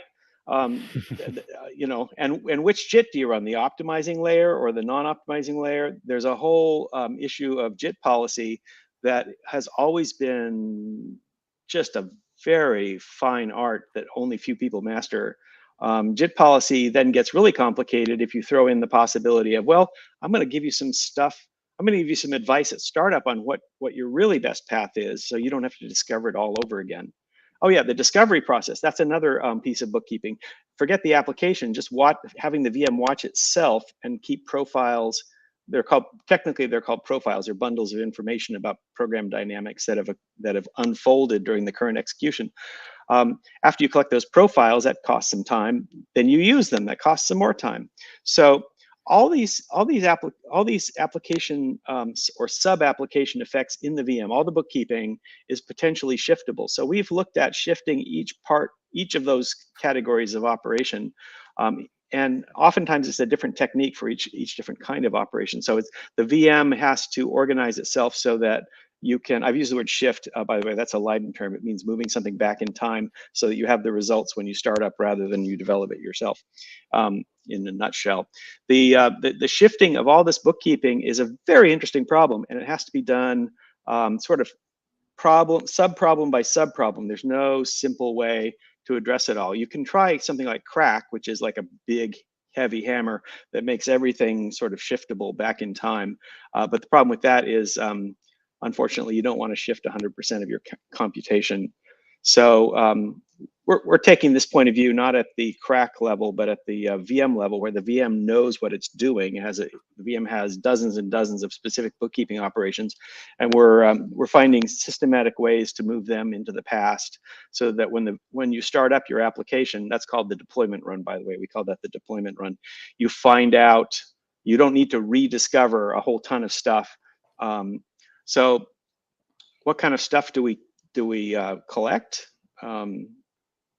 Profiles, AOT code, which used to be JIT code, but if you have it from startup, it's called AOT. Symbolic linking relationships between classes, the loaded classes themselves, and more stuff like that. It's a very multi-sided problem, just like the VM is a multi-sided artifact. But we're basically making a systematic pass this year, discovering what parts of the VM activities are significant in startup, and what can we do to speed them up. The biggest hammer that we have or let's say the user model to make this work, is something called a training run, which is a concept already in CDS, which nobody's heard of, but it's been in hotspot forever. You can't say that. That makes us look bad in the DevRel team. I'm sorry. Well, how about this? When I started writing documentation for it, I realized there's very little documentation that anybody other than one room of people on the planet can use. It's a very obscure. I mean, there are people out there who, and there are people all over the planet who can use this, but they're very thinly scattered. So one of the things that we're going to do, and this is a non-engineering problem, is we're going to write some better use cases. We're going to work on the user model so it's easier to use. Right now, the commands are kind of difficult to use. But CDS is the old technology that allows Java programs to start up faster than they would otherwise, just out of the box. We build CDS into every Java build. CDS used to stand for class data sharing, but now it stands for cached data storage. It builds an archive of VM, what we call assets, things that are on disk that the VM can very quickly adopt into its running memory, and with maybe just a little bit of pointer relocation, like a shared library in the operating system, it can quickly have up and running data structures in its execution. So instead of loading a class, you have a image of a class in a CDS archive that you memory map. You maybe touch some pointers to make sure that they are rebased to the right place, and then the VM has the class ready to use in a loaded state. That's true as of this year. As of last year, the class was ready to use in a pre-parsed state. It's a very subtle difference, but it's one of the biggest changes that we're making up front. It's the first big change we're making, is to basically present the classes in a CDS archive in the loaded state as opposed to the pre-parsed state. And boy, that sounds really unimportant, doesn't it? It actually makes a performance difference. It means once the classes are preloaded, you can start telling them about each other and fill in all the linkage table bits that let classes point to each other. You can also resolve certain other symbolic references in the classes. Turns out that going from pre-parsed to loaded is worth maybe 20 or 30% on an app with a big pile of classes. But that's just a starting point. That's before you also allow your CDS archive to contain shared profile information from the training run. Hey, did you know that this was a really important method to compile first? That's hard-won data from your training run. You put it in the CDS archive as a profile object. We have those in the VM. The VM just says, okay, put that in the CDS archive for me. There's an asset. I can adopt it. Boom. I can start to now do JIT policy as if I was really prescient, because now I know what the JIT policy said after minutes of training run execution. That's good. That helps you warm up much faster, and startup too even. But then the third big chunk is AOT code, which means not only do you store profiles, but you store code that turned out to be useful in the training run, so you can use it immediately in the deployment run. Okay. And there's more. There's lots of other little optimizations that we've worked on. So it's as you can tell, it's a very interesting project. Yeah. So first of all, we have at least one person, and probably more in chat, who actually have used CDS with the auto create shared archive flag that was added a couple releases ago. Okay, so hypothetically, John, if you had only 2 more minutes, could you show us one of the slides you teased? Because you said there were some improvements, and maybe you can show us one graph and have spent like a minute or a minute and a half to go over it and show us something cool there.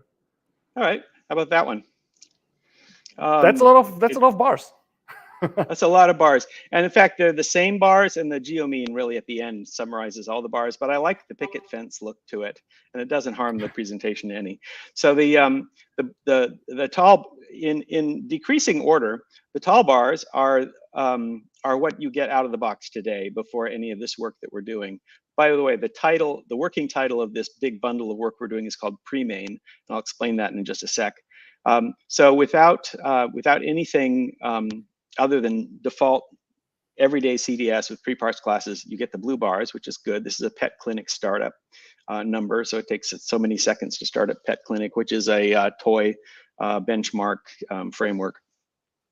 The green one is when we actually turn on a special CDS treatment for the files of Pet Clinic.